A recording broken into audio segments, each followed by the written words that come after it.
Hey, morning, everybody. First, I have a couple of formal announcements to make and then some comments before I turn over to our colleagues. First, the Ash Center acknowledges the land on which Harvard University sits is the traditional territory of the Massachusetts people.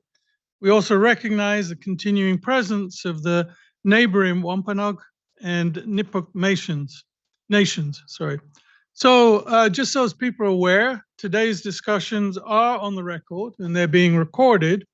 We do have some virtual participants for this event watching and listening on YouTube.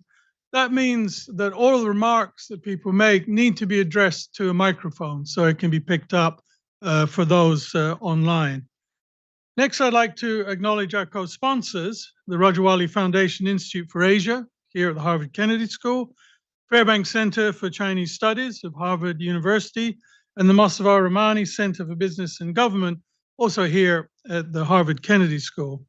But I particularly want to express our thanks and gratitude because without their support and their help, this event would not have been possible. So I really want to thank especially the advice we've received and the support that we've received of the Taipei School of Economics and Political Science at the National Tsinghua University and the Taipei School of Economics and Political Science Foundation. When I think about this topic, four issues came to mind for me, and time is short, so I don't have time to go into them in detail, but let me just outline some key points around them. First, for us here at the Kennedy School, this workshop is part of a broader set of activities to analyze how the US-China tensions are impacting on supply chains, trade, and investment, and how this is going to play out in other countries, especially those in East and Southeast Asia. It seems to me very clearly that the approaches that drove international economic policy through the turn of the century, WTO, free trade agreements, etc., are in retreat. Driven by the fusion of security concerns with economic policy. So now we see other phrases: economic revitalization, supply chain resilience, friend shoring, de-risking, or as the Chinese Communist Party has posited, dual circulation. Now, turning specifically on semiconductors, on the one hand, the proposed Biden administration Chip 4 alliance, US, Japan, South Korea, and Taiwan, with a strong nod to the Netherlands, has the clear objective of securing access to vital chips while denying access to China and Russia to advanced technologies under the flag of national security. However, it seems to me that the Chips and Science Act make it very clear that the US purpose is to boost domestic capacity and to restore US preeminence as a global leader. Thus, there'll be support for groups like Micron, Qualcomm, Intel, Global Foundries. But I think what kind of a message does this send to other partners? Something that we will look at. Many of those partners already have concerns about US market regulation. Secondly, I think the October 2022 security review and the restrictions on export around certain aspects of semiconductor related products was a clear statement of intent by the United States. But I think the interesting question is, what is the end game in Washington? Does actually Washington have an end game? Does it know what its end game is? Because there are many more levers that Washington can pull to hamper, for example, the Chinese economy, despite what President Biden may have said in the press conference yesterday. But both Japan and South Korea, for example, find themselves having to deal with navigating the discords created by a security Asia, which still has the United States at the core, and an economic Asia, which in recent decades has had China at its core. Japan and South Korea, as everyone here knows, are heavily invested in the development of the Chinese economy, not only in the field of chip production. US measures have impacted on Japan's export of semiconductor manufacturing equipment to China. I saw some figures that it was down 30% by volume in the first half of 2023, but we have a specialist here who will inform us better on this. And of course, that has led to complaints from China about the ban on chip exports. But of course, China remains Japan's leading trade partner. Same picture is true for South Korea, where it's tied in both to the security and the economic Asia. But interestingly, last year, for the first time for 15, 16 years, the United States regains its position as the main export destination. Thirdly, what that implies is it will require very careful politics from the United States to fortify any arrangement that the current regime is putting in place. In addition, as Chris Miller, who is with us today, has demonstrated, the value chain is distributed geographically, and developments in one country can impact adversely on the developments in others. The Netherlands has a virtual monopoly on lithography machines. TSMC is a leader in contract chip manufacturing for global companies. Japanese companies have developed niche roles to provide critical inputs such as specialized gases and equipment to TSMC. Samsung is a leader in chip design, for example. So that ecosystem which is developed can easily be upset if countries seek to fortify their own positions to capture more of the value chain domestically under the name of national security. For example, just to give one, Japan's proposed investment plans would provide a challenge to Samsung and others if it develops self-sufficiency across the value chain. It would also duplicate much of what is already available in Taiwan.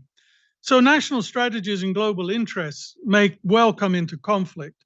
I think that would be very difficult for the Biden administration or a successor administration to manage. Coordination is hard enough within the US, let alone globally.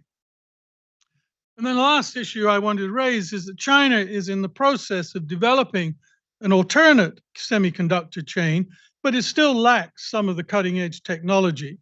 In the past, it has compensated for this by its global engagement, either through its overseas acquisitions and investments by companies such as the Semiconductor Manufacturing International Corporation, the exploitation of dual use technologies, or simply theft of intellectual property. All partners to the Chip Alliance and the Netherlands have been heavily involved in partnerships with Chinese groups, and some of them are heavily invested in China itself. So I think to conclude on this last point, I think the important question is whether China has the domestic capabilities to provide sufficient innovation in this field to keep its domestic industry up to date and provide breakthrough technologies.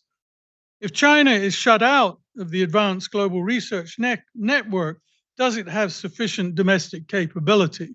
It's not shown itself to be particularly strong in other areas to date. So with that, I now have the pleasure to introduce the president of National Tsinghua University, Dr. John Gao, who is ideal for our event as he has a strong track record in organizing large-scale, multidisciplinary, multinational projects, and also devising effective strategies for industry university or collaborations, especially with relationship to his own fields of medical education and biomedical engineering. I turn the floor over to you, Dr. Gao.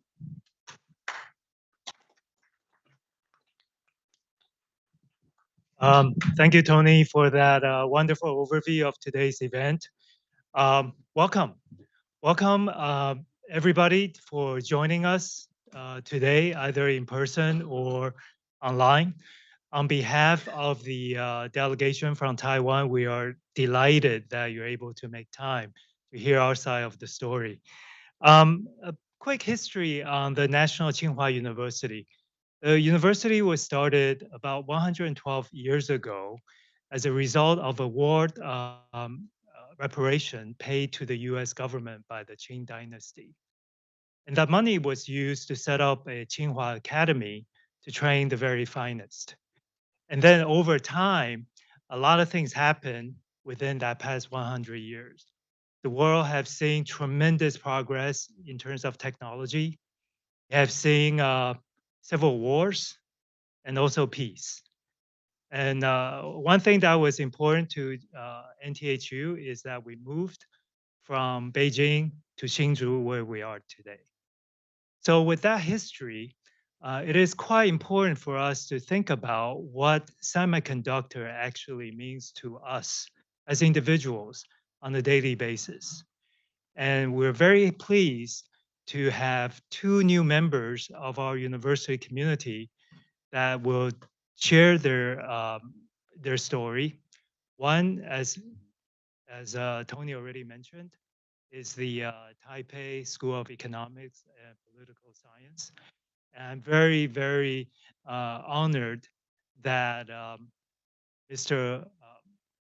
Wang was able, the chairman of the foundation, was able to work tirelessly and passionately alongside with our dean, Chen Tianzhi, to set up the new college, to look at very timely topic from the Taiwanese perspective. At the same time, we also have a new college of semiconductor research led by Professor Bern, Bern Lane, who is a pioneer in the semiconductor industry and also a tremendous leader in the university and semiconductor community. So we're hoping today's event will give everybody a unique perspective from Taiwan on looking at semiconductor, not only on the technical level, but also on political economics. And we also have professors on our university working on the social sciences aspect of how semiconductor have transformed the Taiwanese society. So I hope everybody will find today's symposium as worthwhile and as enlightening as I will. So once again, on behalf of the university, thank you. And I just want to make one final acknowledgement is the tremendous support of TSEF on providing a very generous financial support for us to travel from Taiwan and to join today's discussion. So thank you very much. I think I already introduced Professor Ling, and he is a TSMC ex-exec and super engineers. And I was told that he will touch on some technical aspect of his research and his contribution, but at the same time, looking at the larger picture from his unique vantage. Please.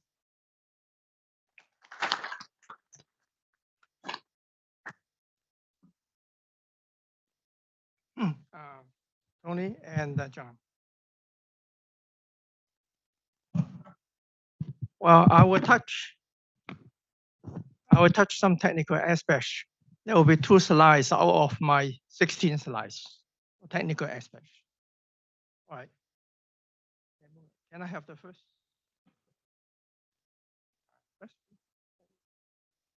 It's over here. Well, to get it started. Oh, there. Oh, okay. I can see that.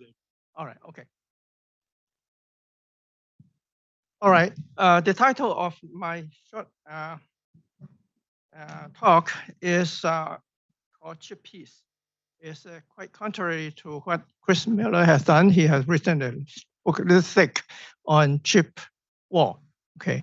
Even though our peace and war seems to be opposite, but actually our thoughts are very, very well aligned. So let me go through it. First of all, what is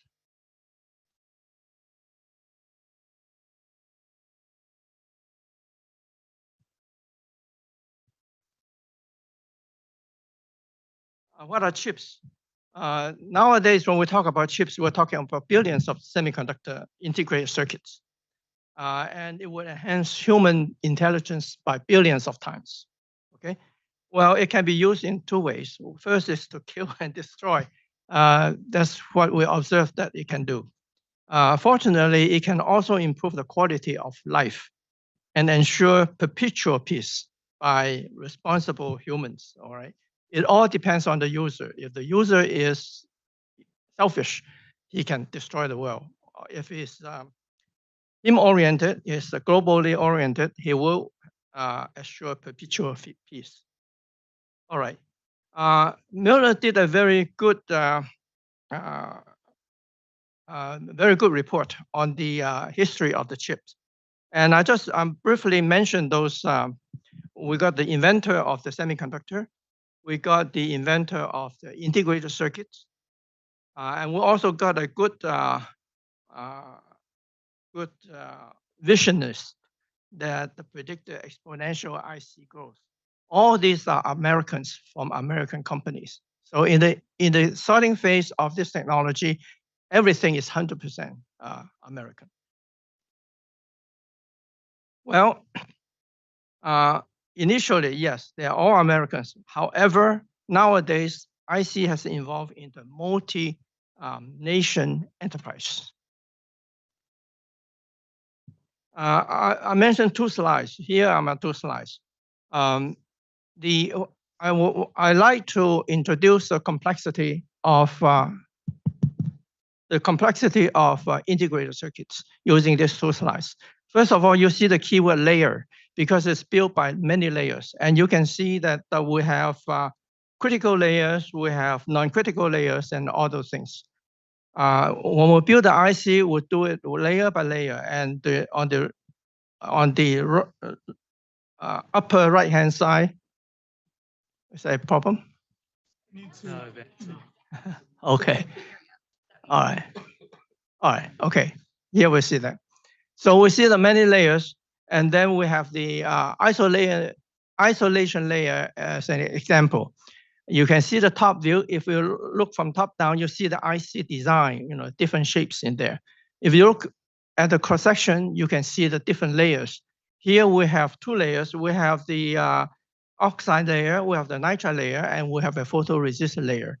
We use these things to open up the area where we want to open up, and we want to protect the areas that we don't want it opened.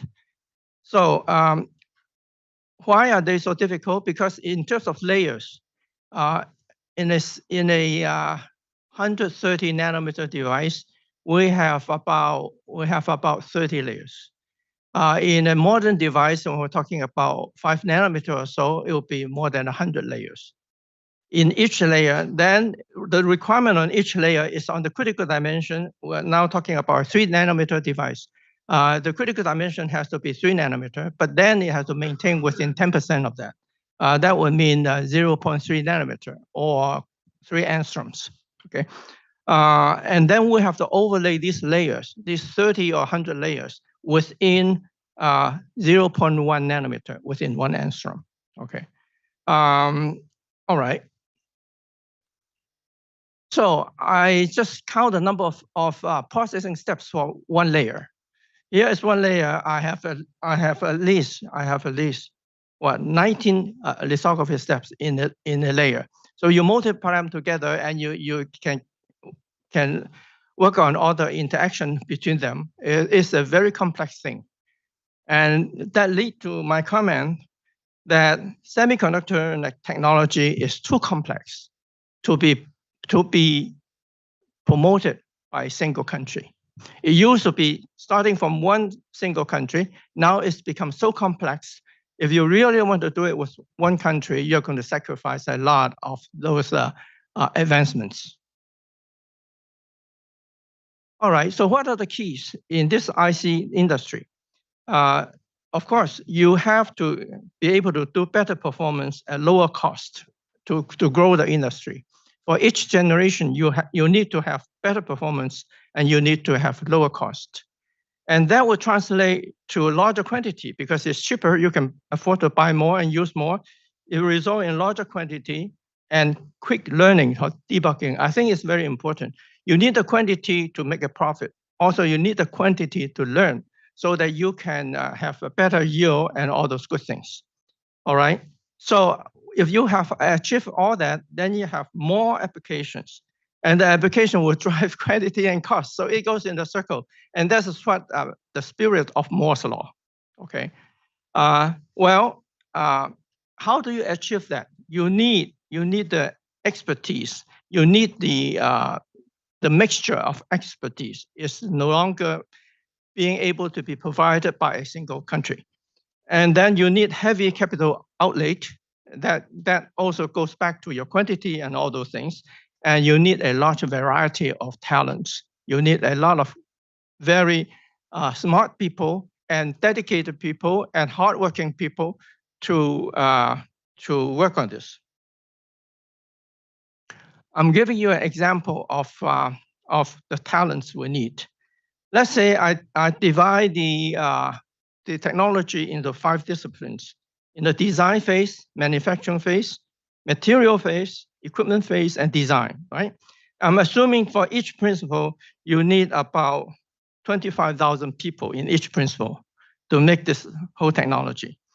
And now we have a shortage of by about 10% of those needs. Okay, let's see. Yeah, we have a shortage of those needs. That is already a problem. 10% need. All right. Then now we want to localize it into different. We call it single country sufficiency. We want to go into single country sufficiency.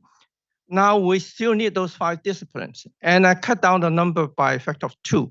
All right. So we need maybe only 100. We need only initially, what did I say? Okay.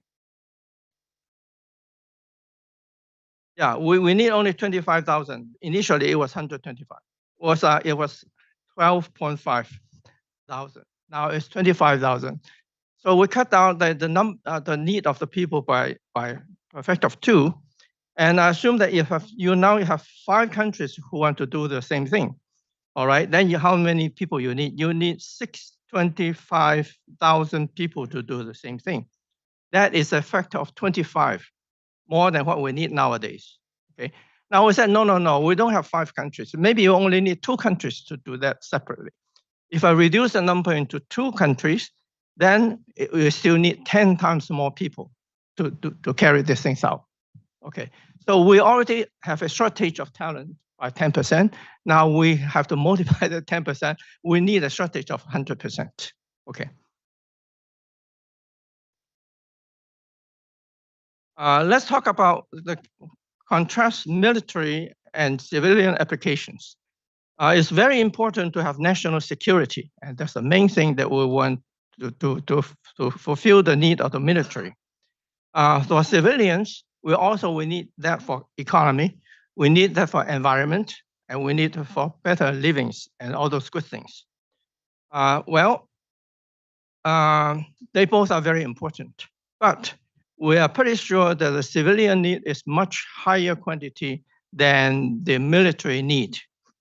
And now, if we focus on military, we emphasize the military, and it will disrupt the civilian applications. But if you focus on the civilian applications, then it also helps the industry. It also helps the military. Okay, I have to qualify that, but let me go gradually. So I think we can have both. You can satisfy the military, and you can also satisfy the civilian. By doing what? For the military, you can compete. You can compete. I think it's a typo there. You can compete in design using common devices. The common devices are developed for civilian use. It's a large quantity. Because of the large quantity, you can debug, you can do all those good things, and you can lower the cost and improve the performance. And then you have a common vehicle. That common vehicle can be used for military and can be used for civilian applications. Okay, but how do you differentiate that? You differentiate in the design of the common vehicle. Well, I'm taking an example here. We all know about the recent news that the Mate 60 Pro of the Huawei smartphone. They use a domestic engine. They used to use TSMC engine, right? Now it's a domestic engine for their 5G smartphone. And they sold it very well. It's 12 million units that they sold using domestic chips. The chips are slightly less in performance than the TSMC 5nm chip. By what? I probably have an, okay. It's slightly slower. It takes a little bit larger area, and it consumes a bit more power. Okay, but it's good enough for 5G applications. We also estimate that because domestic supplier doesn't have very high yield as compared to TSMC yields. So there is a. Do I have that?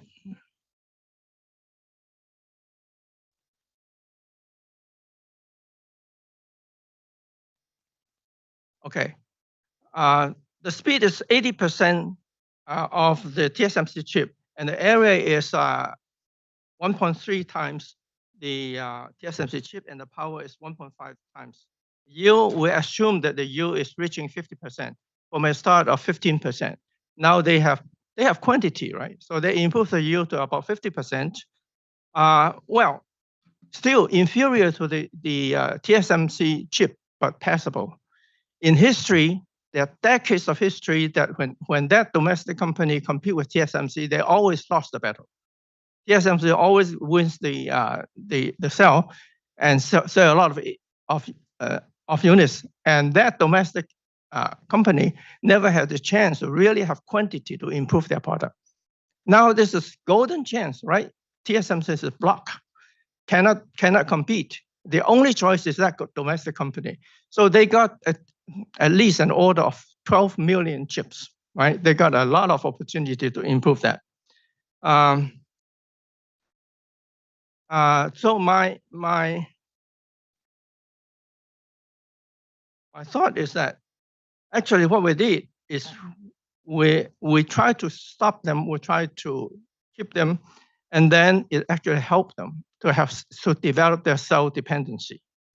And because they just help them to compete against foreign suppliers, because the overseas suppliers, even though it's so much better, doesn't matter. They have to resort to the single domestic supplier. So the lesson learned is, blockage is not the best way to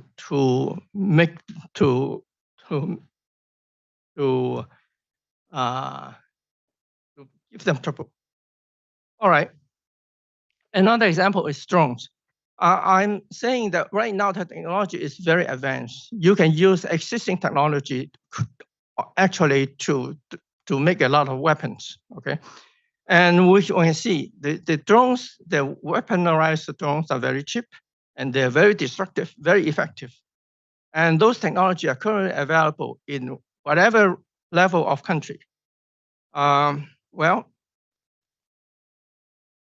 right now you cannot stop them because there's already there existing technology, easy technology can make all those chips for you. All right, so however, there's a way to differentiate them. The design of those chips, right? You use the same technology, 5 nanometer, 16 nanometer, 100 nanometer, doesn't matter. Use the same vehicle, but if you can differentiate in the design, and here the US has a clear advantage in design, cleverness, and so forth. So that is one key advantage you want to keep. And also, the US students like to go for design, right? So you don't have to do anything special. They like to do design, and they are very smart to do that. Why don't we use that? All right, so we also learned from the Vietnam War. The Vietnam War was very simple. There was a justifiable goal to keep half of Vietnam free. Okay, very good goal. And then the country committed a lot of resources to reach that goal. However, we didn't reach that. We sacrificed a lot, but we didn't reach that.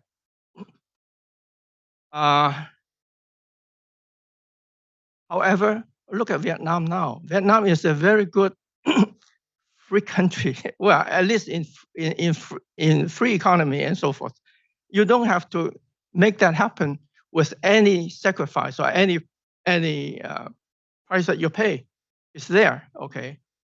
So what we learned from that is that with chip war, we are getting ready to pay a huge price to do that chip war. However, we are causing the world economy at a very high cost, and we don't know whether we can reach that goal. I would assume that it's an impossible goal to reach. Look at the example of the drones, and look at the example of the Huawei chip. Well, the other question is the nuclear war evil, right? We always think it is. Well, yes, it's evil if it actually happened. It has not happened, and there's a very good reason. Because that destructive power will scare people away. They will never really use it. They just use it as a deterrence. Let's come back to the chips. How about chip war? The enormous power of chip will also enable weapons that can destroy the world many times if the nation is a selfish nation. However, if you focus on the chips enabling power and to make the world prosper and to help the economy is tremendous. And you can use it, you can use the power in both ways. You can use the power to improve the economy and improve people's life and all those good things. And you can also use the power as a deterrent to prevent war. All right. So let me show chip piece to finish this talk. Thank you.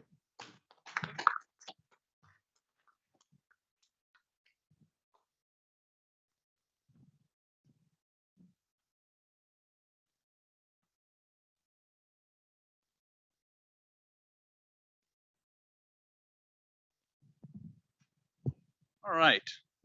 So welcome again, everybody. I'm Edward Cunningham. I work here at the Kennedy School with our great team and Tony, mostly on issues related to Asia, particularly mainland China, but also Vietnam. So in some ways, I look at Professor Lin and I wonder, are you truly a lithographer or are you a political scientist? Because your timing of Vietnam was quite, I think, quite apt, while our US president is currently in Vietnam. In fact, working with some of our colleagues and presenting some of the documents from our project there. So well-timed, excellent positioning, I think. What I'll do is simply, I invite our next panelists up here, and I just want to quickly introduce Chris Miller. In many ways, Professor Miller does not require an introduction. I think most of you know who are interested in this topic, that he is a New York Times bestseller, associate professor of international history over at Tufts. He focused on technology, geopolitics, economics, international affairs. He's obviously the author of Chip War, which you now heard a little bit about from Byrne, but he's also, very importantly, a Russia specialist. I think many people now link his name to Taiwan and to TSMC and to chips, but he also is a real comparativist. He's written 3 other books on Russia, including Putinomics, Power and Money in Resurgent Russia, We Shall Be Masters, Russia's Pivots to East Asia, from Peter the Great to Putin, and the Struggle to Save the Soviet Economy, Mikhail Gorbachev and the Collapse of the USSR. So he's done many things. I won't go through that, but he received his PhD and MA from Yale and his BA here at Harvard. Harvard always is good at taking credit, so I'm sure it will do that here as well in terms of starting him on his academic path. So if you could please come up, that's the introduction to Chris. Chris will then introduce our panelists. So panelists, please come up to the stage, and we will move right along. Lastly, Chris must leave at 10:30. He has a 12 o'clock flight to DC, so we have aligned incentives. He will get this panel moving quickly and ending on time.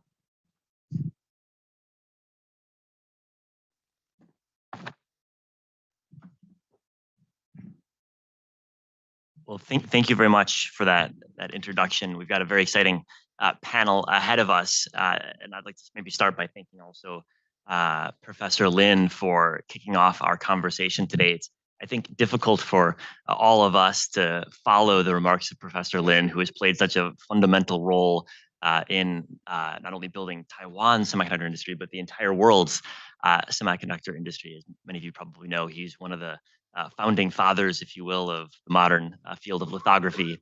And so it's a real honor to have him share thoughts on the challenges to chip piece as he sets it out. I think several of the issues that he raised are topics that we'll be able to touch on in our panel today. First off, the multinational nature of the chip industry is in some ways represented by the multinational nature of our panel today. And certainly, I think he's right to say that there's not a single country today that can produce semiconductors in a self-sufficient way, nor is there a single country that has a realistic prospect for doing so, at least over the short term. And I think that's one issue, the balancing multinational interests that we'll discuss over the next hour and a half. I think second is the interplay between security concerns and commercial concerns. Because as Professor Lin noted, most semiconductors produced today are used in civilian markets. 98% is the estimate, with only 1 or 2% going to government or security purposes. And that's, of course, a big change from the early days of the chip industry when it was only the Defense Department and NASA being customers of chips. Today, it's mostly smartphone makers and data center companies, with defense ministries playing a very small role.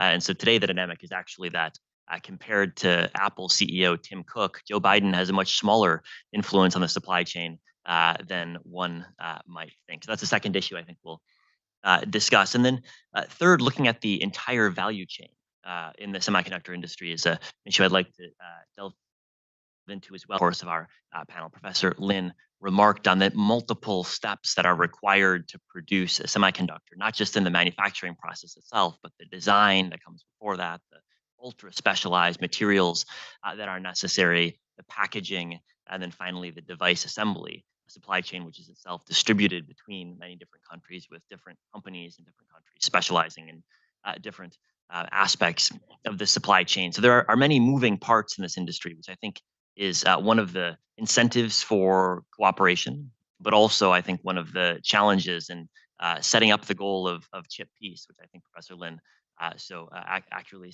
stated should be our goal. And so we'll dive into some of the challenges in reaching that goal in our panel. We've got three very distinguished panelists to discuss this topic from the perspective of multiple different countries. Director Nishikawa from Japan's Ministry of Economics, Trade, and Industry has been a leader, probably the leader, if I can say so, in the ministry in putting semiconductors at the center of Japanese policymaking, both on the promote side, but also on the protect side, to use the lingo that people use in Washington on semiconductor policy. So I'll be very interested to hear from him on the way Japan is thinking about semiconductors today. Professor Shi has been both an employee in the electronics industry, and the semiconductor industry, and the computer industry, and then now a very distinguished analyst of these topics, writing recently both on industrial policy, for example, in the chip industry, and also in adjacent spheres like panels, which we had a chance to discuss over breakfast.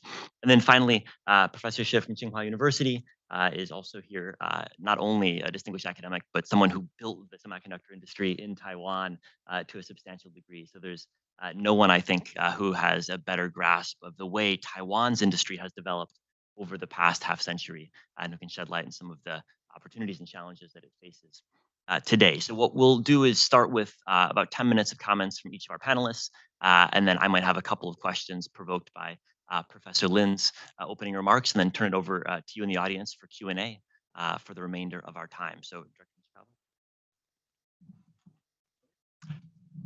I think you can do it right here, whichever you prefer. No. Yep. So thank you, Professor Mira, and good morning, everyone. My name is Nishikawa. I'm from the Ministry of Economy, Trade, and Industries. To be very frank with you, my background is lawyer. I'm not engineer. And actually, I'm one of the beginner in this room about the semiconductors. And to be very frank with you, it was just 3 or 4 years ago when I realized the very importance of the semiconductor in my ministry and in Tokyo. I have 7 comments here using the 10 minutes. There are no slides. However, the first point, starting from the what happened in last 3 years, 4 years in Japan. We have 3 big issues regarding the semiconductor mines and geopolitical considerations. 10 years ago, no one had to think about the geopolitical consideration of where to produce, where to procure the semiconductor. Even the U.S. companies established the semiconductor factories all over the world, including China. However, the U.S.-China tensions, there are some, have other people says, the enlighten the necessity to think about geopolitical constellation of the semiconductor supply chain. This is not happy things. However, this is a reality. So therefore, this is one, and also the various kind of disruption of the supply chain, the outside of the national security, which means that, for example, COVID-19 that disrupted a lot about supply chain in the not only the semiconductor but also the medical equipment, everything. Actually, also the fire accident or the electricity shortage. A lot of events have happened in last 3 years, especially in 2020 to the 2021. I, as a director of semiconductor IT industry division, I really realized importance of to think about the supply chain things in very the forward-looking manner. More than that, the disruption of the disruptive innovation happens a lot. Speed is very fast. So therefore, we cannot wait the disrupted supply chain to catch up the next generation innovation. So we have to consider geopolitical things and non-geopolitical issues as well as non-innovation things. These three changed the Japanese policy toward semiconductor drastically. This is the second point. We changed the semiconductor policy from traditional so-called industrial policy to the economic security policy. The traditional industrial policy, which Ministry of International Trade and Industries, MITI, the 20th century Japanese industry, the strategy, I believe is analyzed in Harvard as well in 20th centuries. But that industrial policy was very simple. If I exaggerate, to create some good Japanese companies to export the goods to all over the world to earn foreign currency. This is a typical so-called industrial policy. But the economic security policy is different. The semiconductor is like food or the oil, essential goods for the society, economy, and democracy. We need semiconductor to maintain our society and our democracy. So therefore, like the policy toward how to secure the energy, how to secure the food, we started to do that policy, how to secure the semiconductor. Let's think about that. Even in Japan or in US, the tremendous amount of the taxpayers' money poured into energy industries or the food industries, and every Japanese or the US people who focusing on the market economy agreed about it because it's necessary. So therefore, the semiconductor changed the strategic, how can I say, the nature from just the goods to the strategic goods necessary for the daily life. And also, let's think about 30 years ago, Japan was very strong about semiconductor. In 1985, in 1980s, more than 50% of the semiconductor production was from Japan. Many people pointed out why Japan, lost their way. I am to say, if I, exaggerate again, Japan was not so smart to understand Professor Lin's things, complementary manner. No one country can create everything. So but in 20th centuries, if I dare to say, Japan tried to dominate the supply chain. It was bad thing. So therefore, this time, we created that we need complementary manner strategies together with allies and like-minded countries and regions. The friends is very important to secure the semiconductor supply chain. This is a very important thing. And these policy change created our, the actual actions. For the one is then supply side. We employed three-step approach. To be very frank with you, the 3 years ago, and even now, Japan's semiconductor technology, especially the production technology, is very behind. I have to say, what Japan can create in the logic is then just 40 nanometers, 40 nanometers. Far behind from Taiwan or the Korea or the US, every production countries. So therefore, we have to learn from other friends.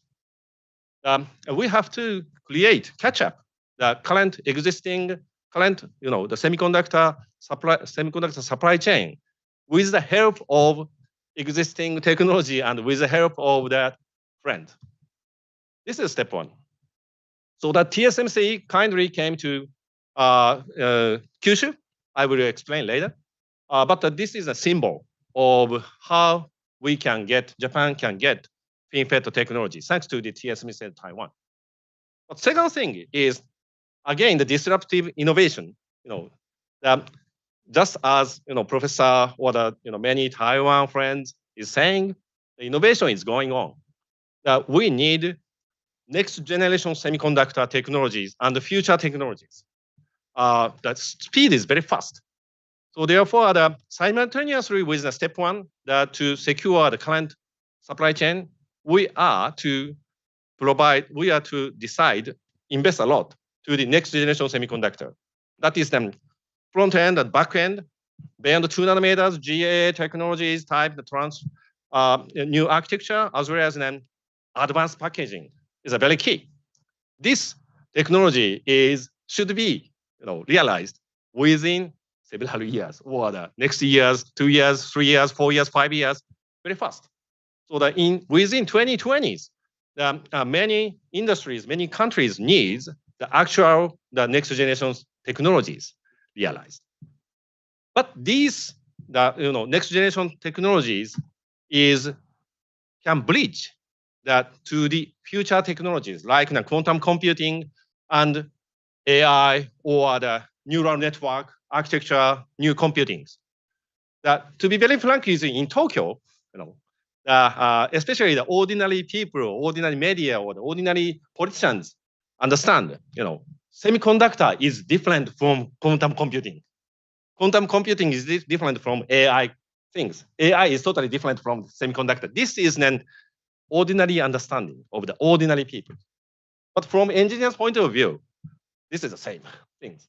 So therefore, without securing next generation semiconductor technologies, we cannot reach to the future technologies like the quantum computing or the, let's say, photonics, electric integration, and everything. So therefore, we think that this is very important things to invest the future things. This is the second step 2 and step 3. We are doing this simultaneously with the Japanese version CHIPS Act. Compared to the US one is relatively small, but the 2 trillion Japanese yen are already secured the resources in last 2 years. And in Japanese style, we are trying to accumulate the resources year by year in accordance with the actual advancement of the production, programs. Maybe I had better stop another 3 minutes. Can I use it? Please, yes, that's fine. So and also as for the fourth one is the demand side. Many people think, including the TSMC or the Intel, or many people say Japan lacks the cutting edge semiconductor customers or users. Yes, currently we have no single nano, the smartphone users like Apple in Japan. But flip side is it that we means Japanese industries like the automobile or the machineries or the medical equipment. Variety of industries needs cutting edge semiconductor technologies to realize actual digital transformation, to create new services, new added values. So therefore, what Japanese government is trying to do is then to to share the importance of the semiconductor to the variety of industries, including, for example, Toyota or the Hitachi. These companies are very appetite to learn and to use the cutting edge semiconductor. Of course, then in addition, the green transformation. is very important for us. Not only the the energy or the environmental things, but also the national security, energy securities, energy resiliencies, as well as them to create, how can I say, the energy efficient computing resources necessary for the AI generations. So the green transformation actually needs the cutting edge semiconductor. So therefore, in Japan, we started DX and GX, use digital transformation, the green transformation, using green transformation fund, which is we are to use 20 trillion yen in next 10 years to transform the industry. Fifth one and sixth one is then my comment to the appreciation to the Taiwan and the US, like as a friend. Actually, the TSMC, as I said, kindly invested their factories in Kyushu. It changes a lot in Japanese mindset, ecosystem, and that, of course, the semiconductor technology is everything. But TSMC kindly is educating Japanese technology peoples and enlightening the academia's mindset and changing ecosystems, local ecosystem, including the SMEs who support the semiconductors. The 20 years ago, or in 20th centuries, the Kyushu Island, which the Kumamoto is located, was called, at least in Japan, digital, Silicon Island. Silicon Island Kyushu, at least in Japan, we called it. But now the Silicon Island is Taiwan. So therefore, we are trying to bridge between the Taiwan and Kyushu and Japan as a Silicon Islands. So we are learning from Taiwan how to create semiconductor ecosystem right now. So far so good, but we are trying to integrate both supply chain with the help of various government industries and financial peoples and everything. We appreciate United States, especially the East Coast, New York. This is not New York, however, the 20 years ago, I heard after the 9/11, New York, Albany enlarged their semiconductor R&D facilities with the help of the government budget and IBMs, and also the US companies and Japanese equipment companies, or European equipment companies, Korean companies that have established Albany complex.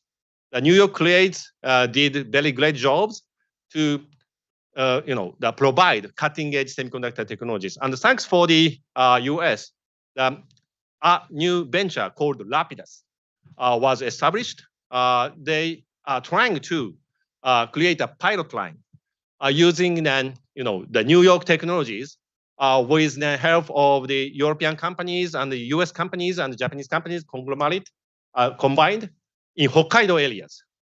The Hokkaido is the northern part of the Japan, the closest islands to United States.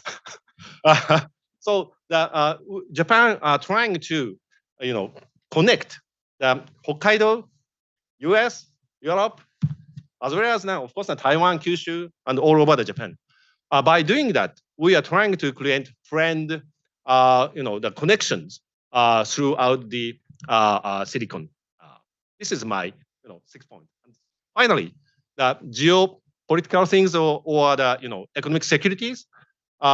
Just as Professor said, the semiconductor can be utilized for good manner, but can be utilized for bad manners.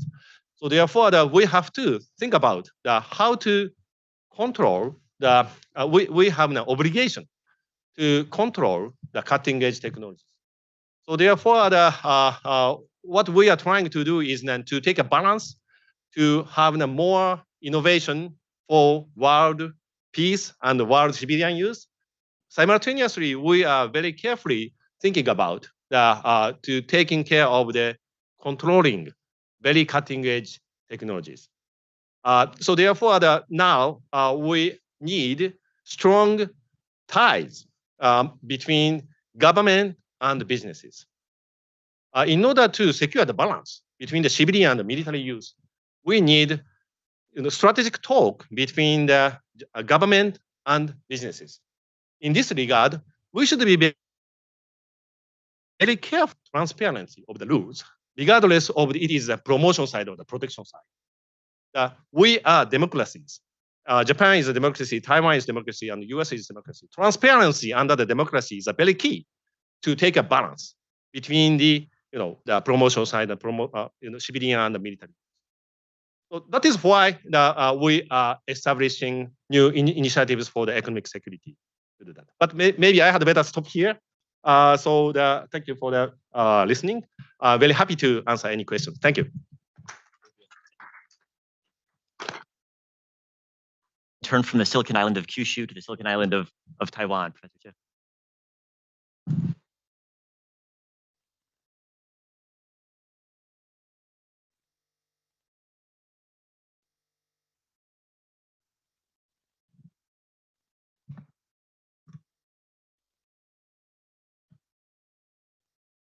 Thank you for giving me this opportunity to to share the discussion with the distinguished panel.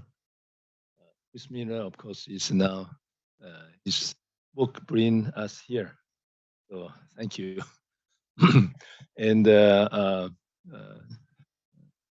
Ishikawa-san to talk about the Silicon Island, although he's talking about Japan, Kyushu.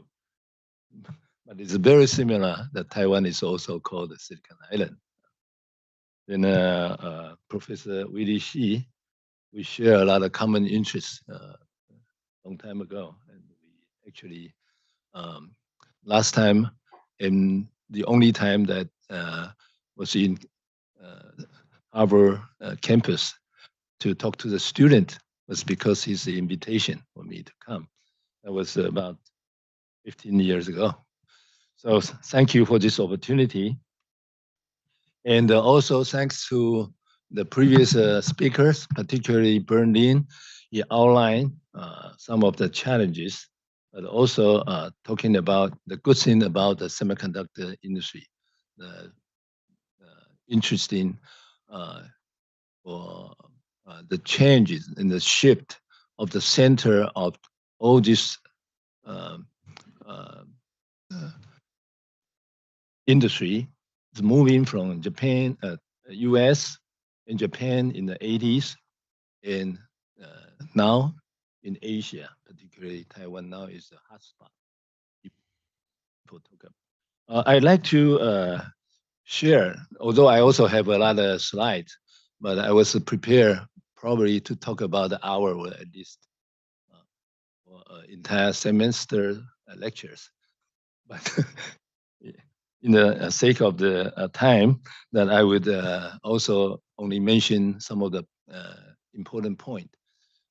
I would quickly scan because people already touched those points, so I don't spend time on that, but I let you see how why is led to this situation, why is Japan, and now why is Taiwan. Okay. Now I would, as I said, you can see that I put on 4 points. It's all this implication of the U.S. Semiconductor policy, and particularly now this big impact for Taiwan. And the second, of course, we are not talking about the geopolitical or chip war. That's not what I try to cover here. I would try to cover on the peace part of Bernardine said, that is, we focus on how we can really revitalize the semiconductor supply chain for the good of the world economy. Okay, and that's what I spent my last 40 years, 50 years working on that in Taiwan.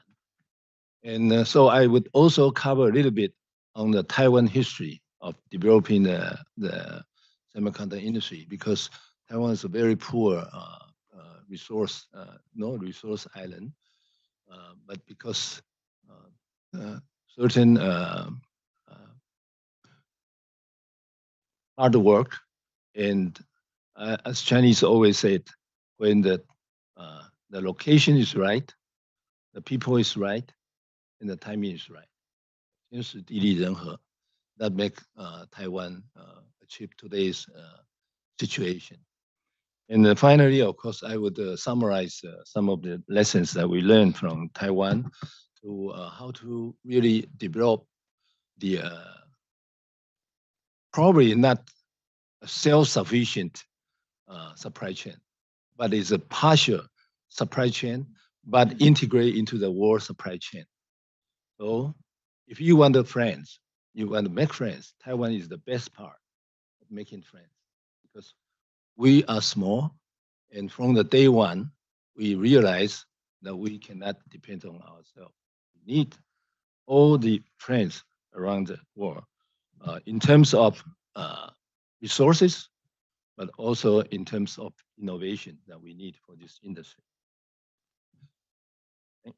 So quickly run through this. Now, this is what started this geopolitical things is because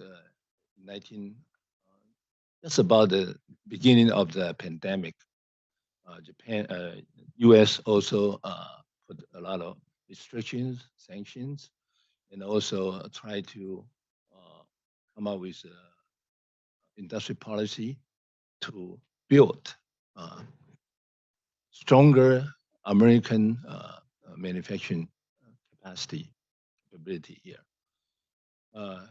Then, of course, a lot of other things like software, equipment, materials, chips, and also people. American people can now go work for Chinese companies. Okay, so this has started this interruption for the semiconductor supply chain. But the disruption of the supply chain is not only because this. We already experienced during the pandemic. Actually, there's itself without talking about the geopolitical complicate. It's already started because some area when you have a interruption point, then it affects the whole supply chain. So we all know that. Particular, there are also some example like earthquake, landslide, flooding somewhere, fire. So a lot of things can happen to the supply chain. Then, not only U.S., but also the alliance of U.S., like Japan or Korea or other country, also follow suit, come out with some industrial policy to strengthen their local industrial semiconductor capability. Well, that may be good, but if you want to self-sufficient, as Lim Byrne pointed out, it's probably wishful thinking. Okay, the founder of TSMC, Dr. Morris, has warned many times that it's going to be cost a lot, and probably not achieving your goal. Right? So this means that we need a friend.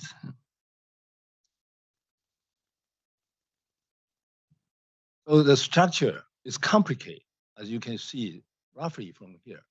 There are many sections. Okay, and the design or the IDM company are the real company that making the product that influence the application. Okay, all the others is actually helping to make it happen, like software, they help the design, the equipment, the foundry, the assembly and test. They are not counted into the final product, but they are essential part of the supply chain to make it happen. So that we are talking about $1 trillion US dollar business nowadays.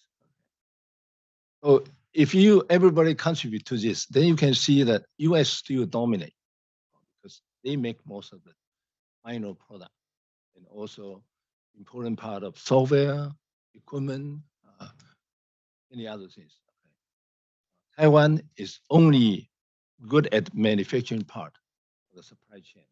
The country, probably the packaging and test. But interesting enough, is Taiwan has a unique position. When TSMC was founded, it also stimulated the local design firm. So now US is #1 in design, but Taiwan is #2 in design. So it's very, very good things happen for Taiwan. Let's see. So, well, those are the point that the people already mentioned, and I just re-emphasize the importance, implication of this industry policy from US and other countries. The second thing that I also like to report what happened after all this industrial policy of this US, Japan, Europe happened. It's actually really stimulate a lot of investment in different locations. So many things happen. So it's going to be influence the change of the global supply chain allocation. It will, but we don't know what it will lead to. Also issue, effectiveness, okay? And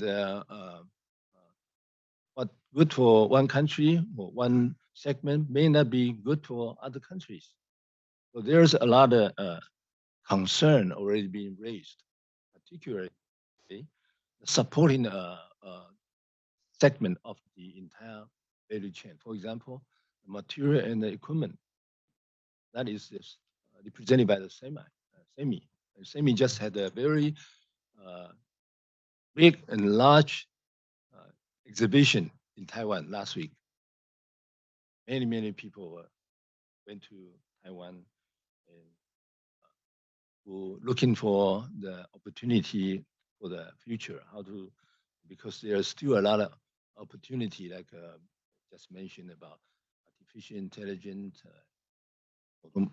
automobile, autonomous vehicle, or industrial automation.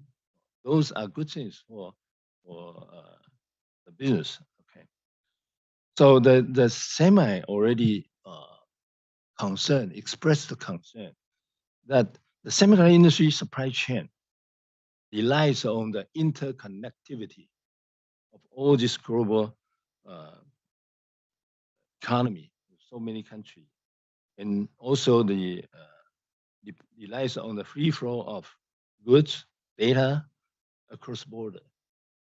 So you cannot build a high fence right now.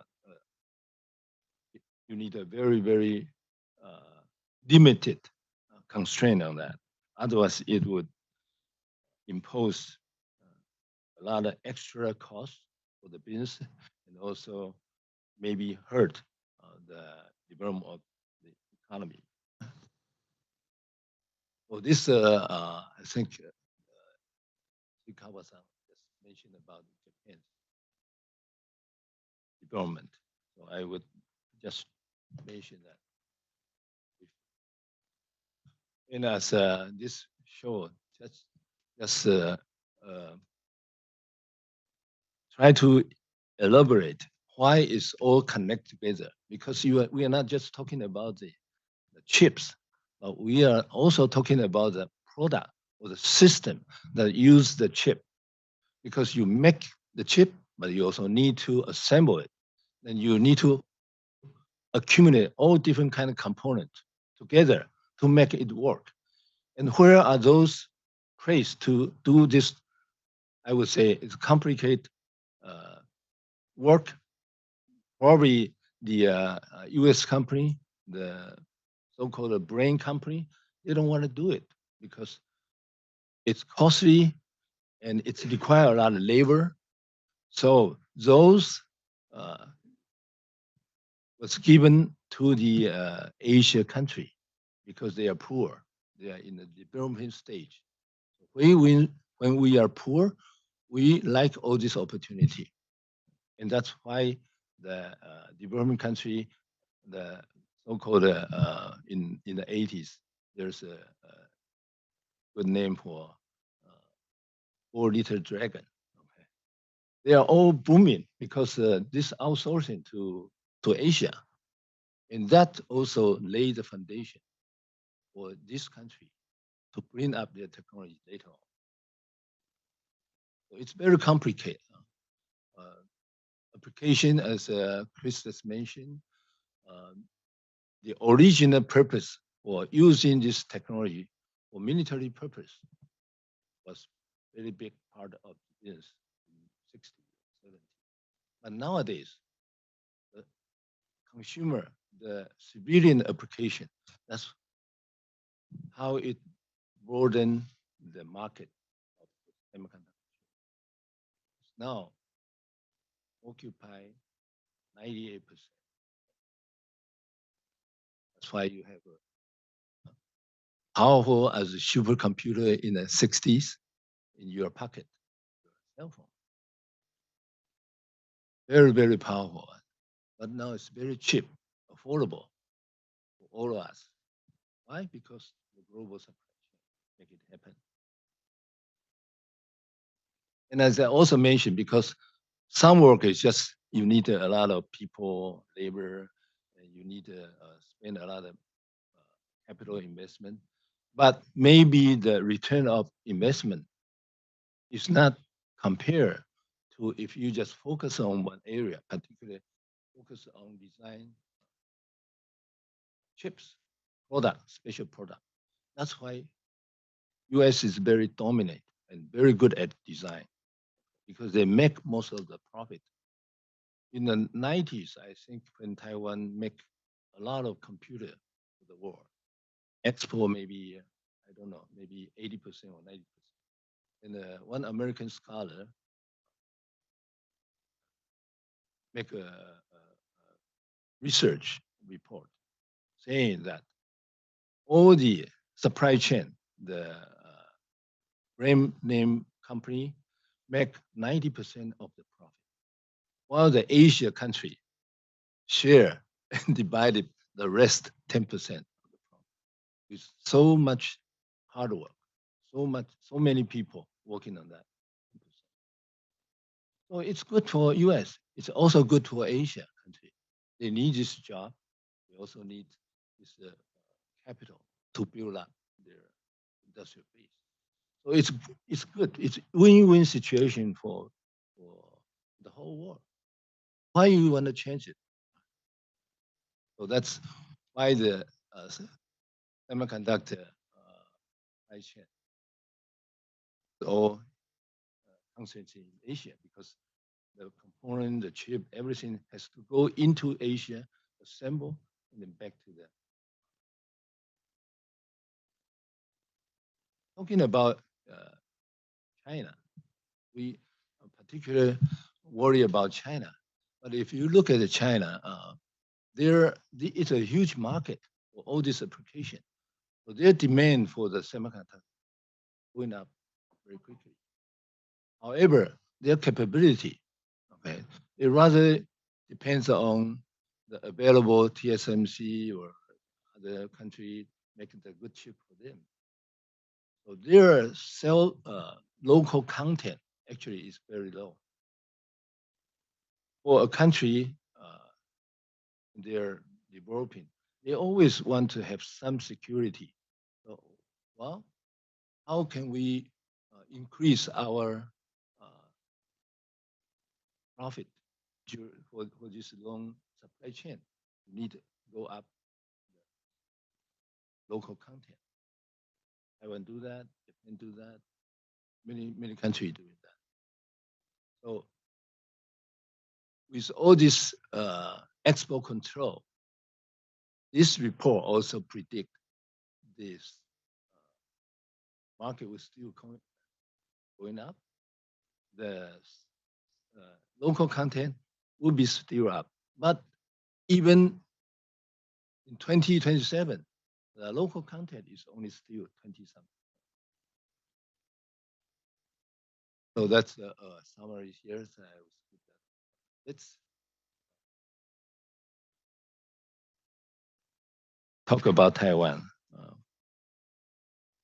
Now, Taiwan, when we started, actually nothing.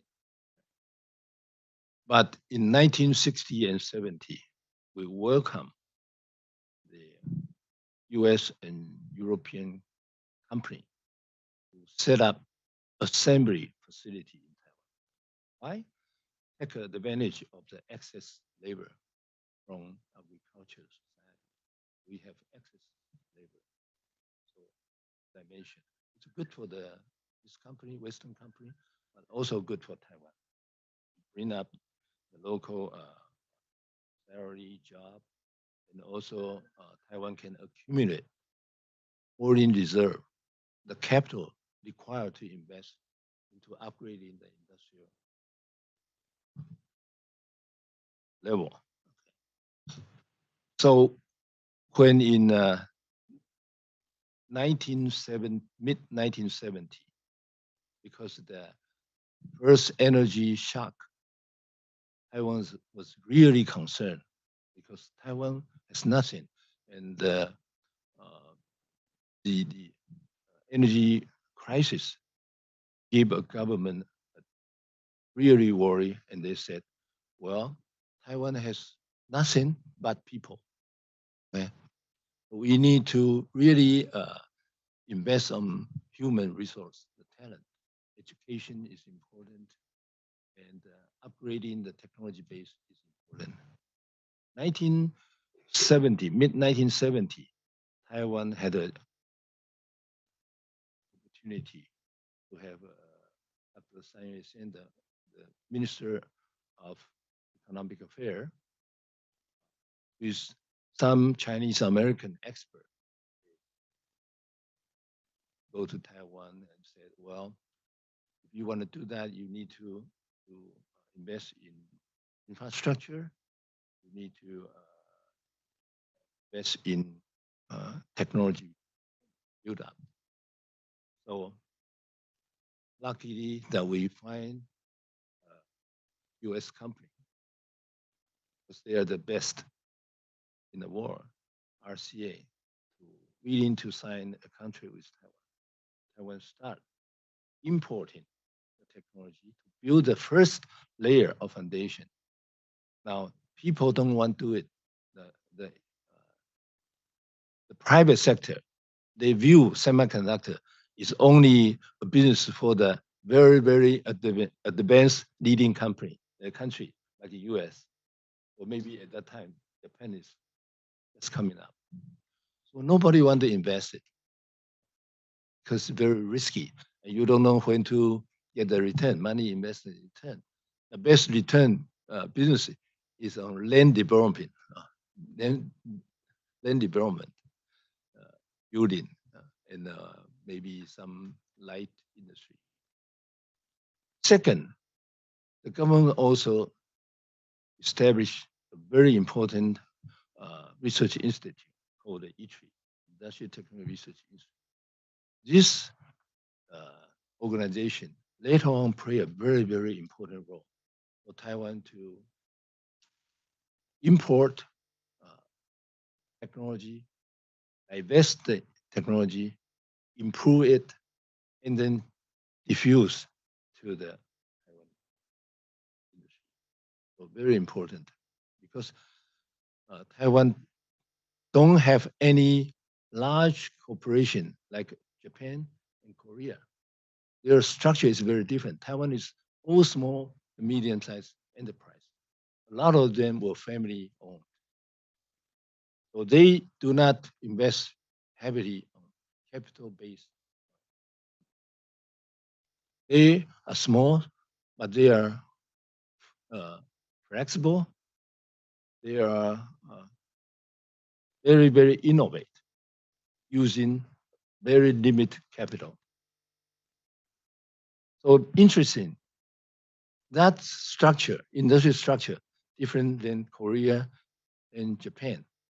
That's how Korea and Japan do not have a foundry since at the beginning. They all target on the memory chip.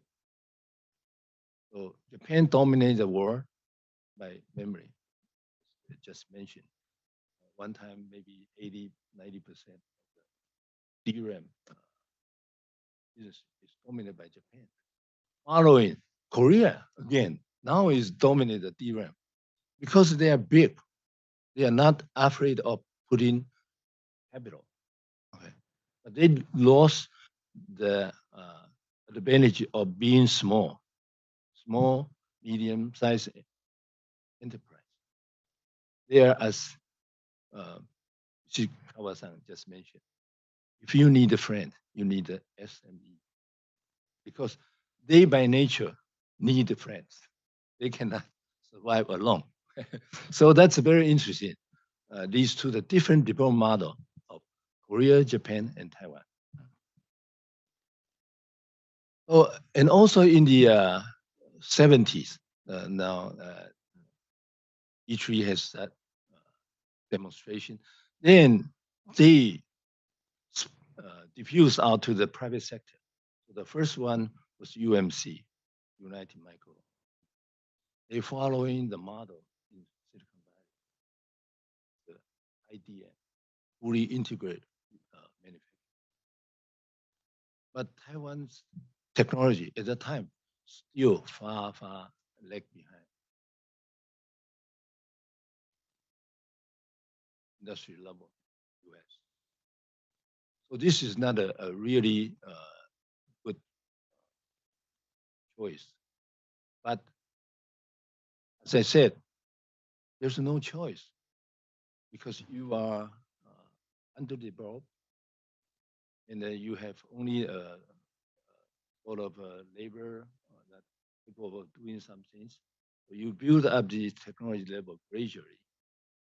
And even without a leading edge technology, you can still doing some service for the company that are making the consumer product. We make a product which doesn't require really leading edge technology. Like watch chip, music card, a telephone dialer, make all this very suitable for Asian market. American company, Japan, Korea at that time, they wanted shooting at a big one. Big one means leading edge technology, means large commodity DRAM memory. That's probably about 1/3 of the total market. So Taiwan, being small, carefully choose a big two. Oh, interesting. Why TSMC come about? In the late 70s, actually, the idea also initiated from Professor Abrami, worked for APA because he saw the evolution of the chip. Small integration, medium integration, large integration, very large integration. Okay, all right. So the require for the IDM cannot just move in. They need a separation.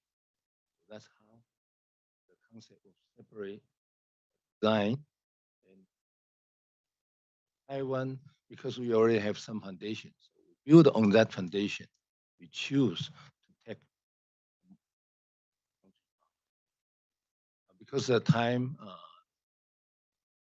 limitation, I will jump to the final two slides.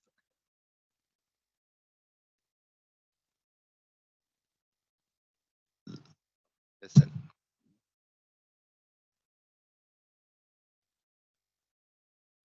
A faulty semiconductor. Okay, like I said, I gave you the disclaimer. Thank you to my colleagues who covered a lot of these points. I would say some semiconductor value chain historically has been built on the assumptions of free and open trading environment.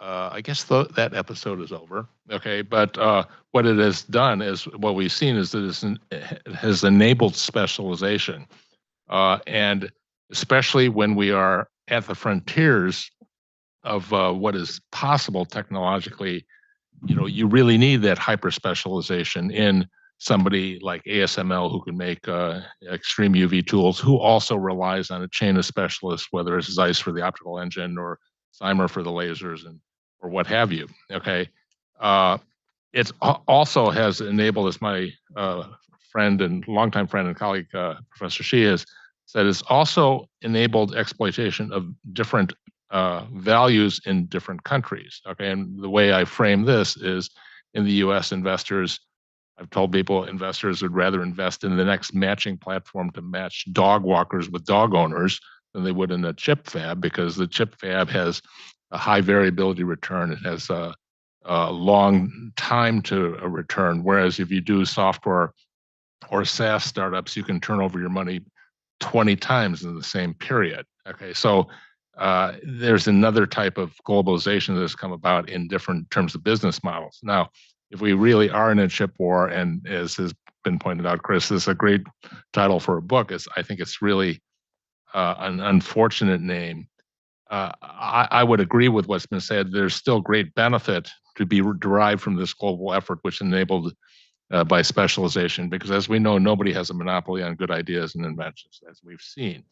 If anything, I would argue that a lot of the issues that we see now could have been avoided if manufacturers had been a little more diversified in the first place. Okay, and the focus on that has really been the focus on that lack of diversification in supply chains has really been accentuated by Russia's invasion of Ukraine, although we also saw that lack of diversification and the impact during COVID. Now, what I would point out to my colleague from Japan is that I would argue Toyota learned that lesson during 2011 in the Tohoku, East Japan earthquake and tsunami, when they said, we rely on chips produced around the ring of fire in geologically and politically unstable areas. Okay, and what they did is they redefined the notion of lead time that says, if we're going to source chips from some of these areas, then we need to have more inventory on hand. Okay, and they really rethought that, and it's what we saw during the pandemic when a lot of, for example, U.S. automakers saw sudden precipitous declines in demand, and they cut all their orders. Okay, Toyota took a much more even-handed approach in terms of managing their inventory, and they fared much better than everybody else. Okay, so what it says is, that the lack of diversity in supply chains, you can manage around it, but I would argue if we had a more diversified manufacturing footprint, there would be less angst today about, well, so much production is concentrated in one island. Okay, now, on top of that, I would add to the comments previously about the production, the leverage in learning continues to be production scaling. Okay, and where you get that learning, and I think that's another area of concern that we see, because people are now saying, wait a minute, I'm now looking at, for example, if I go to TSMC and I'm going to use their process design kit to design stuff in your process, now I'm suddenly bound by confidentiality restrictions. I can't go work on stuff at another foundry. And what it's really showing is that that expertise in the chip design is advancing into, basic device physics and all that area, right? And so I think the other concern in the U.S. then tends to be is like, well, wait a minute, we don't have those skills. Even if we had to reproduce it in an emergency, we would not be able to do that. But at the core of it, I would argue that it's because the supply base is undiversified. Okay, now moving over to industrial policy briefly, we see a lot of policy initiatives in a lot of countries. I think people don't really appreciate how long this transition or rebuilding of U.S. capability will take. As Professor Shi has highlighted, it took Taiwan 35 years to get to the point where it did. All right, and so the question is, can we do it in one election cycle? Doubtful. Can we do it in 4 election cycles? We're talking about, to rebuild capabilities like that in the U.S. If we wanted to do it all ourselves, I'd say it takes 10 years to climb back into the ring, and then maybe after that, a couple more decades to get back to that. One other thing I'd like to highlight, and then maybe we can, two additional points listening to the comments. Okay, one of them is the importance of having customers.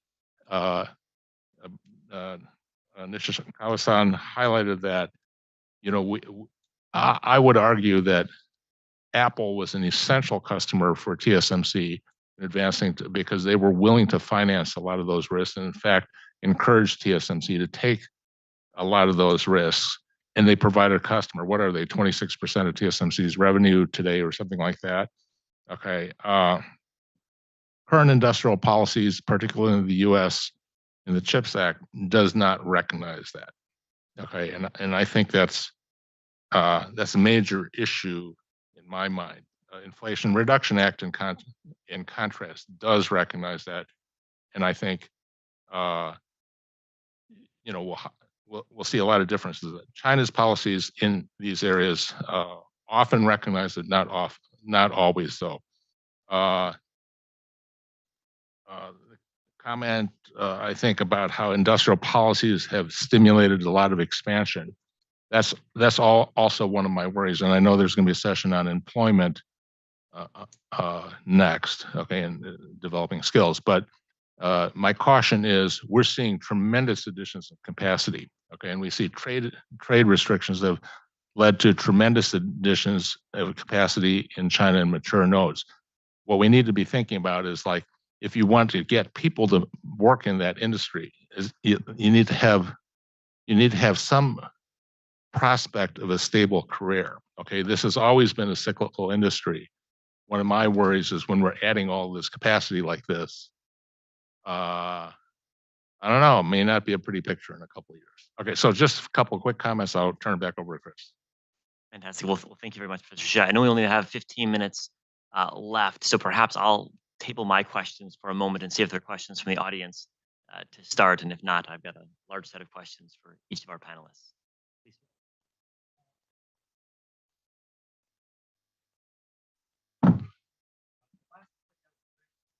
Getting the end user to the discussion table is really spot on, because I was looking at all the public policies driving this reconfiguration of the supply chain. I rarely see the end user in the discussion. And you mentioned the importance of investors. And because at the end of the day, this has to be in a market-driven economy, and investment is quite important.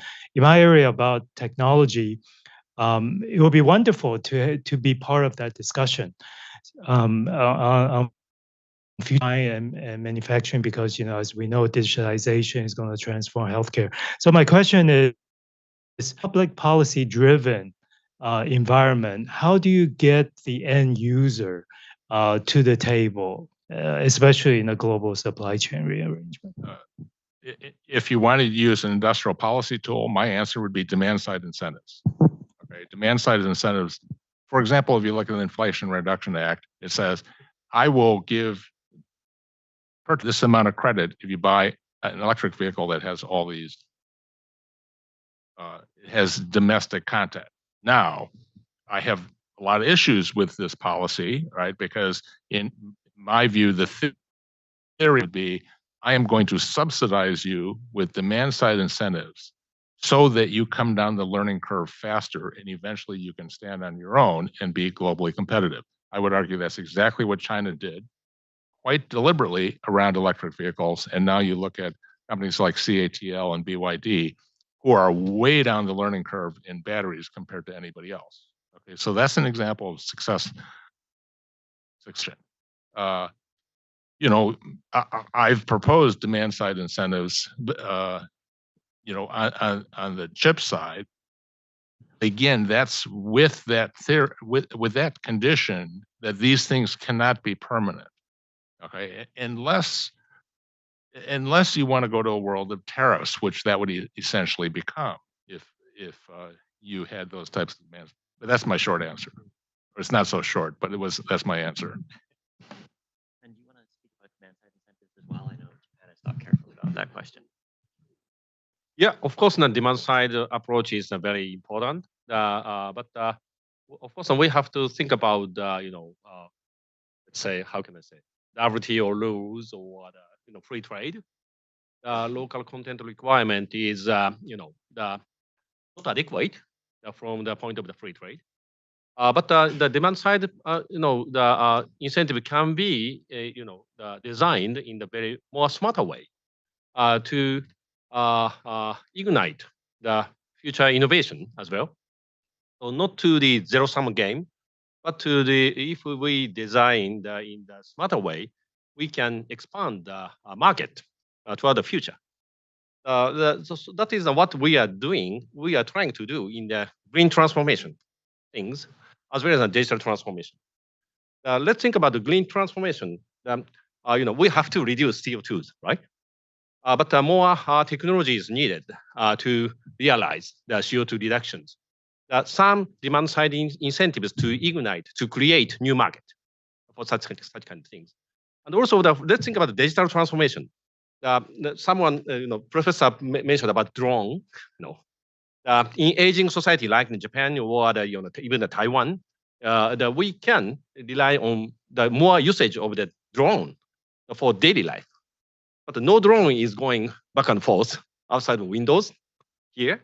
So maybe some kind of the demand side incentives is very important to, you know, socialize drone usage in the world.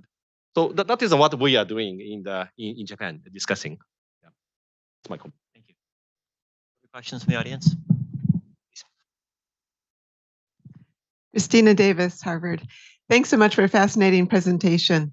As you're thinking about how to secure supply chains, both in the location of production and avoiding end users through screening out who gets the highest end technology, with emphasis on friends.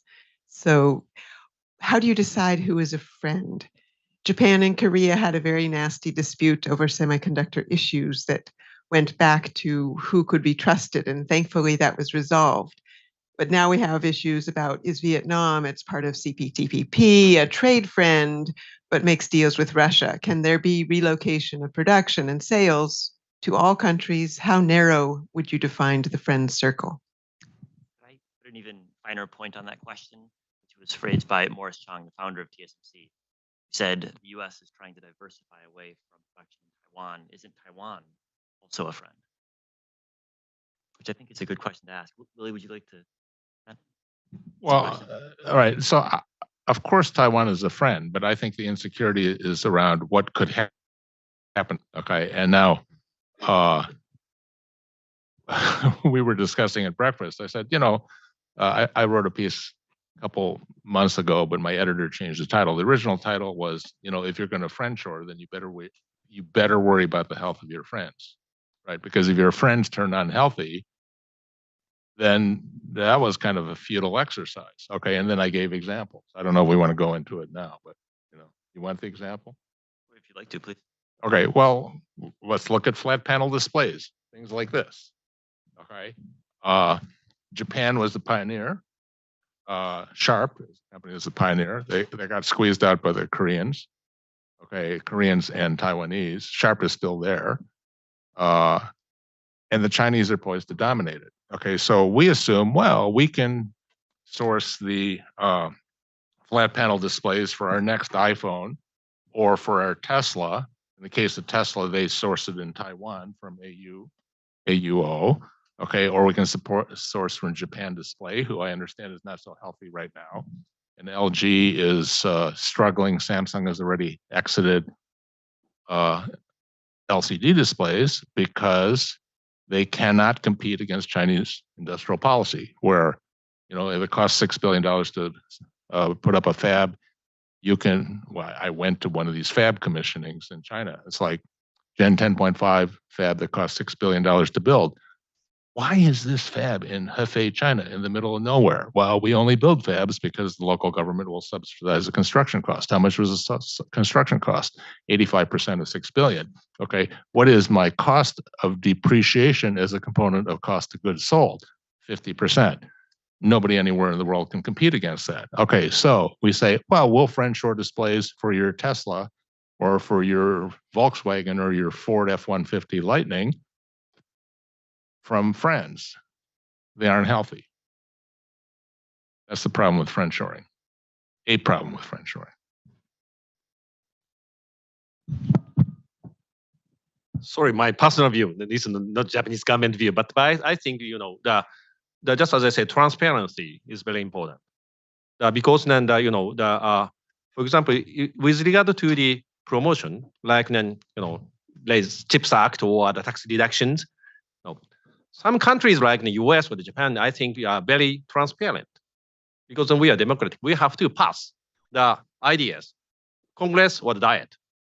So that we have to explain to our peoples, which means then explain to the people equal to the explain to the world.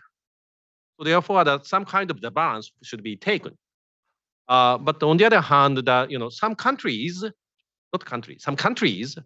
are not transparent to decide policy, to implement the policy, so that no one can predict the future.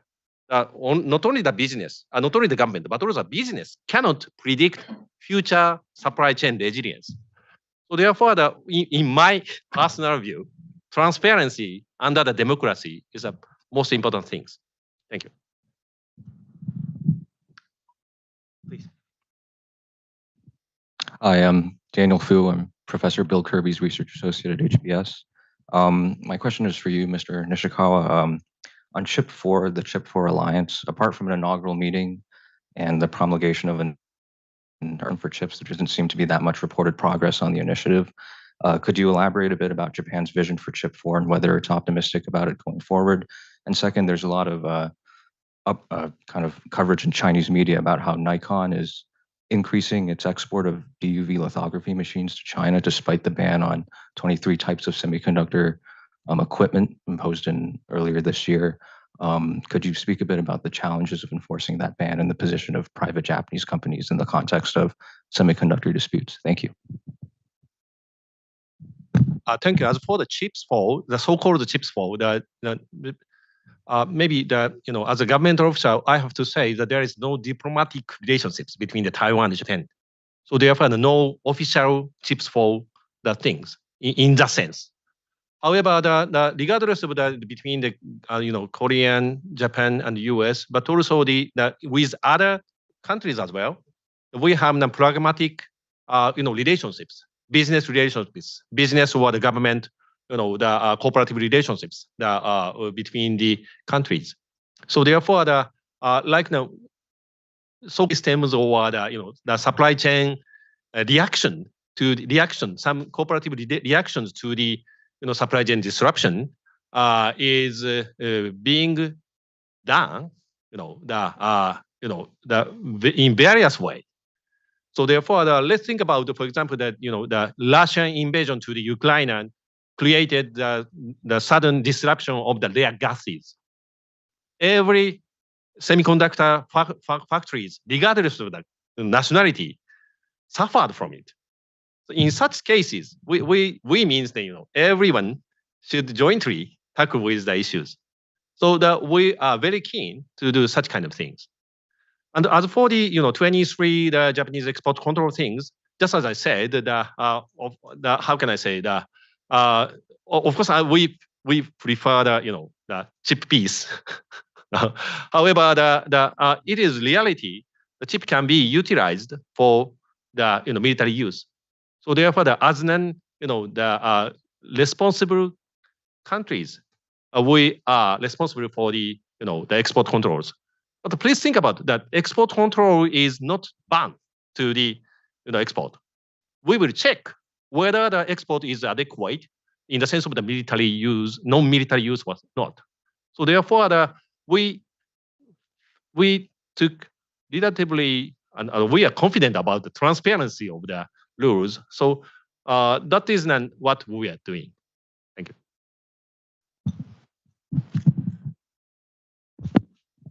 I wonder whether I can ask a question to our moderator, Professor Chris Miller, because you're leaving. The other day, the chairman of TSMC, Mark Liu, said in the meeting about a part of your book, toward the end of the book, you were mentioning a possible scenario that China may wanted to take over TSMC for the reason of controlling this key technology for some political or the other purposes. And Mr. Liu was saying that China will never invade Taiwan because of TSMC. He also said that if China decided to invade Taiwan, it will not stop because of TSMC. The reasoning is quite clear, although he didn't mention, and that is the issue of Taiwan in the Chinese government's mind is way above technology issues. So I just wonder whether you have a comment to his sort of remark. I think I completely agree with that, and it's worth noting that the disputes between Beijing and the Taiwanese government, as well as the U.S. participation in those disputes, pre-exist the invention of the integrated circuit. The key points of tension in the late 1950s, for example, when there was the most active fighting, were just as the first chips were being invented. So chronologically, it's just a fact that tensions predate the chip industry, and so I think Mark is right when he says that actually the key drivers of tension today are not semiconductors. Semiconductors have been entangled in the tensions, but they're not primarily driving them. I think one nuance is that unlike in the 1950s and unlike in the 1980s, and even unlike a decade ago, the level of technology that China can bring to the table is much higher. And that's true both in a civilian sense, as we see on a regular basis, but also in a military sense. And so if you talk to US defense planners, why they're much more concerned about their ability to defend Taiwan today rather than 2 decades ago, it's precisely because of technological upgrading in China's military. So that's the way that the technological balance feeds back into the military balance, I think. But Mark is certainly right to suggest that the primary driver is not semiconductor issues, but political issues between China, Taiwan, and the US. Maybe one more question from the audience to wrap up. Thank you, Dan Murphy, Harvard Kennedy School. I want to just draw on a contrast that I've heard. On the one hand, I've heard that blockage of China, I think that was the word used, blockage, could spur domestic innovation within China. On the other hand, we're hearing about this very complex global supply chain that requires all of this talent and all of these different players. So I'd like to ask our panelists and our moderator, on a scale of 1 to 10, with 10 being and 10 being 1 being least confident, how confident are you that China can develop a successful semiconductor industry? And please comment on your score. Thank you. It's a very specific task for our panelists. Would anyone like to, numerically or qualitatively, try to answer that question? Really? Well, I would say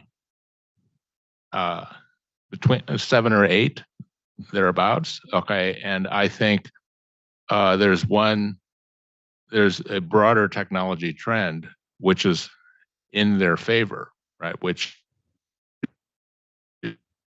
is nanometer, 7 nanometer. If they can make 7 nanometer for the Huawei phone, that is good enough for an awful lot of applications. Okay, and we heard some of those differences. So I'm not a fan of these export controls as a way of doing this because, as we saw with GPS, they give additional impetus to the people who don't have access. I mean, they're on a mission to develop it, right? So I'm I think they're very capable. We should not underestimate that. Nishikawa-san or Professor Shi, respond to that.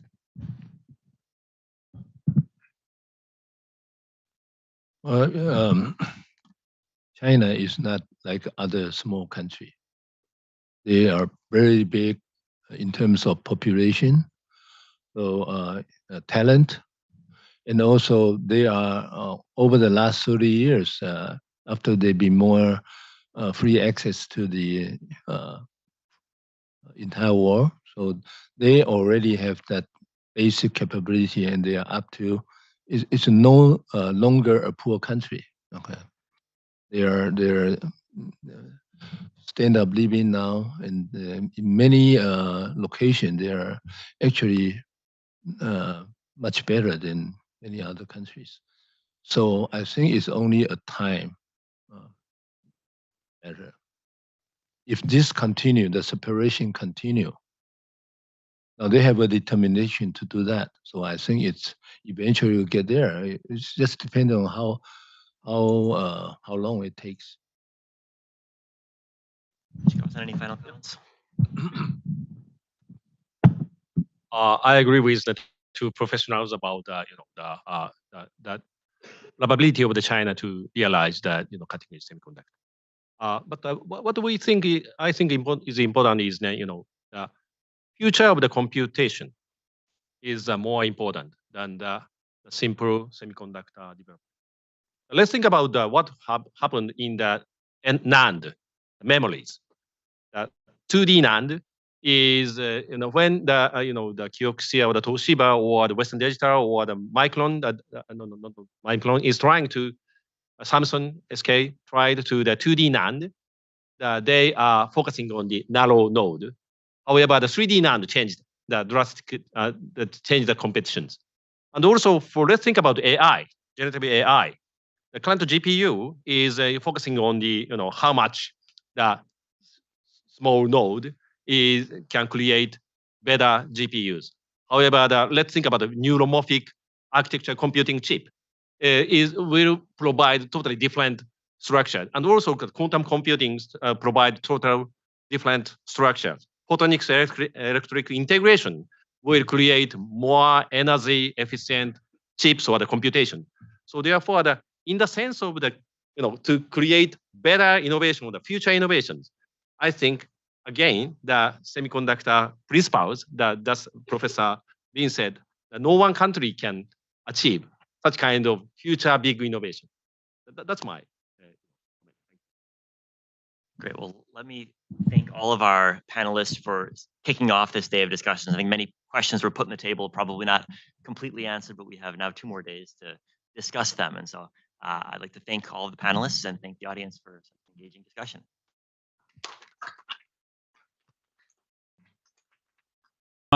Thank you, everyone, again for joining us. Now what we're going to do is, after laying the sort of landscape of some of the major issues, is start to dig down. And so what this next panel focuses on is ecosystems and talent, right? So we talked a bit this morning about the complexity of the issue, the cyclicality of the issue, and the capital intensity of the issue, as well as clearly the political aspects.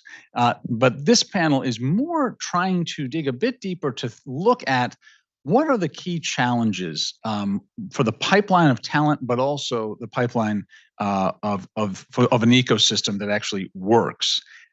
We have 2 wonderful speakers. I'll start with Liz Reynolds. We overlapped. She's another part of the my MIT Mafia, so I always try to bring in MIT Mafia when I can. We overlapped at a wonderful place when we were doctoral students at MIT called the Industrial Performance Center that was set up in the 1980s. Nishikawa-san probably has heard of it. It was really designed actually to deal with a similar challenge at the time from Japan. So the Industrial Performance Center was trying to figure out, well, the US seems to be losing. So we need to figure out what is industrial performance? What is industrial performance in terms of the automotive industry, a whole bunch of industries. And so Liz and I very much having in our DNA, that center, which she was the executive director of eventually, even, are you now currently? No. Right. No, she was at one point. Really taught us a lot about systems, about ecosystems, about the role of industrial policy, and about competitiveness. And I'm very excited to have her join us because not only do we share that background, but she's also worked in industry. She's also been a special assistant to the president for manufacturing and economic development in the White House. And is a lecturer now at the Department of Urban Studies and Planning. And for me, at least, she's a great example of the ways in which people can jump and integrate from industry to government back to academia. So I think we're quite lucky to have her. Professor Lin, you all know, I will not reintroduce him just for time. But what I really appreciate about Bern is that he is really a master lithographer. So you're getting someone who has really built the industry, also saw a lot of the limits of Moore's law early on, and is now the dean of the School of Semiconductor Industry at National Tsinghua University. Role among many, again, also like Liz from the corporate part at TSMC, IBM originally. His role now, returning to academia, is to actually build out this talent. So he is currently, as the head of that school, effectively at the center of gravity for building of engineers and that talent pipeline at National Tsinghua University in Taiwan. So let me just make a few comments and then turn it over to our panelists. Just to sort of set the scene, one is, what is it that I think we should be focusing on in the next 90 minutes? One, quantity, right? So there's been a lot written, excellent, McKinsey reports, Semiconductor Industry Association report, all of these studies that just in the United States about the shortage, right? When it comes to engineers, so 300,000 engineers, 90,000 skilled technicians. The problem is it's not just a shortage in the United States, it's a shortage in the region, it's a shortage globally, because that fundamental point that's been made many times, which is this, and Ronnie Chatterjee will later make himself here, it's not going to be all built in the United States, right? So the White House is pretty clear about that. But the problem, of course, is there may be 2 million workers that is the estimated stock of shortage by 2030. So about a 50% increase is needed. Regional talent shortage. So one about quantity. Another is about quality, right? Because it's not, the shortage is not really only engineers that Bern is focused on producing, but companies are battling shortfalls in lots of things. I mean, in the United States, particularly skilled construction workers, that's an issue. Facility logistics coordinators, that's another issue. So these cut across a range of professions and specializations. I'm excited, as sort of the academic part of my brain is excited about what the US is attempting to do, because big push industrial policy, we haven't seen for a long time. And this is in some ways a traditional approach. It's sophisticated, it's integrated, but it's in the end, it's supply, big push, right? As opposed to what Professor Scher was talking about, which was around the demand side and the lack thereof. So at least for me, that third challenge is it's not lockstep in the supply chain, right? Because you need chip design, you need the fab construction, you need operation, manufacturing, R&D, assembly, advanced packaging, testing, all have shortages, right? The fourth is technology, as we all know, is a moving target. So the exact nature of those needs are going to change over time, and industry is already struggling in that area, right? So the kinds of shift over time. Our student here, Hugh, did a great job. He wrote a few short briefs for this conference, and he looked at that where, facility construction is most important now, but that eventually will not be the shortage. It'll then move right into manufacturing, and then into even packaging and other downstream segments. There's also automation trends, of course, that will complicate that. So last 2 points. 5 is, I'm most interested actually not in the sexy White House federal policies. I'm actually more interested in what's happening at the state, at the local level. I think what's going to happen here in the US, at least, much of the work is actually at the state and local level. And I've dealt a lot with certain aspects of those economic development organizations. For example, in the South, where you had BMW and other major foreign players who came in, and they themselves had to go through this. So the automotive industry recently has tried to remake ecosystems. BMW did it quite well in South Carolina. So there's models we can talk about. But in a industry like semiconductors, I think there's another piece that's ecosystem, not just talent, and that's around the startup community. And so two local challenges: the way the state government is able to manage this, and the others around the startup community that's so critical in a region, a place like Hsinchu, for example, in Taiwan. The last thing I want to say before I turn it over to our lovely speakers is, when we were at MIT, one of the things that we did is we conducted this globalization study. And for me, it was great. I got to travel around Taiwan quite a bit. We ended up writing a book, multiple books. One was called Global Taiwan. So I was running around interviewing semiconductor firms, auto firms, many different industries. And for me, one of the takeaways that I think continues to be the case when I return to Taiwan is that, particularly in highly competitive industries, a lot of the knowledge is tacit knowledge, right? So it's learning by doing, and not always completely packaged perfectly so that you can fully understand as an outsider what's happening between the lead firm and the suppliers. So one of the things that also interests me as we deal with this challenge globally, regionally, nationally, is Taiwanese ecosystems, to me, were very just in time. They were evolving frequently. Recent discussion we had, someone in the audience now is saying that they're scrappy. That was a good word.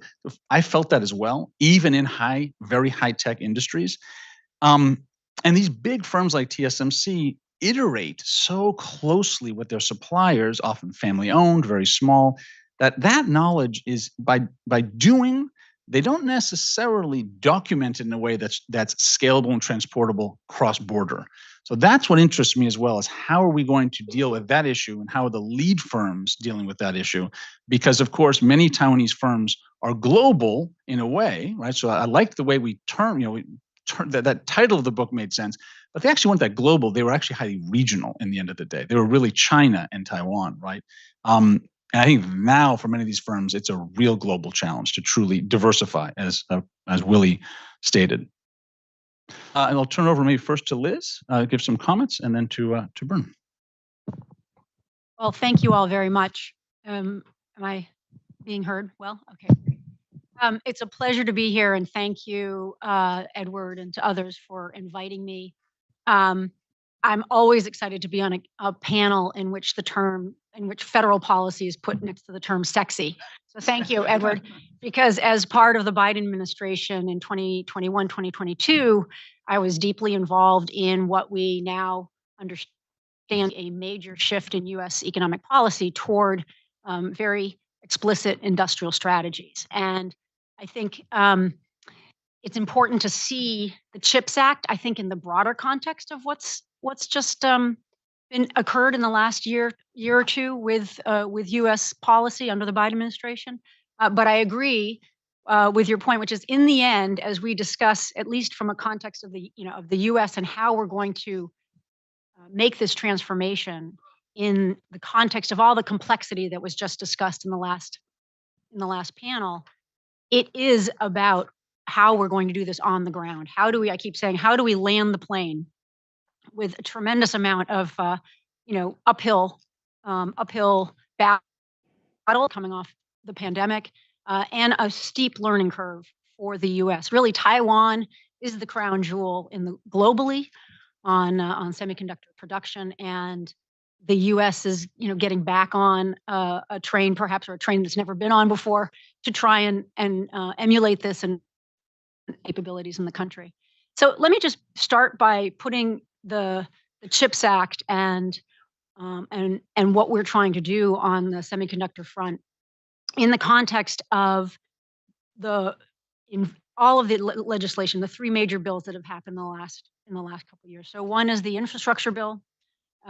One is obviously the Inflation Reduction Act, and of course CHIPS.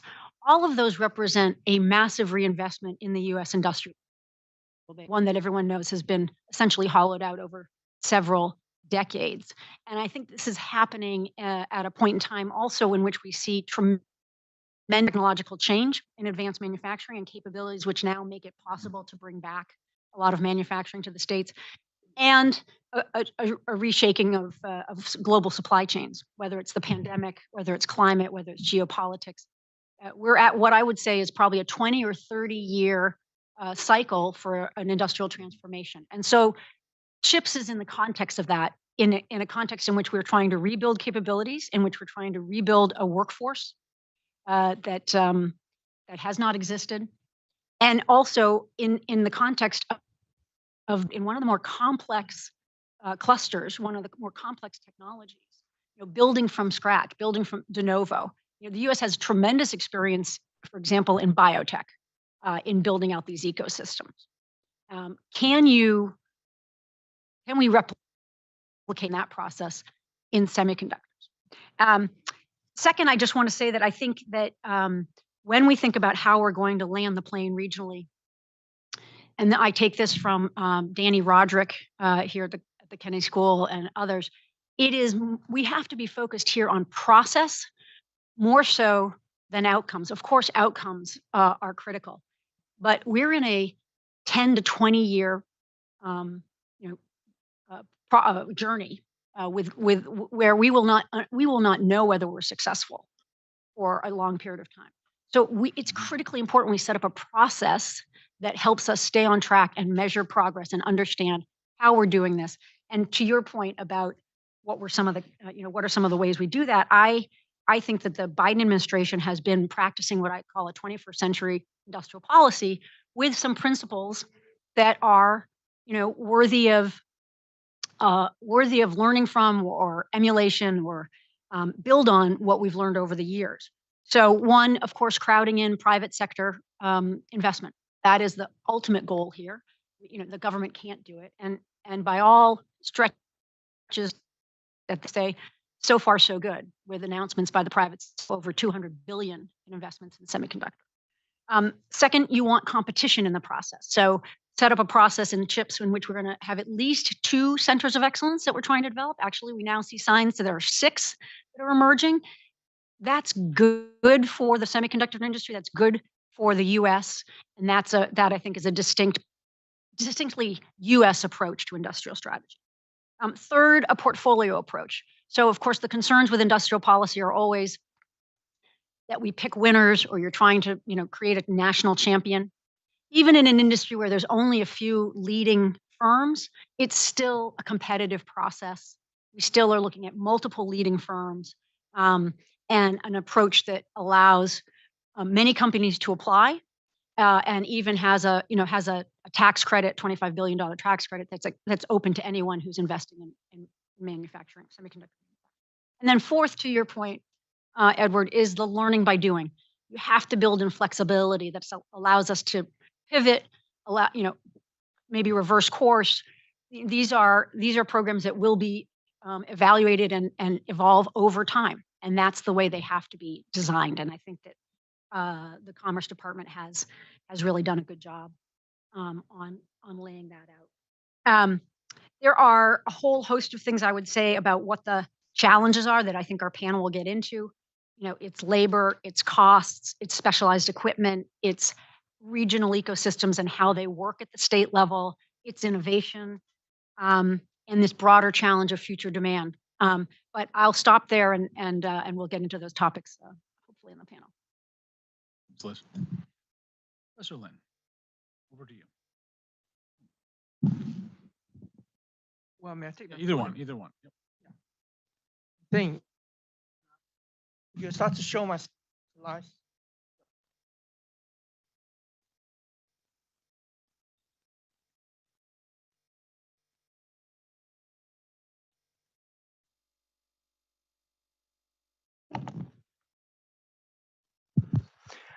Yes, I have a short one. It's only about 8 slides. That's how much time it takes. All right. I like to talk about talent shortage for chips, and I'm reusing some of my slides in the previous show. This is one of the reused one. The root cause of the talent shortage. Okay, we're looking at shortage, but what's the root cause? The root cause is, again, semiconductor technology is too complex to be promoted by a single country. Okay, if we want to do that, then we have a real shortage. This I said before, I don't have to go back there. We need a quantity.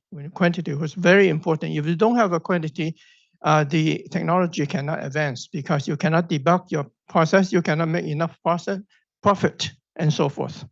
All right. So my last bullet, which is not the least, is that we need a lot of talents. Now, I make a very simple calculation. I assume that for each area, now there are 5 areas in there. I assume that for each area, you need 50,000 people. And that's based on how big TSMC is. TSMC is about 40,000 people. And then you add other people for infrastructure for one area, right? So for each area, we have 50,000 people, and the need is about 10% because the industry is growing. So I assume that we need 10% of each sector. And that is a total need of 25,000 people. Okay. Now, from that basis, now if we assume that we want to create some new, completely self-sufficient countries, so to speak, I calculate 2 cases. One is 5 countries, and the other one is 2 countries. For 5 countries, if I cut down to 50,000 people, I said that now let's go back to the minimum, say 25,000 people for each area in the country. So we have, again, 5 areas, which need 25,000 people. And if you multiply by 5 countries and so forth, we need a total of 625K people, 625,000 people. And that's 25 times than what we need previously. If you take the harmonious view of the technology, with countries providing their expertise and so forth, but don't have to be self-sufficient, we need only 25,000 people. Now we need 625,000 people. But I don't think in reality there are 5 countries which are that ambitious, but at least there will be 2 countries. One is China. They have a need to do that. And the other is USA. They have the ambition to do that. Okay. And you may want to add Japan or Korea or whatever, but at least we've got 2 countries. If we count those 2 countries, then you count the number of people that they need, and those, it turned out that you need 10 times what our need is nowadays. We have difficulty filling that 10%. Now we have even impossibility to fill up that 10x more. All right, so we have a talent shortage issue. What is it? Well, just Edward was talking about not only those PhDs or masters. We need a lot of people in all phases. But let me address, we need some people, special people, then that's well trained in a scientific or engineering area. For those people, now we need to have attractive choices for those students. It's the same for Taiwan and for US as well. They have so many choices. They go to the political sector, economic sector, financial sectors, and then then in the technology one, they may go to Google and they may go to Apple. Okay. So there are so many attractive choices for this for the students, and the semiconductor students. Now, within the semiconductor students, they would primarily choose design, right? It's true for US. It's true for also for Taiwan. In the college that I'm leading, we divide into 4 areas, and the design area is the predominant one. We have to cut off so many people from design because everyone wants to be in design, and it's well understood and well popularized. Design is a clean profession, and then you make more money and all those things. All right, so also most of the semiconductor students stop at master's degree. They don't want to go to PhDs because they make enough profit, high salary, much earlier than the PhDs, and the industry is grabbing them. Okay, very soon after they graduate, get a master's degree, they grab them, just prevent them from getting into PhDs. That is a problem for the future because we need faculties, right? We need young people like this guy to all right, to continue with the torch, right? The university cannot live without faculties, okay? But where are the source of those faculties? Okay, then the difference between US and Taiwan is that in Taiwan, TSMC is probably one of the most desirable employers in there. We're supposed to be able to grab all the best students in Taiwan, okay? But it's different. You put a TSMC plant in Phoenix or in Washington, okay? It probably, in Taiwan, it probably ranked 5 stars. And in Phoenix, it probably only ranked 3 stars, okay? The competition for talent is even more severe here. All right, so what do we do in our college? We would like to have highly qualified PhDs.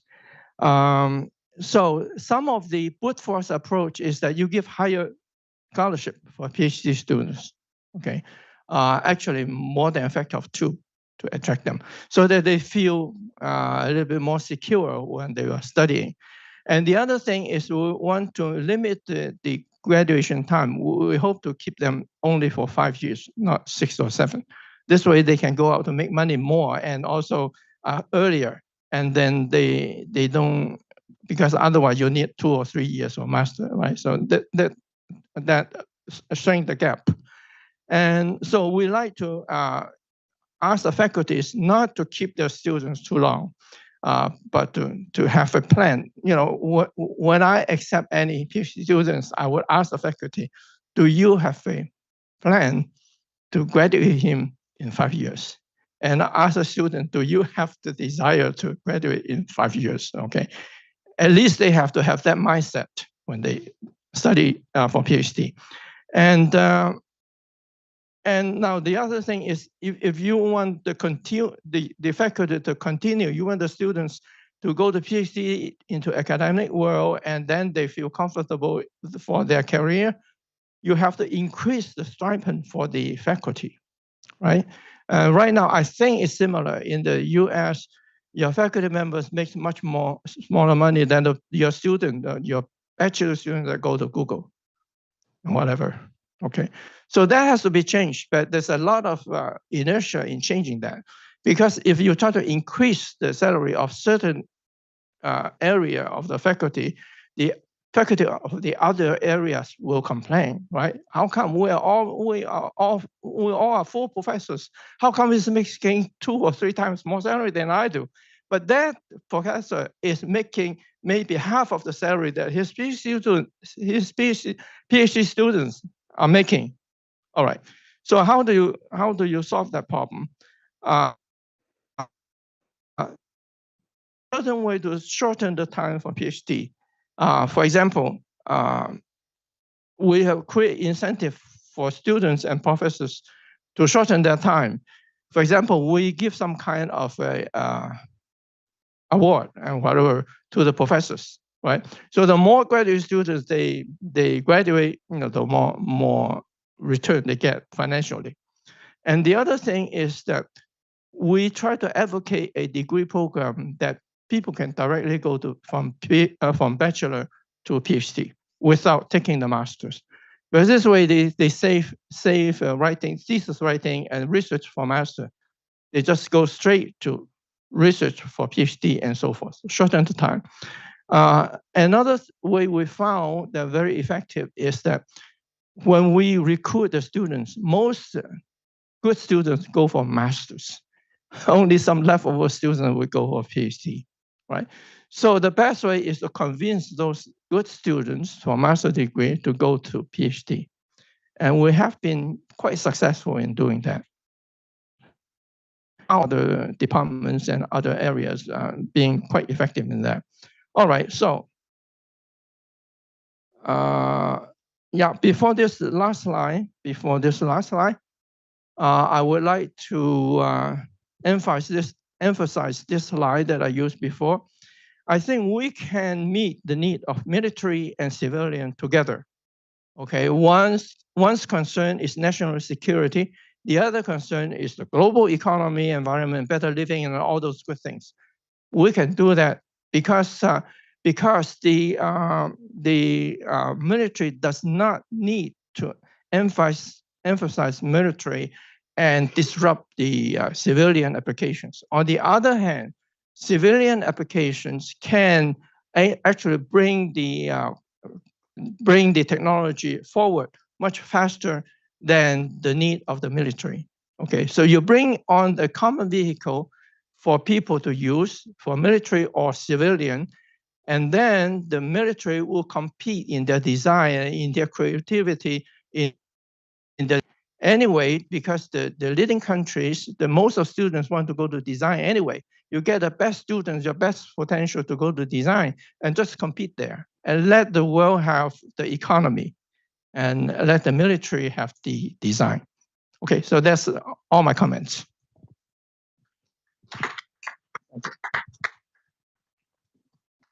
So Liz, do you have thoughts in comparative sense on the U.S. labor market and the challenges you see here before we turn over to? Yeah, great. Yeah, just to give a few statistics from the U.S. perspective right now, and this is analysis recently done by Oxford and the semiconductor industry here in the U.S. Essentially, what's estimated is that the semiconductor industry is going to need about over 100,000 new workers in the next 6 years by 2030. Last year alone, we saw announcements for essentially 45,000 new jobs in this industry. So that's a 33% growth from the current supply in the industry. And we have to ask ourselves, what is the most efficient and effective way for us to start meeting that demand? Because there's in no circumstance are we going to see I think an immediate response. As Bern said, we have tremendous amount of competition for the talent that actually could respond to those jobs. About approximately 60% of the new jobs right now will be unfulfilled if we do not change our current training system in the country. And about of those 100,000, about 40% are technicians that need a 2-year certificate or 2-year associate's degree, whereas about 35% are in the engineering category, which is more master's and PhD. So I think of that as obviously a challenge, but also an opportunity. That this is across the board in terms of U.S. education system, in terms of filling those jobs. We have a very fragmented education system, workforce training system, from our community colleges to 4-year college degrees, et cetera. But that fragmentation allows for a lot of experimentation and a lot of opportunities to build models that can then actually be readily scaled. So I think it also aligns, as I said before, with the broader advanced manufacturing agenda right now that we're seeing kind of be rebuilt, and where certainly at the community college level and elsewhere, there's a reinvestment in advanced manufacturing skills and bringing what has been a shortage of workers really for years to the fore, and making that a priority for the country. CHIPS, of course, provides funding and has been accelerated in terms of trying to get out in front and insist for any of the lead companies, they must provide a workforce development training program. So you see Intel in Columbus or Micron in Syracuse partnering with regional institutions to try and build that capacity. And also there'll be a center of excellence that's built into the National Semiconductor Technology Center, which again is the R&D side of the CHIPS Act. I think it's important though, and I should mention that right now, what the tracking in the country is that since the passage of the CHIPS Act, there have been about 50 to 60 new programs announced in the US. Doesn't sound like enough to meet that 100,000 goal, but in fact, I think again, from a regional ecosystem point of view, we start to see new programs put in place and shared learning and sort of acceleration of our system. I do want to say that I think it's a necessary strategy, but not sufficient. That in fact, a critical part of the strategy for meeting our talent goals in this country is going to be skilled immigration. We have currently every year about 16,000 students educated in STEM, foreign students who leave the country.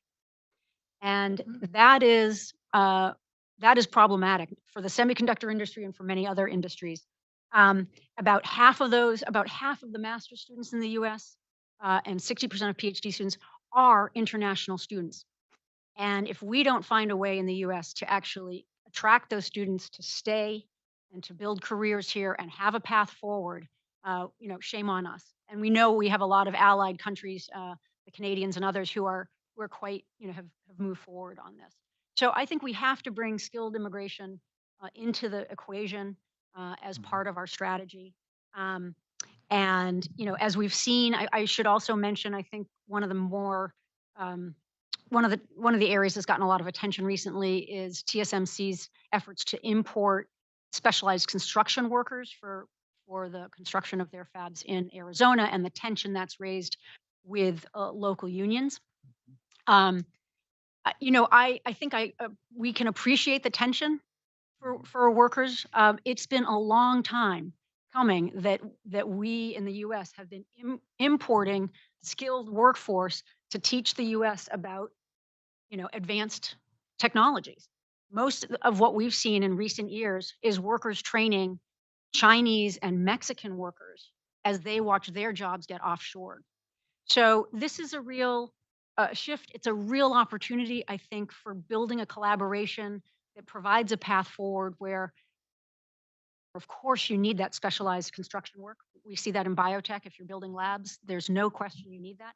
But an opportunity for local workers to also learn, because of course we're hoping we're in this for the long haul. So we need that workforce over the next 20 plus years. And so hopefully there's a pathway forward with TSMC to negotiate something that works for both sides. Thanks, Liz. Before I turn it over to the audience, it's interesting. I have a bias, when I look at these types of challenges. So I'm not a semiconductor person, but I'm basically an energy person, right? So I come from looking and working in the energy industry. That energy industry is highly cyclical and it's capital intensive. So there's two issues of cyclicality that for me are deep structural problems, right? And it's something that maybe the two of you can think about as we turn to the group here. One is the cyclicality economically of this industry, right? Willie touched on it, but I think it's a big issue. It's really hard to look students in the eye and I think for semiconductors, certainly I saw this in, for example, oil and gas, and say, you should come into our industry when you knew that there was a big overhang, an oversupply that was coming, let's say for specifically around oil as one example. So that seems to be the case with semiconductors. It seems to me that it's highly cyclical. There will be a downturn. There could be a significant oversupply. How do you really get talent, particularly the young generation, involved? To me, is a big one. The second cyclicality is not economic, but is political. And this was also touched upon a bit, which is this is a challenge, I think, for all of us, but particularly the US government, which is when you look to allies and to aligned powers, our own politics are cyclical. And so what is it that we should be doing to either measure or better tell that narrative of the ways in which the US commitment will not change, or at least not appreciably change in the long run, if our own administration changes, right? So a lot of this is congressionally is done through Congress. That's great. The CHIPS Act was Congress. That's so inefficient that it's actually stable. So that's a good thing. But executive powers are very important as well. So there's two types of cyclicality, economic and political, that I guess that I tend to sort of focus on, just because I'm coming from a very similar industry in many ways. So with that, let me turn it over to the audience. Questions for our panelists. We have our lovely Wenqi Yu, who is going to be joining us in another panel as a chair. So Wenqi, if you could just quickly introduce who you are, and then your question. Well, thank you. I'm a big supporter of Tony's and Edward's. That's my affiliation, and a fellow at Ash Center, and originally from Taiwan. So a question, we've talked a lot about Taiwan and the US in terms of how to address the talent shortage issue. Do we know what China is doing? On the talent side. Right. Do you want to, maybe let me collect a couple. Changtai, and then. Chang Tai-Shih from the University of Chicago. Just quick suggestion. Why isn't the obvious solution to a talent shortage just to raise wages? I mean, in almost every single skill, every single industry, that's the way it really happens. And I know that businesses resist it, but if you don't do it, then it doesn't happen. Or if you can't afford it, then it's not worth it. And let me do one more. There was Jason, and then we'll have some responses, and then we'll. Jason Shu from Harvard Kennedy School. Thank you for being here. My question is to Mr. Berlin. So I'm curious about the AI and automation, and how much of that development of technology will replace the type of a manpower that semiconductor workforce can replace. And you've laid out a number of the workers' requirement in the next five years. And with the advancement of AI and automation, I know it's been deployed in TSMC's current workflow. Would that help solve some of the issue? And if yes, what would the future roadmap look like? Thank you.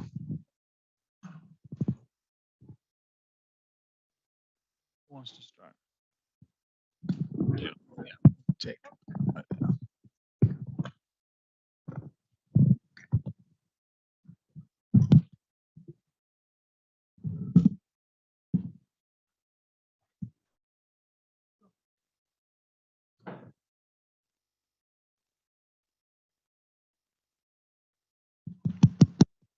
Okay.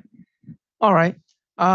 Well, AI is one of the innovations, and that can be detrimental for it will replace a lot of jobs, as people are worried about. Well, actually, it can also create a lot of jobs. Okay, any technology needs a lot of human innovations and human creativity to grow, and so to speak. So I wouldn't worry about it, because first of all, well, somebody has to design all those AI activities and so forth. And then because of AI, we need a lot of chips, right? And you need a lot of people to make those chips. So it is a shift of jobs, but it's not a elimination of jobs. Just like any good old industry, some new industry will come and will eliminate some jobs, but then it will create new jobs to replace those lost. And I look at it as a sign of the improvement of our civilization. So, why don't I talk about on the wage point? Yeah, theory would say just raise the wages, and that's certainly been the discussion in some of the manufacturing space. But frankly, I think we're in a place already where wages have been rising at a pretty, pretty steady pace. And what I understand is that in these regional markets, and again, labor markets are regional by definition, that as TSMC has tried to find workers in the Arizona space, competing firms have been very competitive with their wages, bonuses in the six-figure range a whole host of ways in which they've actually been competing on wages in regional markets, at least for the higher talent. The other part that I think is the reality is we actually need the skilled workers. Like we're not talking about training on the job. I think that folks believe that we need actually some investment in the training first. So the wage premium is hopefully there at the end of the training, but it's not going to necessarily be the fix right now. And I will say I don't know what China is doing about training its workforce in semiconductors. Yeah, maybe we can come back to that. President Gao, do you have a question? Yeah. Yeah. Elaborate on the wage thing as Bern was talking about raising the stipend and the salary of the faculty. I was noticing he was looking at this direction. That's right. I wonder who the audience was for that particular comment. Audience of one. No pressure at all. I just want to share with the audience what we are doing to help to raise the wage and create incentive for students interested in S&T. One thing that seemed to work fairly well in the past couple of years is we partner up with industry to create incentives.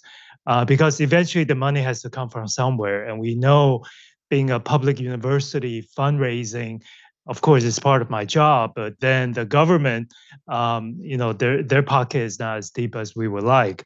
So we turn to industry to create a PPP platform in a way that they bring in the financial incentives as well as the real world problems.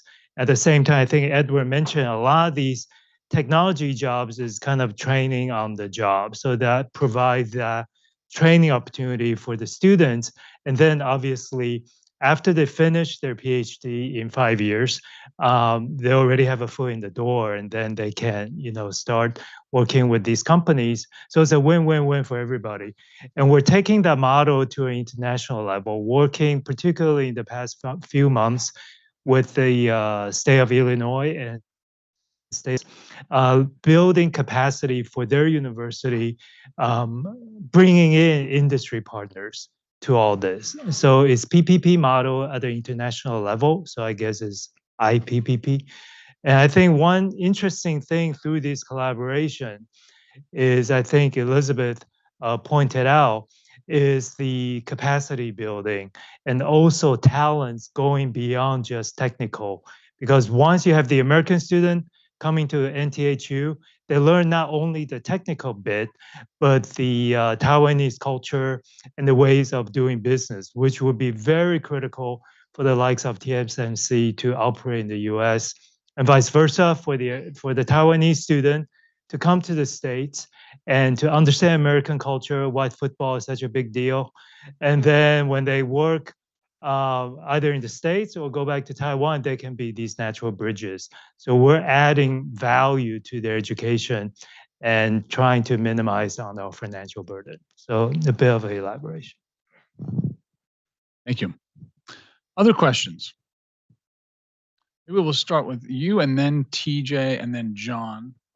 Yeah, that's right. The mic, I think the mic is coming out. Yeah. So 1, 2, and okay. John. I'm H.D. Kong. I'm teaching at Harvard. Actually, I think we're doing very well because 50% of students in engineering, computer science are doing AI, are doing semiconductor related science and engineering. What else you want us to do? You want to make the whole engineering department to be designing chips? I don't understand the question.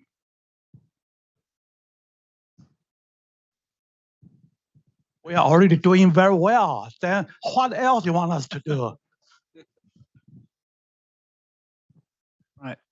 TJ and John Haig after him. My question is Professor Reno. Yeah, my question is related to what Professor Kong has just said. The American education system is the best in the world. I still believe so. Including this institution here. You're training the best students, and all the best students are coming from different parts of the world to receive training. So these guys are expected to work for the most prestigious company with the most demanding job for innovation, designing, and so on. I really don't see that people are coming for study in the US to be working in a factory. Manufacturing job, but I really have to question the problem. That the key question I have is, what is the U.S. government is really up to? You know, creating jobs, or creating industry, or bring the manufacturing industry back to the U.S. That's really confusing. So I just want to take this opportunity to ask Professor Reynolds about it. You know, the problem TSMC is encountering in Arizona is exactly the same kind of thing. You know, the kind of workers they really need is not available here. But you have much better people who can do something the TSMC really needed. So that's kind of a question. I hope you can clarify that. Thank you. Just bring that mic over to John Haig. Oh, great, perfect. Hopefully it works. Yes. I'll I'll just grab the third one. Couple of dimensions. First of all, I'm John Haig. I co-direct the Mosava Rahmani Center for Business and Government here at Harvard at the Kennedy School. So there are a couple dimensions that I want to try to understand how they kind of fit together. And it's this question of, one, why don't you just pay more? The wage question. But then the conversation we were just having about the overlay of culture and norms and whether you can transfer knowledge, and what's the real skill set that you need to have to be successful. And Professor Lin focused on PhDs, but Liz gave us a segmentation that was much more, there are different skill sets at different levels, and how do you build that system? And if you go back and look at TSMC, for example, it originally started because one of the companies, TI, basically went and looked in Hong Kong, they looked at Taiwan, and they said, oh, there are a number of women who are working on farms that are highly skilled and intelligent. We can bring them into the cities, we can train them, and they'll be fantastic working in these foundries. That's a very different skill set and a very different cultural norm. So how much of, the real question for me is how much of this skill set can be handled through labor costs and wage structure, how much of it is culture, and how much are we going to have to live with just a segmentation that's going to require this global production system, this global set of supply chains, because no matter how much we train, it's not going to change some of those other dimensions. Yep. Easy questions, Liz. Why don't you Yeah, start? really. Where to This is start? why you were the special assistant to the president. See, now you get now you get the honor of solving all these problems. Yeah, exactly. Well, but this first question about what is the goal of this Right.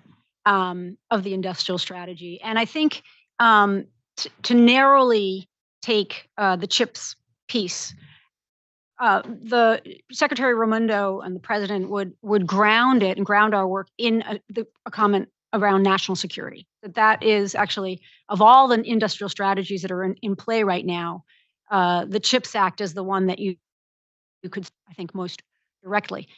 Having said that, if the goal of this was only to build, cutting edge frontier chips, and we didn't care how it was done or what it looked like in the end, we would end up in a place in which we are still vulnerable to a lot of areas where there's vulnerability in the US economy. So what we found through the pandemic, national security and economic security, both at risk.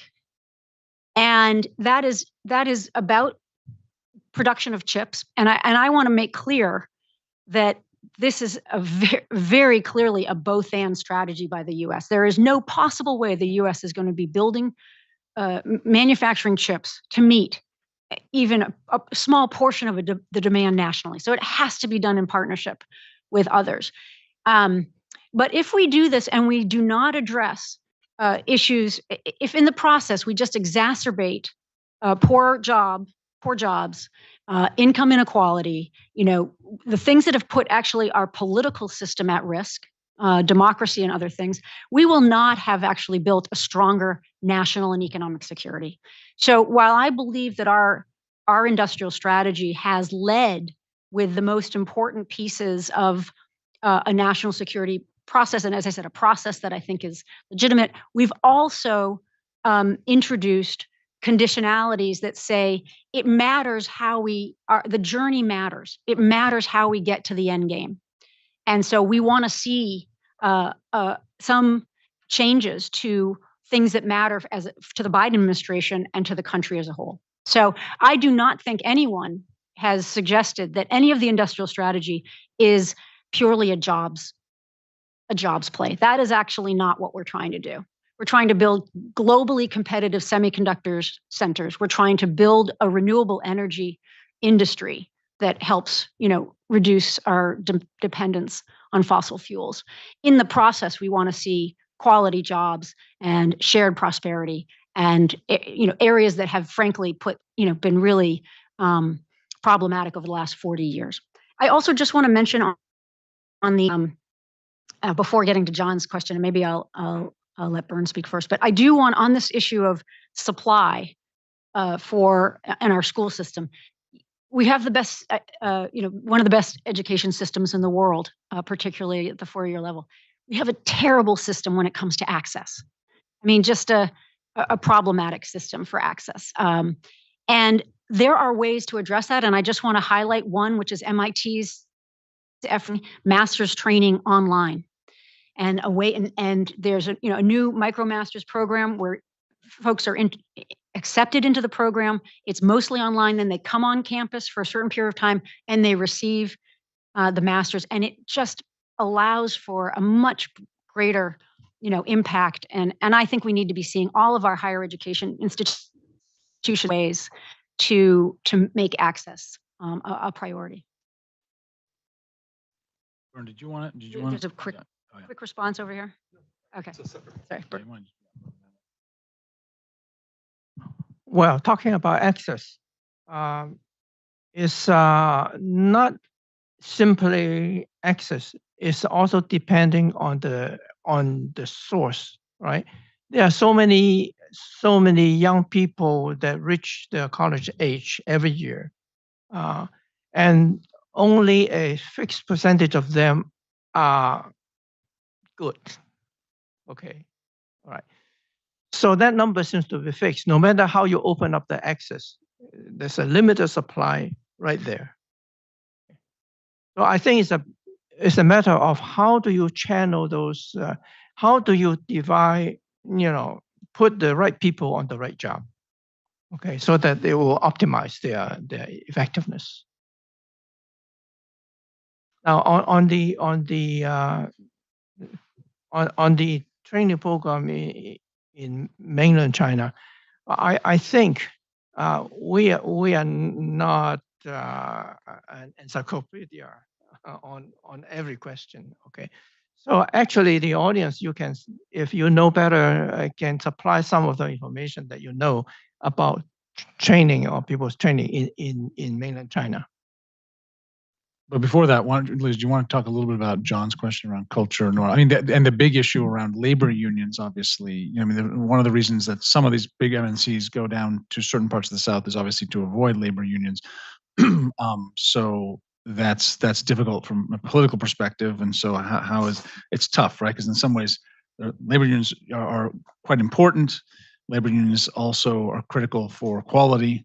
On the other hand, a lot of the capital is trying to get around labor unions often. Plus, there's John's point, I think, which is embedded in. I see scenes from the movie American Factory, where you see the approach that mainland Chinese firms take to hierarchical relationships, to importing labor, to the role of a labor union in a corporation that are so vastly different than the American workforce. And which is why it fascinates me to no end. I mean, this big push, right? Because of those cultural, but also labor organizations themselves, right? They're highly political. So that's, again, very easy. Turn it over to you. Where to start? Yeah, right. So I want to work backwards, perhaps from demand, which is the previous panel, and Willie spoke to this concern about the demand side, that this is essentially a supply side push. And indeed, we have to be concerned about demand. And why is that? It's because customers aren't interested in switching factories, right? Once you've got something working, particularly in a high intense skilled industry like this, in which you have R&D and manufacturing tightly tied. So there's a lot of disincentive to actually switch your production system, which means there's a lot of disincentive for lead companies to use new suppliers. You want to bring in your team, you want to have your suppliers. This is what we're seeing in Arizona and elsewhere. And why is that? You want your workers who know exactly how to make things work and keep the levels of excellence you need in semiconductor production. So the idea of building a new workforce in an industry in which we do not have a long history or deep skill set in this country has a steep learning curve there, and so it is going to take more time, and and we're seeing already that the costs, to that are not negligible, or are part of the strategy going forward. So I completely agree. There's I don't know if it's cultural, but it's a whole new skill set. And in terms of unions have not historically been very present in high-tech industries, as we know. The fact that we're building out this new industry here in the country, along with energy, provides an opportunity, I think, for better management labor relations and for opportunities in terms of training and elsewhere. And unions, certainly what the president has wanted is that unions are at the table. They have historically not been at the table in a lot of these conversations. So I think that's a TBD as to how that's going to play out. But certainly there's an opportunity here when it comes to the technician level technician level trainer employee, for building out a class of workers before, but that exist in other types of manufacturing, the sort of basic technician job. And so I suspect we're going to see sort of models and union representation, et cetera, jumping from some industries into semiconductors at certain levels. I'm not sure we're going to see it across the board, but I suspect we'll see, that play out going forward. I don't know, John, that's not a good, adequate answer, but it's best. So why don't we take, so we have time, so 3 more questions, another round. I'll try and get people who haven't asked first. I see you, Changtai, as well. So why don't we go Michael, and then you would be, so this is Professor Tsai here, Laura, and then Michael, and then Margaret, the next round. I really appreciate that this platform give us a kind of interaction between the United States, Taiwan, Japan, and so on and so forth. I'm response to the one of the question about the China future development of this talent education and so their human resources focus on this kind of semiconductors, chips, so on and so forth. I'm not the expert in the chips. I'm the lawyers myself.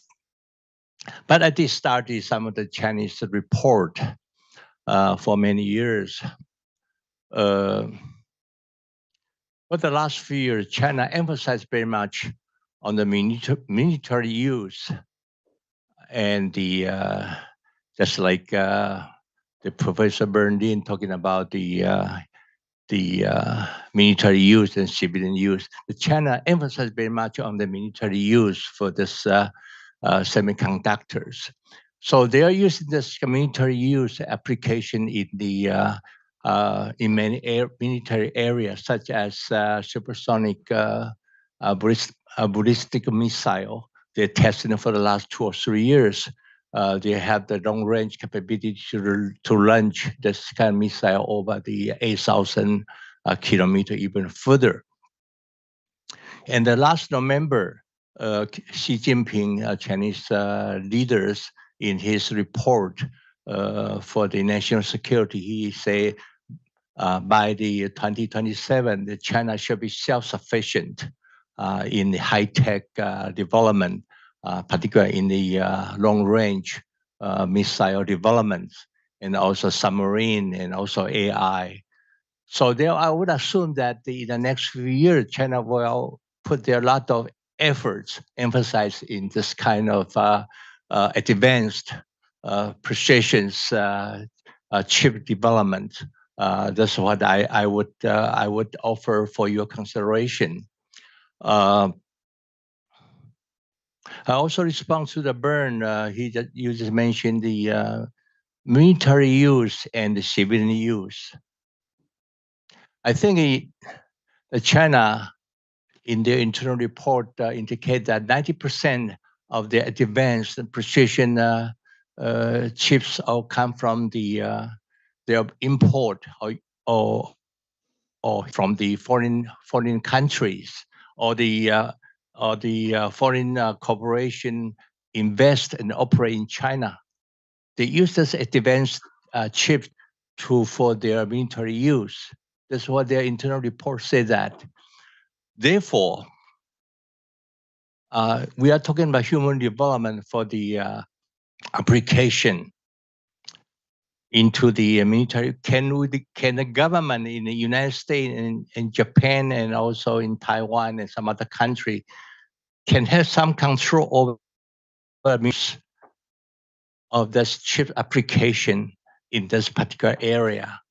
That's what I would raise the question to the presenter, also as the moderator. What is the government in this area, military use for development of human resource development in the chip development?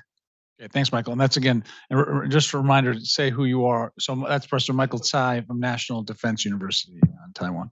Hi, I'm Dong Feng. I'm a research scientist from Harvard Medical School.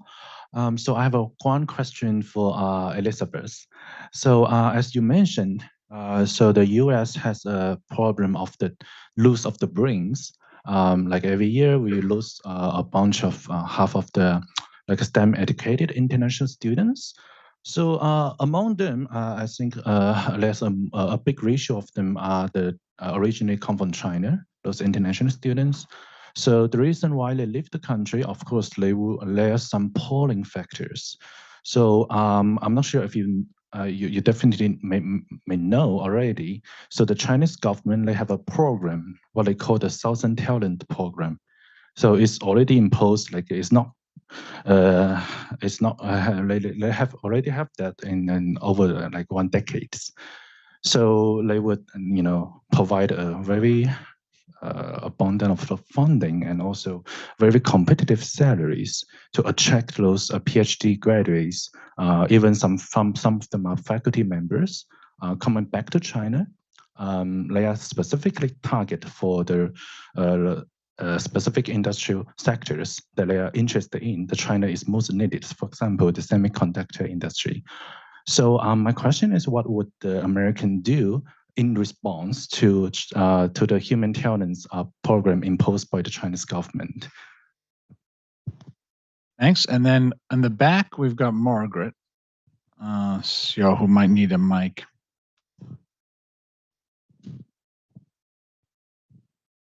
Hi, thank you so much. Margaret, I'm from Harvard Law School.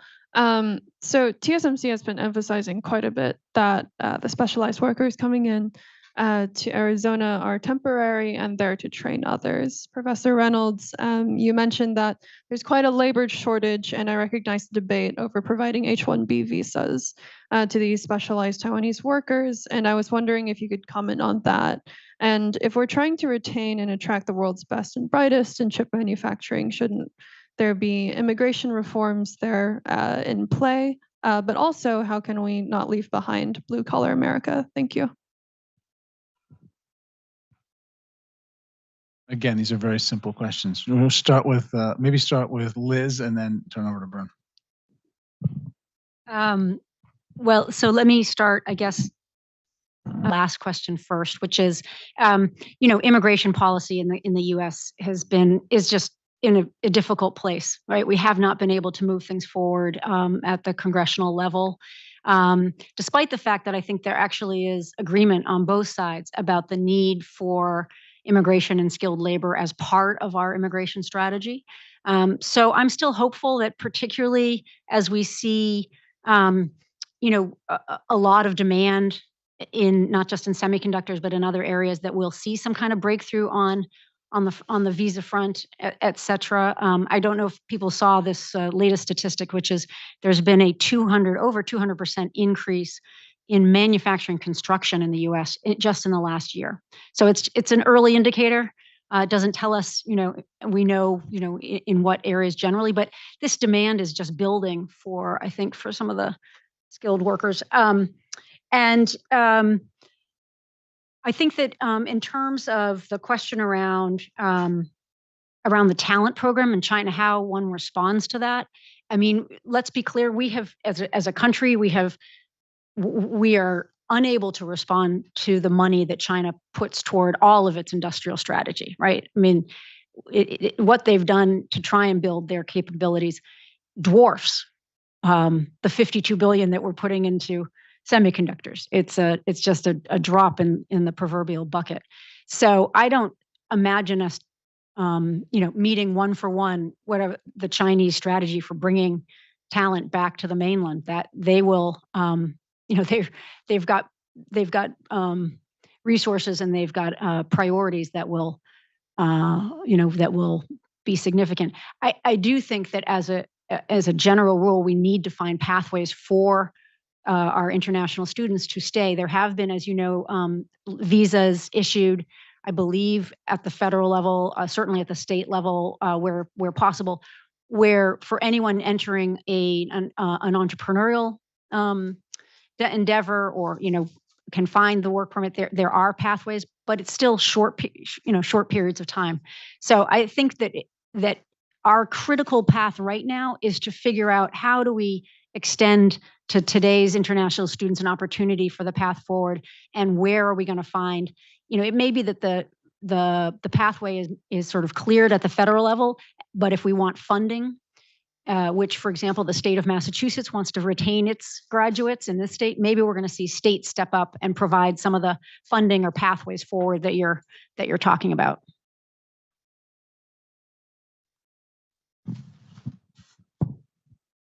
Well, I know that a lot of children of my friends, they graduated from the university and they couldn't stay. Okay, so actually you have said the same thing.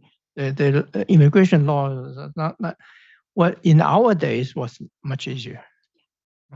Well, I remember President Johnson signed into a law that anyone has an advanced degree can apply for permanent residence.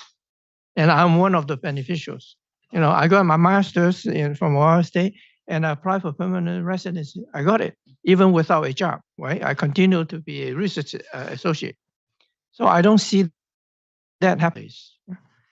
Okay. Now the other thing is talking about the military use of the chips in China. I don't think the military would need 12 million chips for military use.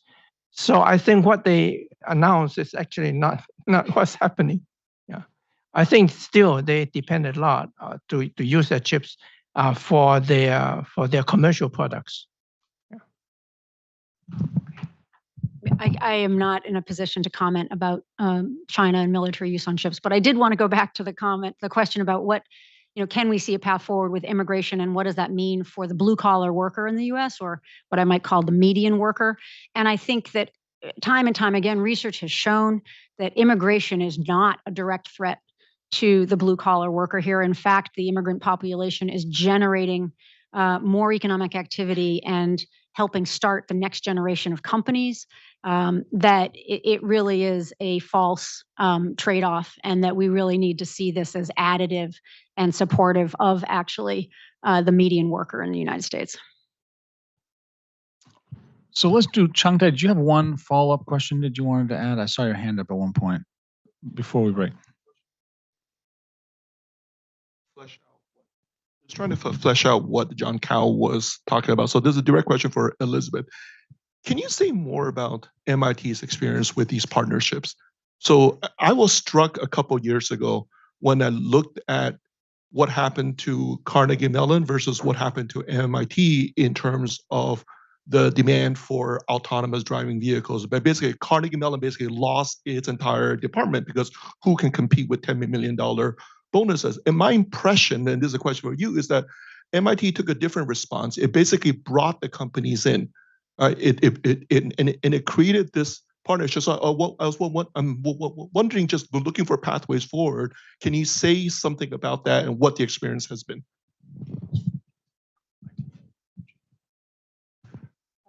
Right.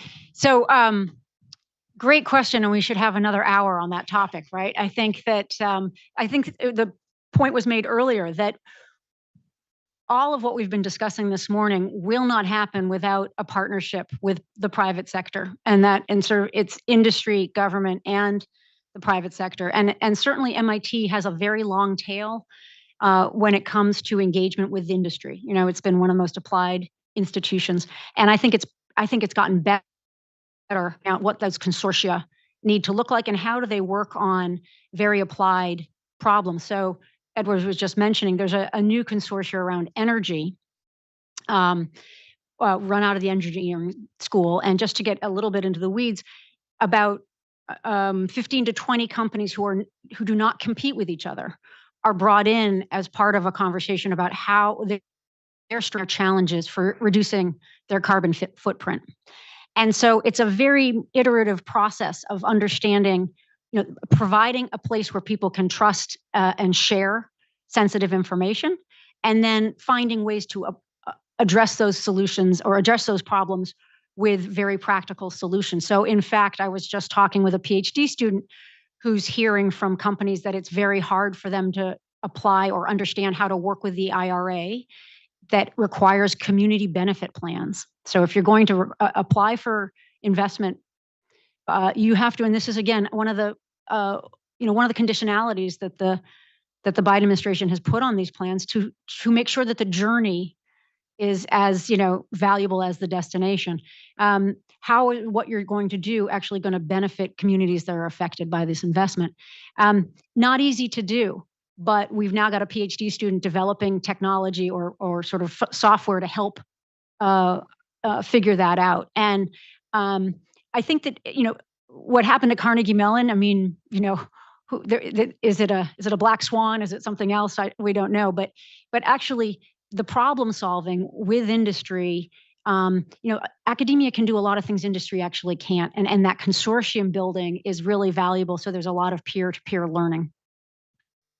Before we break for lunch, I just add a little bit to what Liz is saying that I think Carnegie Mellon did this to an extent, but one of the things I think MIT has done very well is, if you even look at that MIT Energy Initiative, one of the key things that industry really wants is not just that pre-competitive environment, but also a lot of insight into where government in those types of industries, highly regulated, long cycle, large capital industries, where policy is going. So I think having and this is where the Kennedy School has an advantage, although I don't know how integrated we are with the rest of the university. MIT is highly integrated, right? Run by engineers. It's an institute. And so having Ernie Moniz, for example, who was really one of the founders of that energy initiative, then go into becoming the Secretary of Energy and then coming back out, John Deutsch running CIA coming back, was massively, I think, important for stepping that up, basically standing it up. And I think for the industry, it was very helpful to have that level of foresight into the way that government is trying to shape policy. So I think that's also a big reason. That's not just to push the Kennedy School's own agenda here, but I think that's why MIT is particularly good. I think they get that fusion, unlike a lot of other universities. So with that, first, I would like to thank the panelists and basically have them think a little bit more over lunch. So if you can push them, they're going to continue to sing for their supper, or at least for their lunch. Push them, ask us questions. But we're going to break for about 30 minutes, grab some food, and then we'll have the lunch speaker, Ronnie Chatterjee. But most importantly, thank you two very much.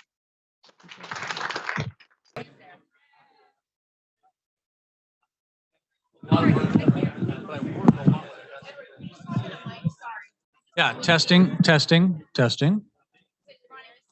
1, 2, Ronnie, 3. we see you. All right, can you hear me okay? Ronnie, can you hear me? This is Edward. How you doing, my friend? I can You hear can you. hear me? Yeah, can you hear me okay? Okay, got it. Okay, so I think it's gonna work, Ronnie. Hold on. I'll start herding the cats. Okay. Could I share my screen? Is that gonna work or is it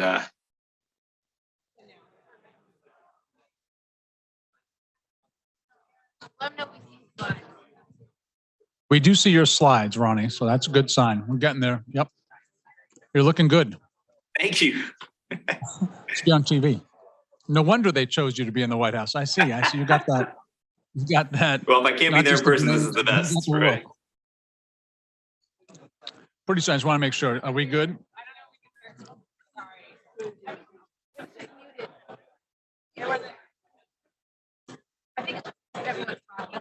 Ronnie, can you talk a little bit, Ronnie? Sure. Testing, 1, 2, 3, testing. And I'll pivot slide 1. Let me see if this actually I works. think he's low. I can hear something coming through. Yeah, so keep talking, Ronnie. I'm going to try to play with this. No worries. Testing, 1, 2, 3, Okay. testing. Yes, good man. Here we There we go. Nice. I'm here in Durham, North Carolina. And hopefully you can see me Yeah. and my slides as I click through. Yeah, your slides are moving. Beautiful. Yeah, good. Okay, this is now I perfect. think we're good. Perfect. Good. Ronnie, Shall I- what I'll do is I'll start herding people together. So we'll start in like 2 minutes. For sure. I'll go on mute in the meantime. Okay, sounds good. Thank you. Thanks.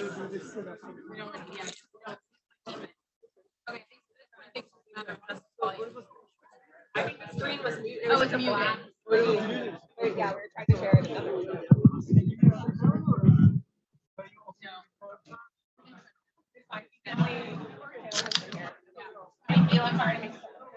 Thank you very much.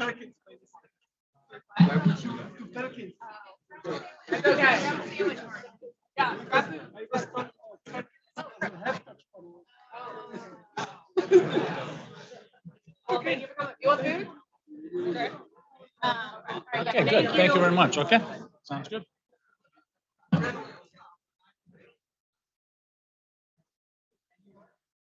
Okay, thank you very much. All right, everybody, we're gonna get going.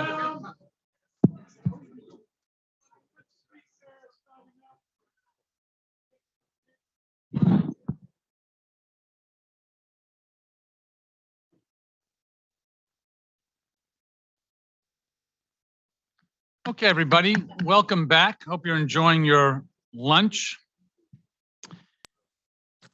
Running these types of events is always a lovely microcosm into the complexity of even a simple academic conference, which I think gives us a lovely window into all the complexity that you could possibly imagine in running a semiconductor industry.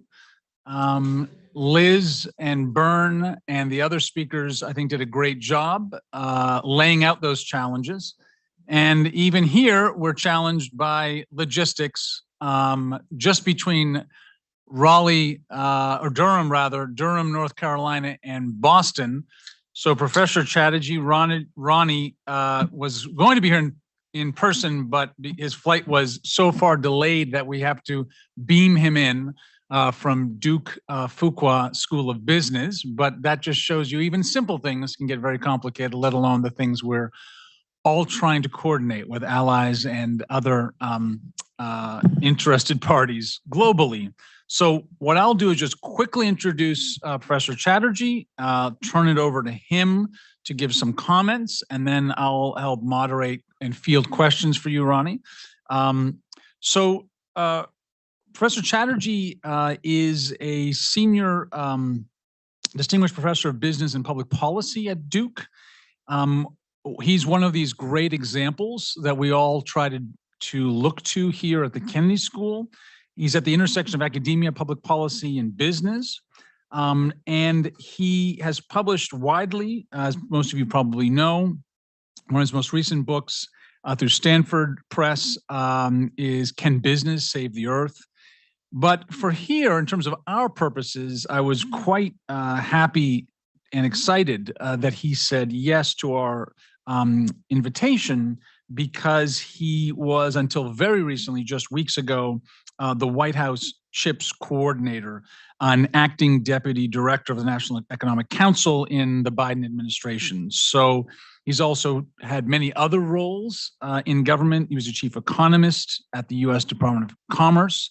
He worked for President Obama as a senior economist in the Council of Economic Advisors. So there's a very long list here. I won't go through all of it. What I find so compelling about what Ronnie does is he really is sitting at that, what we talk a lot about, which is a new industrial policy. Well, he's had to both deal with designing and executing it, and is really well and uniquely situated to give his thoughts about where we're going. And so we're quite lucky to have him. Without anything else, I think I'm going to turn it over to you, Ron, if you could then give your remarks, then we'll turn to the audience and gather some questions. So welcome, my friend. Good to see you. And sorry we can't see you in person. Oh, thank you so much, Edward, and to the audience. Oh, thank you, everybody.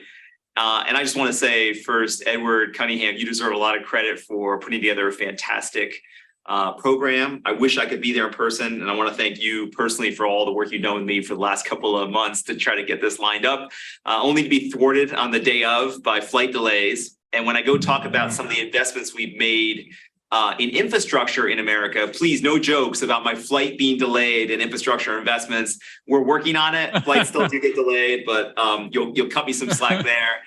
And Edward, along with folks at the Rajawali Foundation Institute, the Kennedy School, and all the other sponsors, it's an honor to be here. To the audience, I'm really sorry I can't meet you all. When I looked at the agenda, I said this is going to be a fantastic place to chat with people and get to know folks who have a lot of knowledge that I don't have. And I can tell that by looking at the other panels as well as the participants who are in the audience. I can also see all your lunches, and so I'm very upset that I can't be there to eat lunch with you as well. It's a spread. But what I'll try to do is be concise here on Zoom, give you some overall comments about 4 different things. First, what is the broader economic strategy that the Biden administration has been pursuing? I'll give you a take based on my own experience over the last 2.5 years in the administration, but also as someone who is an academic economist in a business school and thinking about industrial policy through a scholar's lens, as well as someone who is implementing one of the major programs. And hopefully that is something unique. I often feel like I have to have 2 sets of ideas in my head at the same time. Scholars have healthy skepticism about policy and what works and what doesn't, as they should and as we should. But when you're implementing, often you have to move really quickly and you have to get a sense for the best approximate solution rather than the perfect solution. And so I think of those 2 things together as I give this talk today. I want to hone in on the CHIPS program in particular. This is the last time I'll say it, but it's an acronym actually, which only myself and my children have memorized, which is creating helpful incentives for the production of semiconductors. So you like the branding there. We'll use CHIPS here in the CHIPS and Science Act. We'll talk about the goals of the CHIPS and Science Act as well. And we'll talk about some related technology policy issues too. While some of these are things that I worked on directly and are in my areas of expertise, some of them a little further afield, but I need to mention some of the issues around export controls, global institutions that are intermediating some of these conversations between countries around chips, and happy to discuss that in the Q&A to the best of my ability. And the last piece is some of the opportunities and challenges that exist both for the CHIPS and Science Act, as well as what you call the modern American industrial policy or strategy more broadly. So that's what I hope to get done. Because we're on Zoom, I'll do 2 things. One, Edward, I'll ask you if you're having trouble hearing me or seeing me, just give me a thumbs down. I can see it. I'll keep an eye on you during the presentation. What's most important is that people can see the slides, which I think are over his other shoulder as I click through them, especially because sometimes for a fast talker like me, Zoom is difficult because people can only pick up every other word. I'll make sure I'm sticking close to the slides and happy to go faster or slower. Edward, if you can give me a sign up there too as well. So far, so good. Looking at the thumbs up. Let's jump into it and talk about the industrial strategy more broadly. So it's really important when people ask me about chips, and I've been doing a lot of talking around the CHIPS and Science Act since leaving government about a month ago, where it fits in with the rest of the economic agenda that the Biden administration pursued over the first 2 years. And I think one of the most important things to realize is that when I started working in the Biden administration, it could be that this slide 2.5 years later could have ended up blank. What do I mean by that? Well, when I started talking to the Secretary of Commerce, Gina Raimondo, when she was nominated and announced, it wasn't clear we were going to pass any legislation at all. And I had read a lot about polarization in Washington. I had worked for President Obama in 2009 and 2010, a period where Congress became more polarized. And a lot of folks thought it'd be very difficult for any agenda to be passed in Washington, D.C. And I say that not to give you a victory lap for any particular political party, just to remark on the idea that I don't think most people, maybe on either side of the aisle, Democrats or Republicans, could have imagined how much could actually be done. This is separate, of course, from whether you think these are good policies, whether you think it's a good use of money. These are all things we can discuss and debate. And of course, I have my opinion. But in terms of passing legislation as one measure of the output of a government and getting divided government in particular to work together, I think it's a really interesting and surprising list to see these 4 major initiatives. I'll also note that a lot of the discussions about American political systems and institutions before this period, and even today, really delve on how polarized we are, hopelessly divided and unable to do big things. But if you look at 2 of the big initiatives here, the bipartisan infrastructure law, and remember, you're not allowed to make a joke about my flight delay today, as I say that, and the CHIPS and Science Act, both of those were passed with bipartisan support and signed by President Biden. And so when you look at those 2 pieces of legislation, I think you can draw 2 things from that. One is there seem to be areas, not everywhere, but areas of compromise between the different parts of the political spectrum in the United States to do particular things. And in this case, investing in our roads, rails, bridges, and all the networks that connect people and ideas at 21st century speed. And also the national security impetus behind the CHIPS and Science Act. And I think when we get to the later discussions, both today and in maybe the Q&A, when you think about the durability of these programs, I think it's really important to remember that they come from a strong bipartisan base. Now, it was not true in the case of the American Rescue Plan and the Inflation Reduction Act, the biggest climate initiative of our lifetime. These were passed with party line votes. But I do think when you look at the pillars of the America's New Industrial Strategy, a large part of it has been bipartisan, and that's pretty interesting. A lot of folks ask me when it comes to CHIPS, what happens if there's a change in government? What happens if American politics change? And one thing I'll tell you is, right, if you look at the bipartisan roots of a lot of these pieces of legislation, it gives you hope that there could be more continuity on some of these programs than you may think. That doesn't mean for all the programs or each part of the program, but it does let me think about it in a different way that I would have thought about before. Now, just to give you a quick look, and I think you've probably seen this before, the American Rescue Plan, often talked about as the stimulus, happened very early in 2021. It was $1.9 trillion to stimulate the economy out of the pandemic.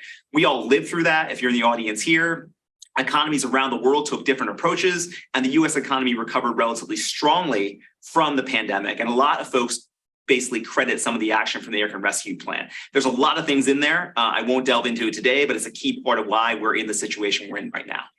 The bipartisan infrastructure law, it was passed later in 2021. This was the bipartisan support, President Biden's first year in office.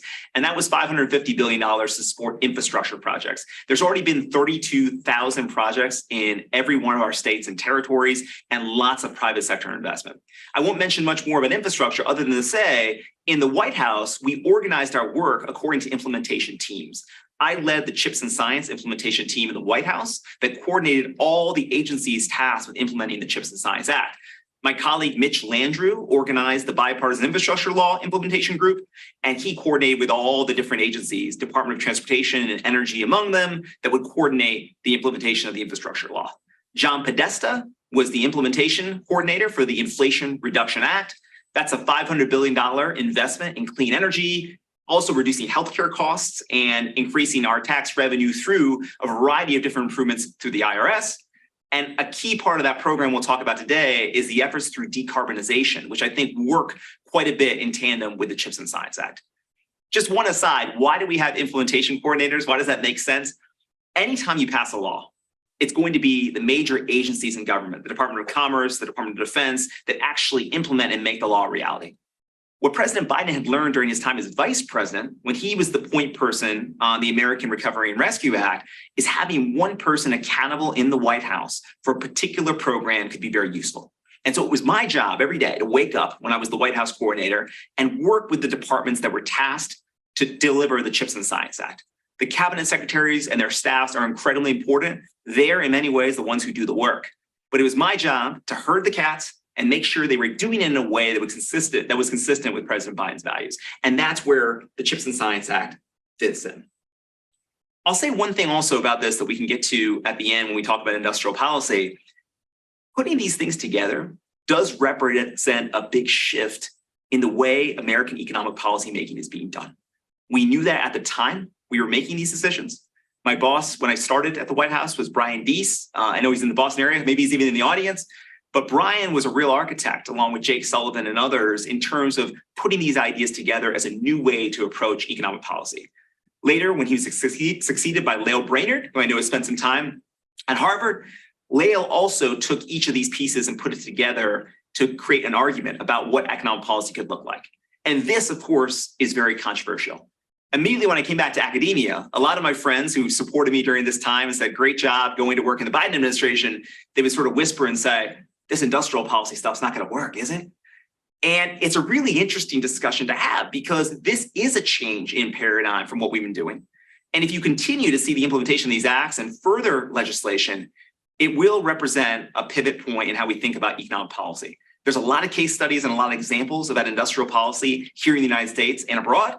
We'll talk about them a little bit more later, but I just want to remark for now, whether you agree with it or not, whether you have strong feelings on this or not, this is really a transition point in the way we're thinking about economic policy. Some of it will depend on future elections, but some of it's already set into motion. So I want to talk about that to start. And Edward, hoping that we're tracking in terms of people able to hear me and slides. Awesome.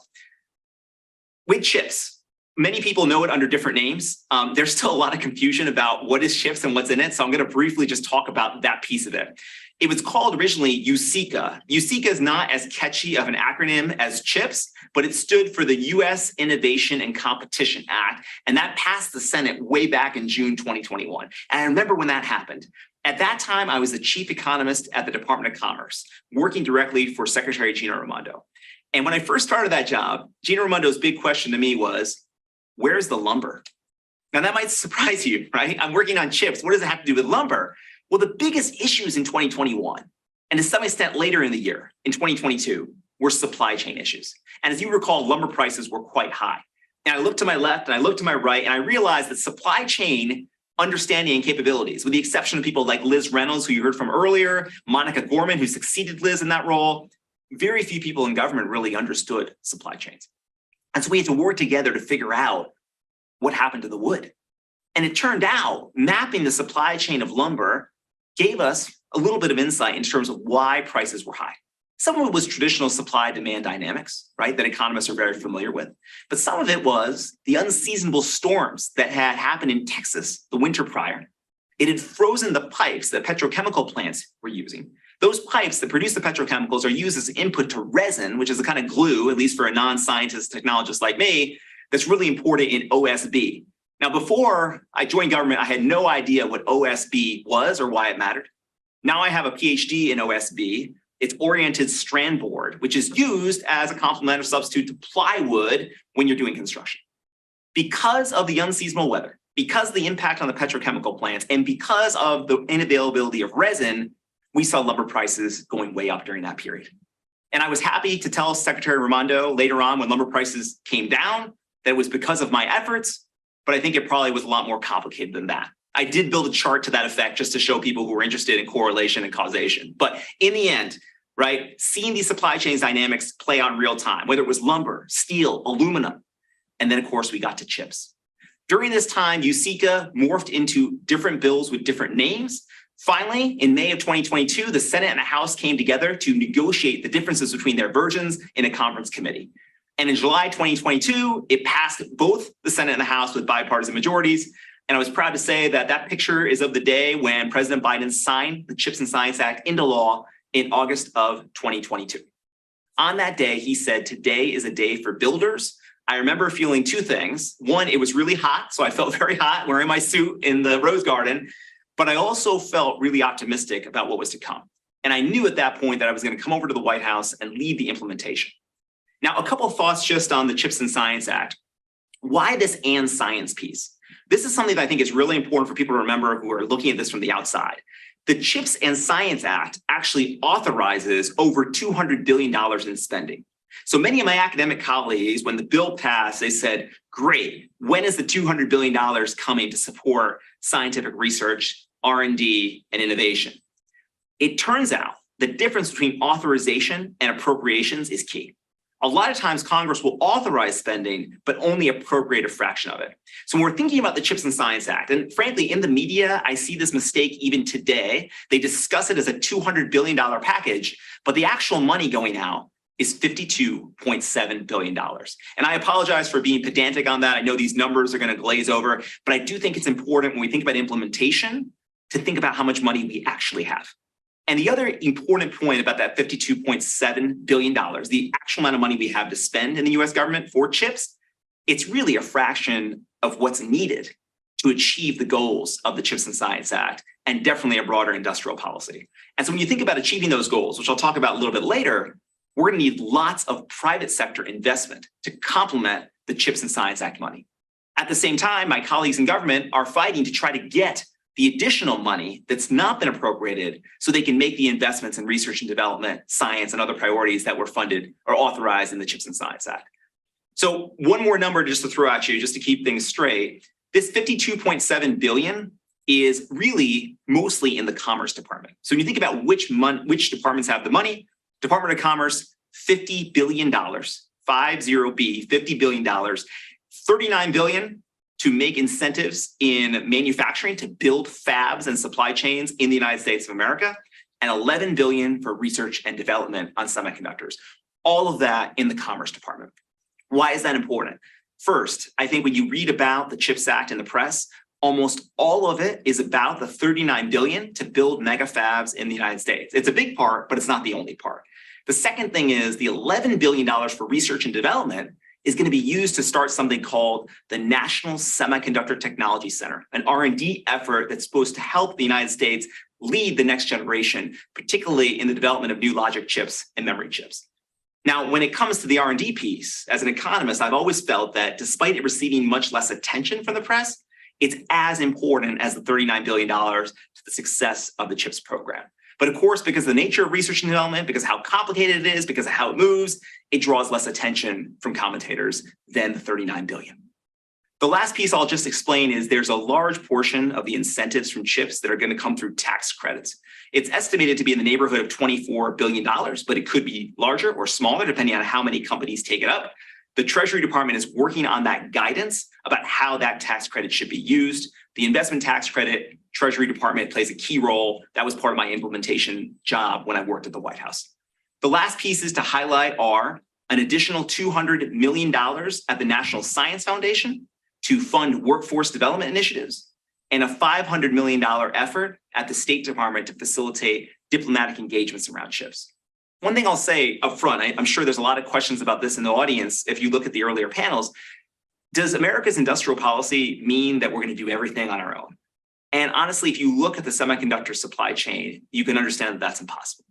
The supply chain is incredibly globalized. And Edward sent me some very articulate comments from panelists kind of pointing to this. The role of Taiwan, the role of Japan, the role of the Netherlands, Europeans, so many others in this global supply chain. There's really no way that any country could be self-sufficient completely with the entire CHIPS supply chain.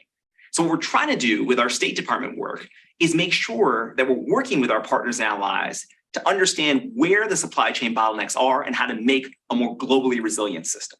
That's the path to success. And I will say that everyone I worked with in the government understood that. Sometimes when people talk about supply chain resilience, it can seem very much about a single country. That's really not the way that we're intending to implement it. Obviously, I'm open to critiques about things we can do better or worse on that regard, but I want to let you know that people understand that, and it's an important part of an implementation story. Okay.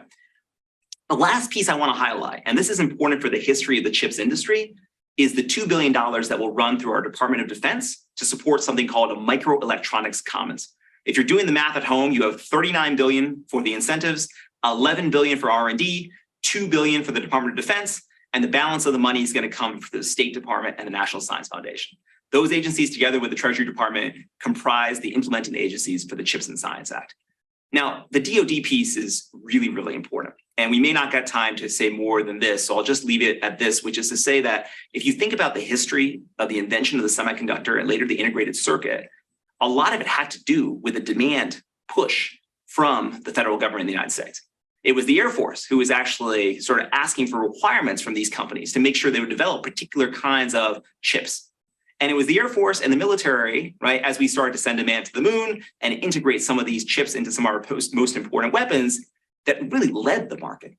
But what happened when you had a government as a buyer was that the cost of producing these chips started to go down. And over time, we created a commercial market for chips that ended up being the one we're talking about today. And so today, there are similarly applications both for defense and commercial that are really important to take into account. The Department of Defense program will lead on the defense applications, but it's very likely that many of those are going to have spillovers into commercial applications as well. And I think it's really important to look at that $2 billion with that regard as well. Okay, let me go on and talk a little bit more about how it's split out. We talked about the split. You have the numbers. I won't mention them again. The reason I put these up there is just so people can keep things straight. I often have people talking to me about the hundreds of billions of dollars in incentives and comparing to other countries. That's not what we have when it comes to the CHIPS and Science program. Now, what was the context? Why did we do this? Why was there so much support both in Congress and so much excitement in the White House and the Department of Commerce? A lot of it had to do with what was happening with those supply chain shocks in 2021. Having worked for President Obama and then working for President Biden, when someone asked me, who's the supply chain person in the Department of Commerce or the White House, I didn't really know what to answer. I didn't know if it was me, because at the end of the day, that wasn't a language that we were talking when I was doing work in the Obama administration. Remember, that was the aftermath of the global financial crisis, a totally different set of issues. And so the first time governments started to grapple with supply chain issues, automobiles are a perfect example, not the only one. As you know, a modern automobile will need thousands of chips. An electric vehicle will need even more. Some of these chips are fundamental to the way an automobile operates. Others control things like airbags, driver assist systems, or things on your dashboard. Now think about it like this. You don't need the most advanced semiconductors to go in every piece of the car. A semiconductor executive once teased me and said, Ronnie, if an airbag saves your life in an accident, you don't complain that it was a legacy semiconductor, right? All those chips inside the automobile can be really important to actually getting that automobile to the customer. And what was happening during 2021 was that the lack of chips, the chip shortage, was leading a lot of these automobiles not to be able to be sold, and they were stuck on the lots of the car dealers around the United States. And 1/3 of the increase in prices measured by core CPI in 2021 was driven by automobiles. And a big part of that was chips. And so when you think about the top line issue that the Biden administration faced on economic policy, inflation being number one, the supply chain issues played at least some role. And I think you'll see, rightfully so, lots of different estimates from economists about how much. But in the automobile case in 2021, chips did play a role, and it was something important that we paid attention to. And so when we thought about the shortages in chips, we started to think about, oh, it connects to all these different industries. Anything with an on and off switch, your automobile, your laundry machine, your dryer, your refrigerator, not to mention the electric grid, wireless routers, and of course, all the consumer electronics we take for granted. And so it started to become clear to us that chips were a key part of every aspect of the economy. They were the DNA of the built environment. And these shortages were going to create significant economic damage. And in fact, they did, causing $240 billion of losses in the US economy in 2021, a sizable chunk coming from automaker revenue. We set out to try to figure out where that shortage of chips was coming from. We tried to understand, just like I had done for lumber, for steel, for aluminum, how the supply chain worked.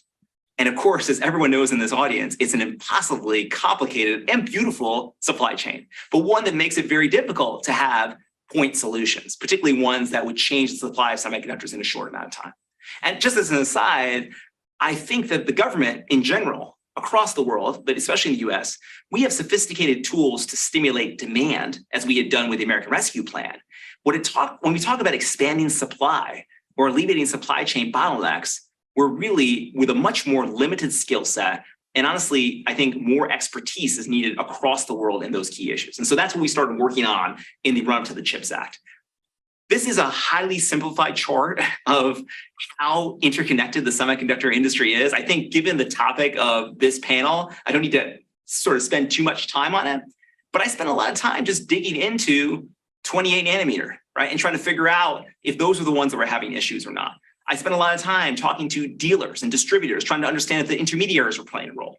I spent a lot of time talking to designers and fabs, right? Trying to understand where these things happen. And I spent a lot of time poring over the financial statements of chip makers and chip designers, trying to understand how to make a positive difference in the supply of chips. In the end, the CHIPS Act was already moving through Congress. I would say that the shortage, the acute shortage during this time, was another driver of momentum. But really, if you look at it, there were other issues going on as well. So this is just one quick example of the 700 steps that it takes to build a chip. And I think it's going to get even longer when we talk about the most advanced nodes. I think one point I'll come back to here on this. Okay, I'll come back to this. Let me say one thing about this. US manufacturing of chips has gone down over the last 30 years. In 1990, we used to make about a little more than a third of the chips in the United States. By the time we were working on the CHIPS Act, Taiwan in particular was producing 20% of the semiconductors. And of course, for people in the audience who know this, right, it's clear probably the lion's share, if not almost all of the most advanced chips. So at the same time, we were having these acute shortages that had to do with global factors, not particular companies or countries. We also knew that we were reliant on specific parts of the world for the lion's share of the most advanced chips, ones that had applications that could affect our domestic economy and consumer products, but also our military and national security.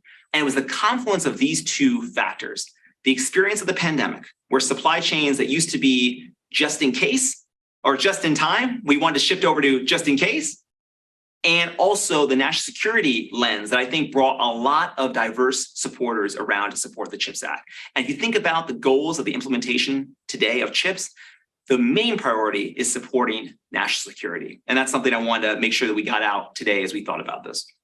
I will say one other implication that we thought a lot about with manufacturing is related to the work of one of your prior speakers. I can't see if he is in the audience, but if he is, Willie Shih, one of the world's experts on manufacturing. And one of the points he's made in his research is that losing your edge in manufacturing could also have an impact on your ability to do cutting edge R&D. And that's something we spent a lot of time thinking about and reviewing the work of Willie and some of his colleagues in the White House.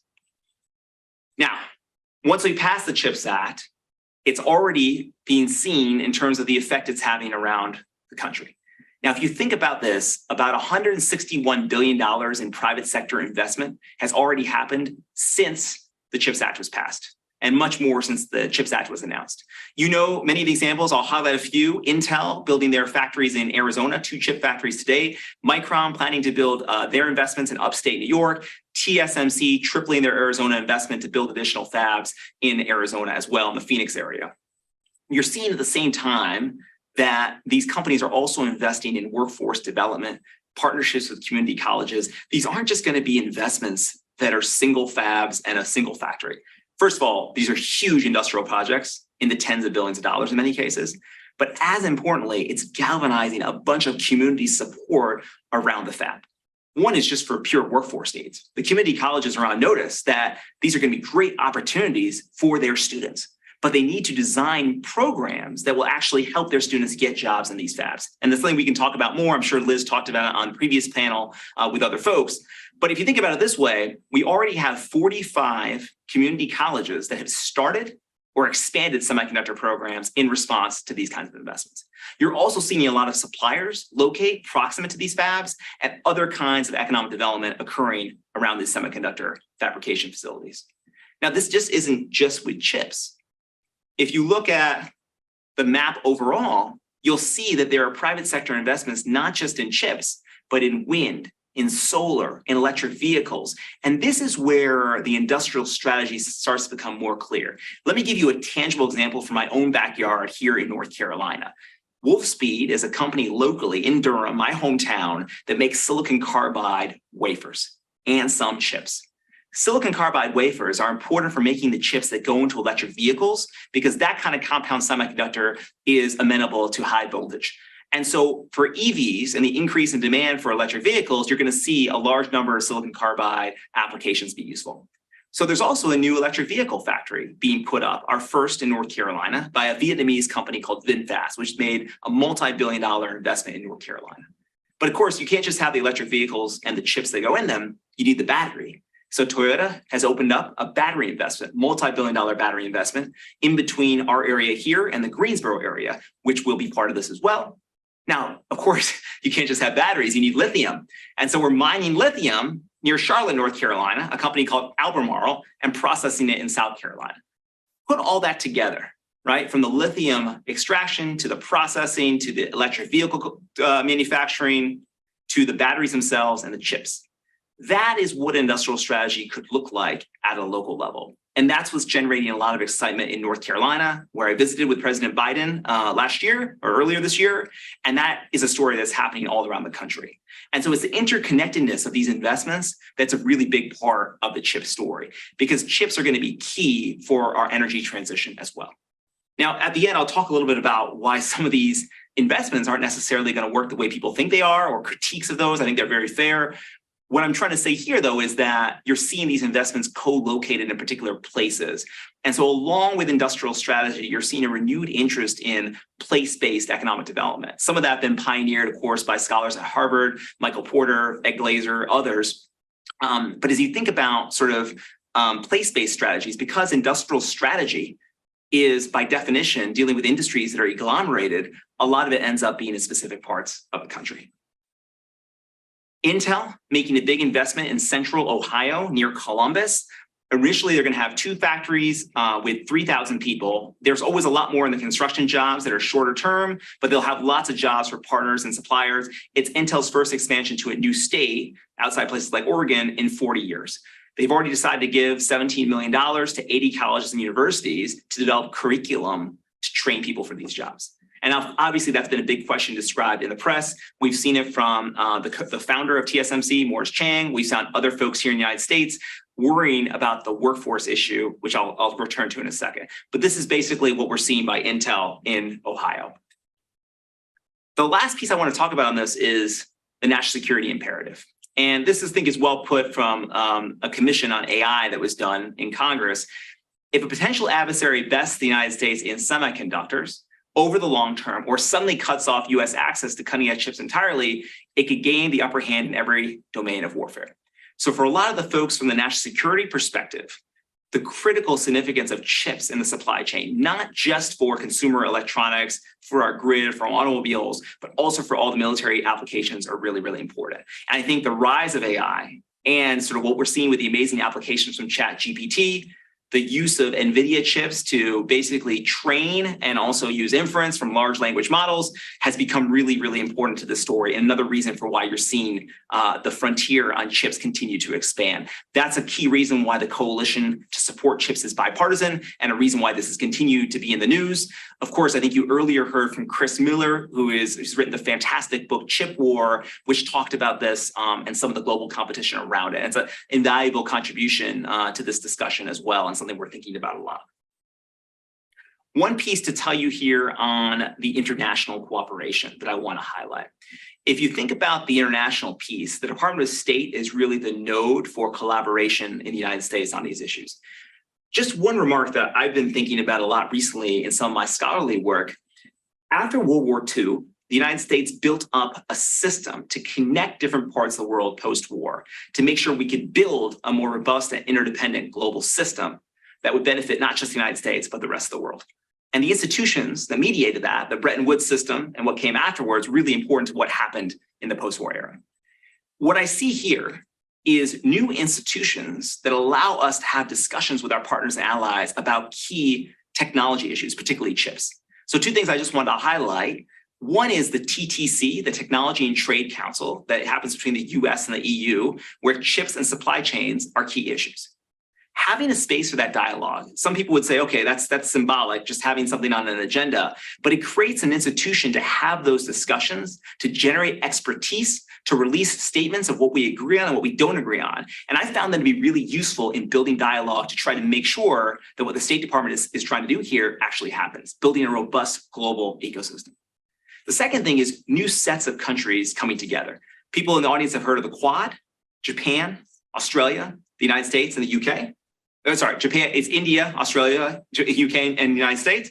If you think of these things together, it's an association of countries that wouldn't otherwise be talking in other spaces, having dialogue on these really important issues. And that's another place where the CHIPS discussion could come up. I want to say two other things about the global, and I know that these bullet points represent large areas of debate and discussion, and maybe of primary interest to people in the room vis-a-vis some of the domestic opportunities on the CHIPS Act. One is the guardrails. So I'll be very specific here because I worked on this directly, which is that when a recipient takes money from the CHIPS program or uses the tax credit, by statute, there's going to be certain rules of the road about investments they can make in countries of concern. We've published preliminary guidance from the US government on what those guardrails can be, and we're in the process now of finalizing that guidance. What's interesting here is that we from a national security perspective, would not want to be giving money to companies that were then investing in things that could hurt US national security. And so people think about some of the other institutions we built around, other program requirements, the guardrails for the CHIPS recipients, both the tax credit and the grants is really important to look at. And so far, I think it's been a really important way of thinking how the CHIPS money would see effective governance. When people question you about industrial strategy, the natural question they say is two: one, how is the money going to be used and won't you just waste it? And two, how are you going to make sure that the money actually gets used for what you think it's going to be used for? Now, on the second point, it's difficult, right? Money is fungible. It's difficult to figure out exactly how it's going to be used. But by putting governance mechanisms in place to claw back the money, if it's being used to invest in particular technologies in countries of concern, is one important governance mechanism we've used. There'll also be the money itself will be tranched out so that we can understand how the recipients are spending the money and whether they're actually building fabs and increasing capacity in the United States, or they're using it for other purposes. And so these are some things that I think can improve the governance of the CHIPS program. This is something from a scholarly perspective that we should be watching over the next 5 to 10 years to make sure that that's actually working in the way it was intended, because that's going to be one of the most difficult parts. The other piece of it, it comes back to October 7th, 2022. I think if I have my dates right. It's around the export controls on both semiconductor manufacturing tools and chips. That's the part when you're reading about chips in most global newspapers, they're talking about this as well as the CHIPS Act itself. Just to be clear, right, the export controls is a separate piece of work that's not in the CHIPS and Science Act. And so it's, in terms of the way we worked on it, I would work with my colleagues from the National Security Council and the Commerce Department, but this wasn't where I was spending my day to day. I will say, right, based on how we thought about it when I was there, this idea of having a small yard and a high fence is really important. Thinking about the scope of technologies that are limited by the export controls being ones that really have direct national security implications, and not making sure that it was too broad to discourage innovation and entrepreneurship. That is a difficult line to cross. I know people have diverse opinions about how well they're working. Huawei recently released a new phone with a chip that to many folks, at least in the demo, seemed relatively advanced. I think if experts in the audience can tell me if I'm wrong, but if I think about 7-nanometer node, this is something like 5-year-old technology. So it turns out that they've developed some advanced technology in the Huawei phone. I think to look at this going forward, we'll have to understand both what are the yields on this process that SMIC and other countries are doing. Are the yields high and world-class, or are they not? And what the impact of these developments really is. I don't think, or I think it's too early to say whether it's a verdict on how well export controls work or not. I think given that these were announced about a year ago, and given that many of the pieces of this are still being finalized, it'll probably take a lot longer to understand the impact of controls on the rate and direction of innovation. So that's kind of how I'm seeing that piece of it as well. Edward, I think I have 2 more slides. Am I okay on time, just to make sure we're good? Okay. So when you think about the implementation milestones that I want to highlight here for you to understand where things are, February 28th of this year was when the first announcement came out to fund commercial leading edge, current and mature node fabs. So the question I got really from the day the bill passed was really, when's the money coming out?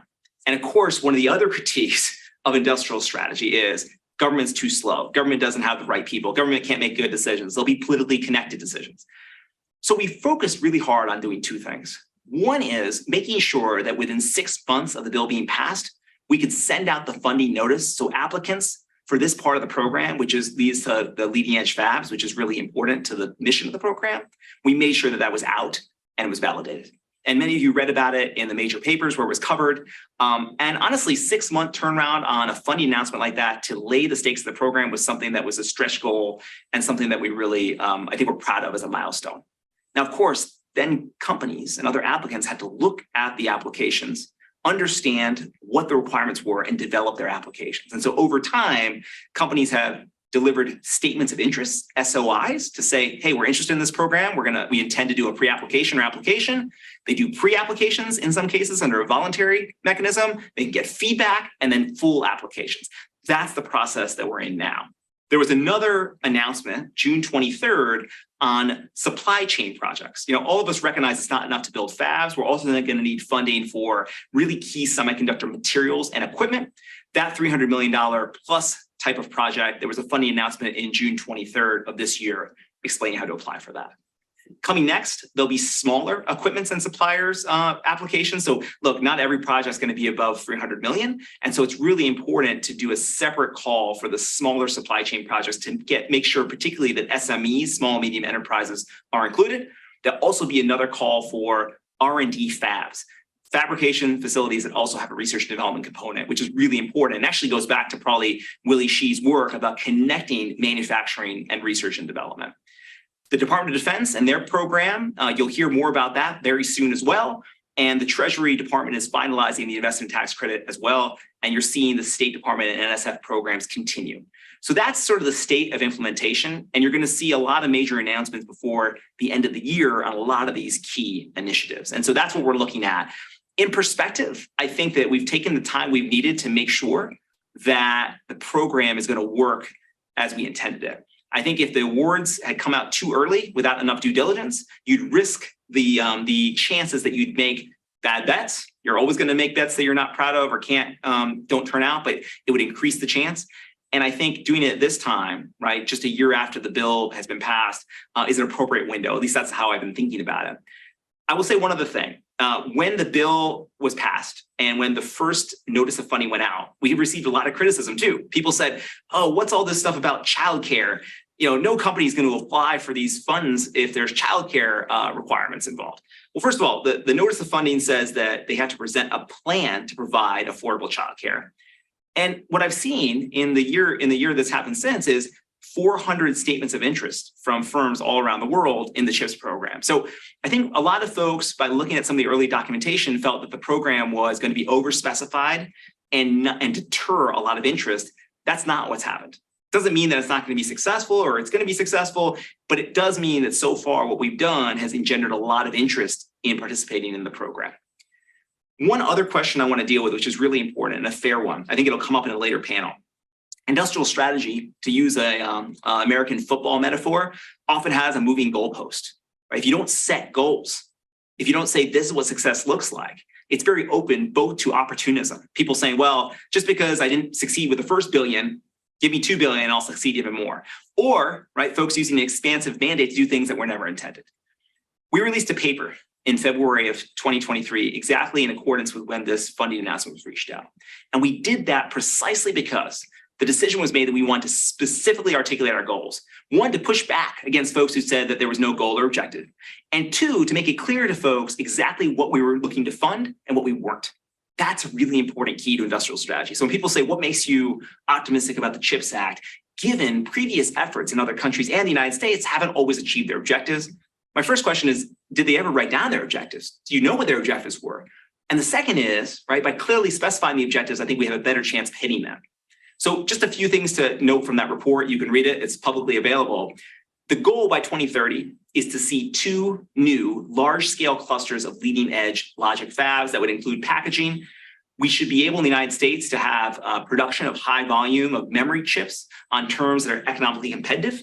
The memory sort of goal, as you can see, is more determined by the economics because of the nature of that business than the number.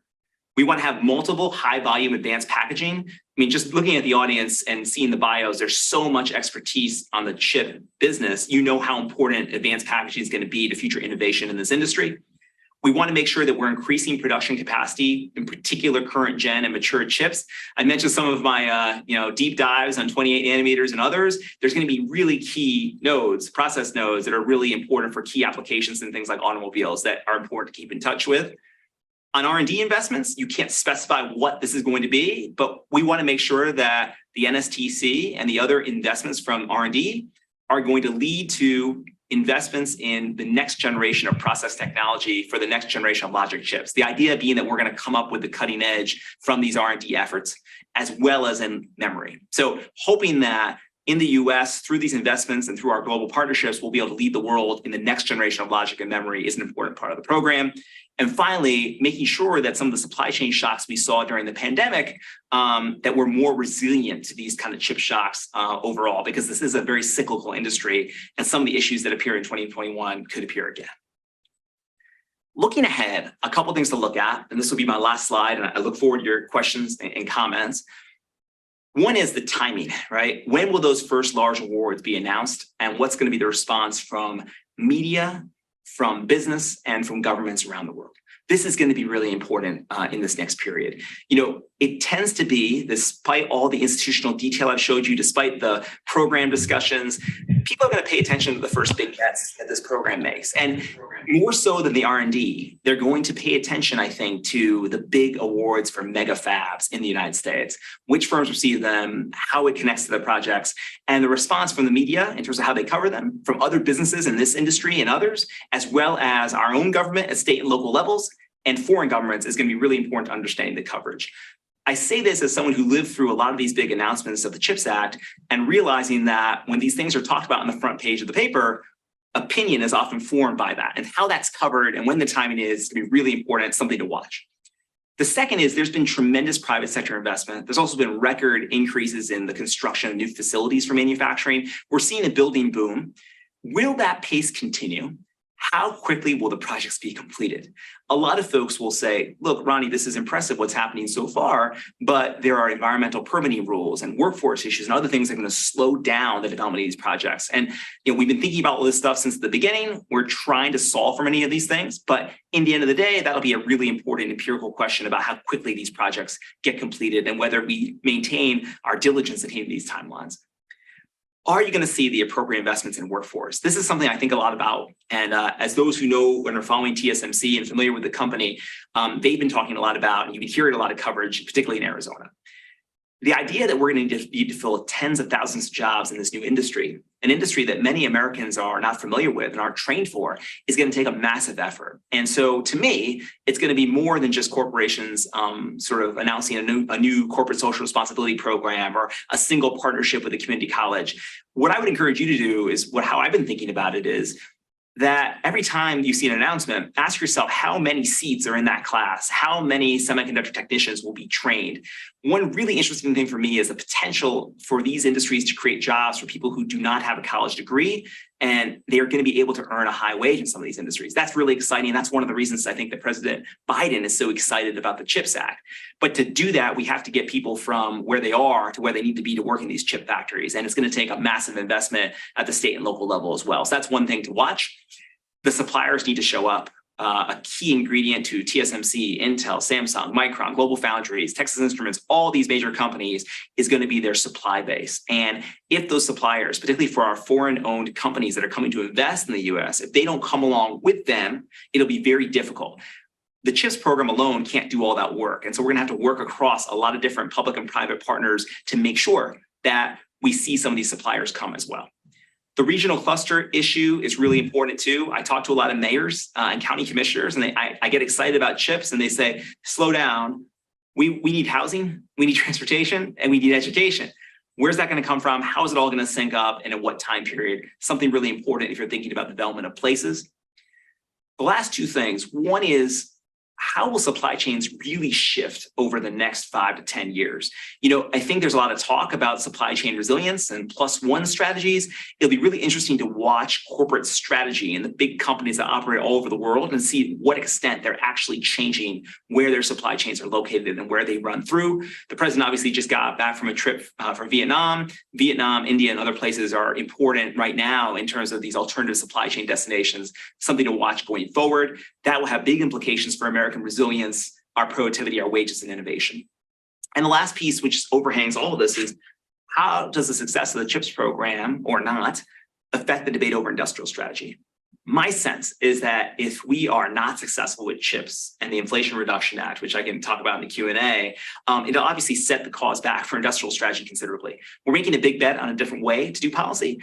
And if you have high profile failures and people lose faith in the ability to do it, it's gonna be very difficult to get people to appreciate that you can actually do big things this way. I think if we're successful on the CHIPS Act and aspects of the Inflation Reduction Act, it'll be a real step forward for people who think about industrial strategy as a way to create positive economic outcomes. I think it's going to be an open question depending on how well it's implemented.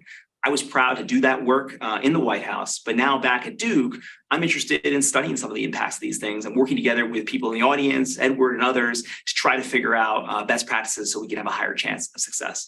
With that, I will stop and take your questions. I really appreciate everyone's attention, and apologies again for being on Zoom. I wish I could be there with you, but hopefully the message came through loud and clear.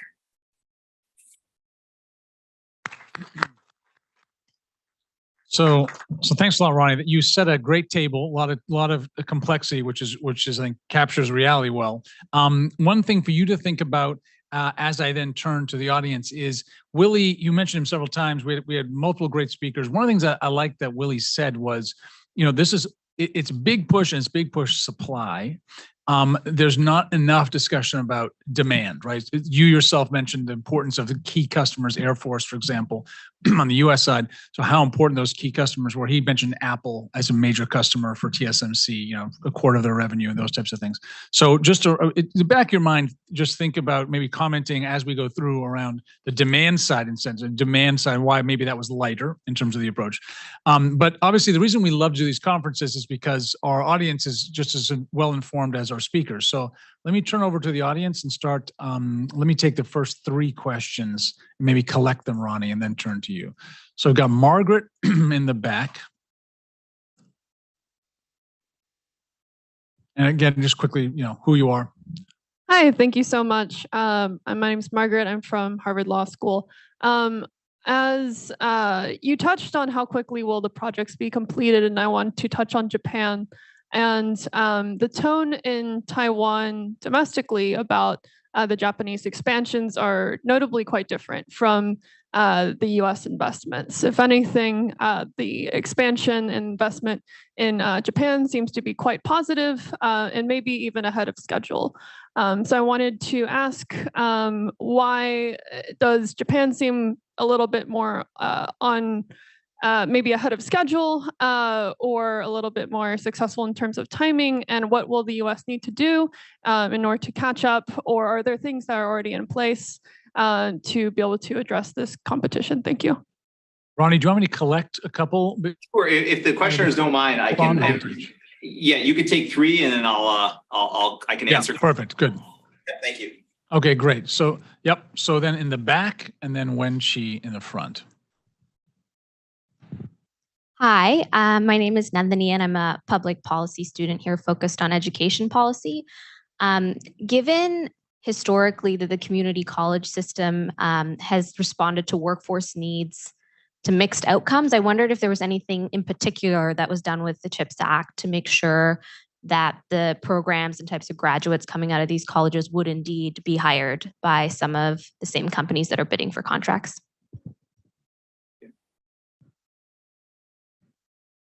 My name is Wenqi Yu. I'm a fellow with Ash Center.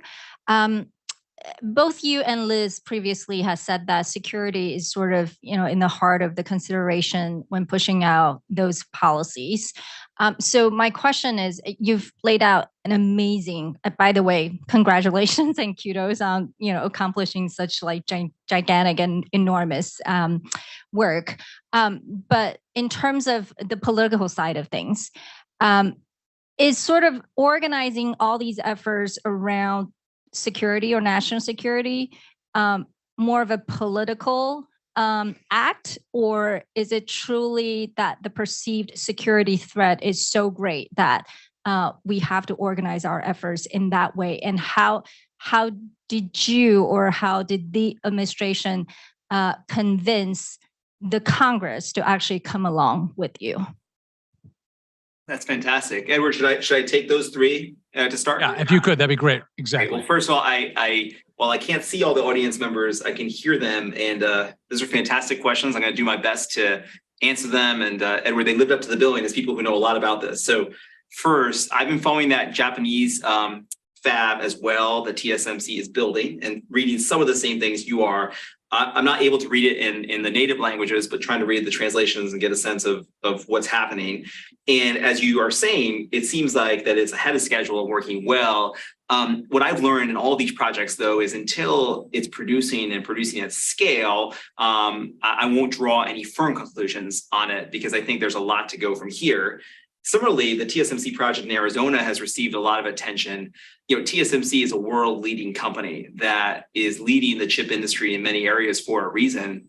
And when you think about the history of Morris Chang, his work here in the United States at Texas Instruments and returning back to Taiwan, receiving a lot of support in Taiwan to build this world-leading company, I have confidence that they can do a good job in different places they operate. It will be new for them. And I think you're seeing that. And I hope that, I think in terms of like trying to improve the chances of success there, you're seeing a lot of concern right now about how we issue or deal with the workforce development issue and what kinds of training we need and how we think about who can do the jobs. And I think that that's going to be a key thing for the company and the local labor organizations and the mayor's office and others to be working through. And I honestly think it's something that, while it's very difficult, it's something that's going to serve the company and the community well over the long term to work this out. Because if you think about the Intel and TSMC investments in that area, it could be transformative. It already is becoming transformative. And you think about plugging in Arizona State University, Maricopa Community College, other really key institutions. So I think there's a strong incentive to get it right. I think these workforce issues are going to be the key thing in many cases, and also connected to permitting, some of the availability of water that are going to have to be worked out in terms of how these proceed. But, you know, I also am struck by the idea that in the United States that we built a tremendous manufacturing industry in a previous era. We lead the world in some key aspects of advanced manufacturing. We've also had some of the major technology industries take root here. And so I'm pretty confident that we can get this done. It's not going to be easy, but I think that you know, there's a lot more work we can do. So I remain optimistic, though I think the issues being raised are really important and something we need to grapple with in Arizona. I think when it comes to community colleges, excellent point. I mean, you're right. Mixed record, I think, is a good way to describe it. Our community colleges are fantastic in terms of their flexibility, in terms of being an entry point for people to have an affordable continuation of their education. It's challenging when they're being asked to do something that's really transformative at this kind of scale. The one thing I think it's important that we worked really hard on is we're working hard on funding the professors and the instructors to reinvigorate and redesign curriculum around semiconductor technicians, for example, or other parts of the supply chain. So, you know, there's a lot of alignment often between community colleges and local industry, but there's often not. And speaking as a professor, curriculum development, syllabus development is one of the most important things we do. There's a real focus on trying to get community college instructors the funds they need to develop the curriculum and the expertise themselves to teach those courses. It's going to be a big effort. That's only one piece of the puzzle, but that's a unique thing that we've been doing in the context of the NSF programs. On the political side, I actually think that my understanding of the interactions I've had is that the national security implications of chips are well felt across the political spectrum. Of course, you know, the things I've talked about in terms of economic development are also things that people care deeply about. But I think the national security stuff is real. And when people think about the applications of chips, both legacy or mature nodes in things like missile systems, satellites, but also advanced chips in AI, there's a recognition across the aisles that this is going to be really important for national security, not just in the US, but across the world. So I think it is a real thing. I think what your question might be alluding to, though, is like, you know, there's a spillovers from making things about national security, and we certainly don't want to do that if they aren't national security issues. So in this case, I think they are. I think one thing I thought a lot about as a member of an Asian American community, the son of immigrants, is making sure that when we're talking about national security, we're not demonizing groups of people. We're not making this about one group of people versus another. And we've seen in the United States in recent history how rhetoric can be used and weaponized against people from various backgrounds that are connected to perceived national security threats. And so we got to be really careful to be able to do both of those things, identify what's in the best interest of the United States, but not demonize large groups of people. And as an Asian American in this case, I think a lot about it and talked to a lot of folks about it. I'll leave it there, Edward, and take some more questions, and I'll get around to the demand side point that Willie made too in a sec. Yep. Sounds good. Great. Thanks, Ronnie. So I see Chang Tai here. No. This is Chang Tai Share from the University of Chicago. So the question is, so there's a saying that I've heard that the best people who do industrial policy are the people that hate industrial policy the most, because they understand how difficult it is. So the question is, suppose that you are successful by the metrics that you have laid out, okay? How do you know that that is the right thing to be doing? And I'll give you one example. The closest predecessor of the CHIPS Act was what happened in the 1980s when the US and Japan were battling over memory chips. Because everybody thought that memory chips was the key thing of the future. And there are lots of similarities. They put a lot of money into a research consortium, this thing called Semitech, which lived for about 10 years, and then it eventually died because it didn't really do that much. And if you look at what happened to the industry, memory chips essentially became a commodity business, that it basically left the US, it left Japan, it left, there's only one US company, and the industry moved into something else.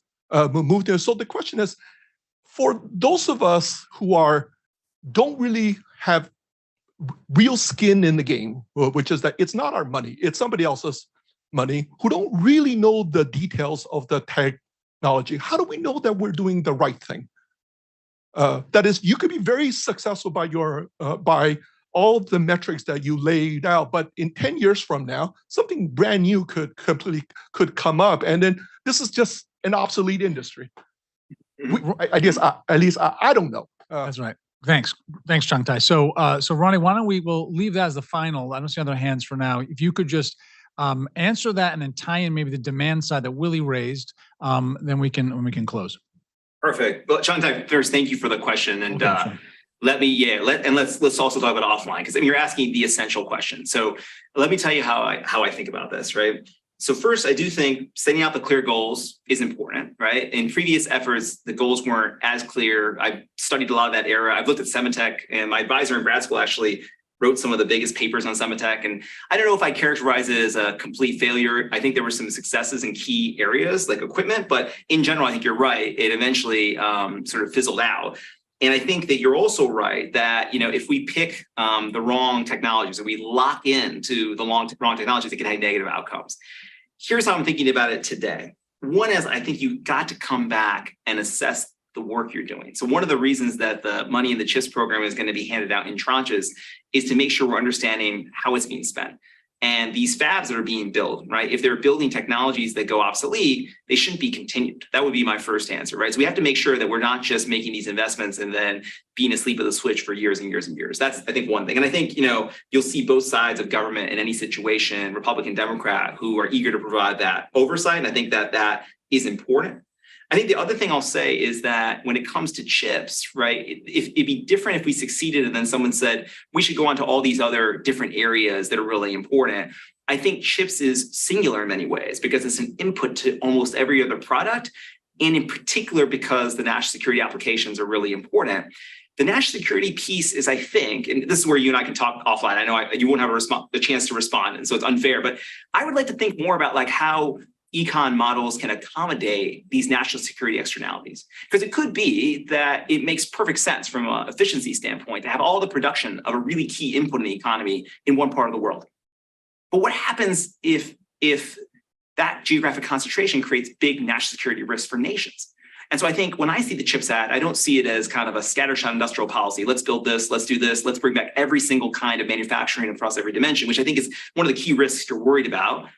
I instead think about it as a very specific investment in an area that we know is important today, that looking at the trajectory of technology should be important. Integrated circuits more broadly have been important since the 1960s and 1958. And so I feel like it's a bet with some information, but nobody can know if they're going to be right. Nobody in government or in business is going to have that kind of information. But that's at least the way I've been thinking about it so far.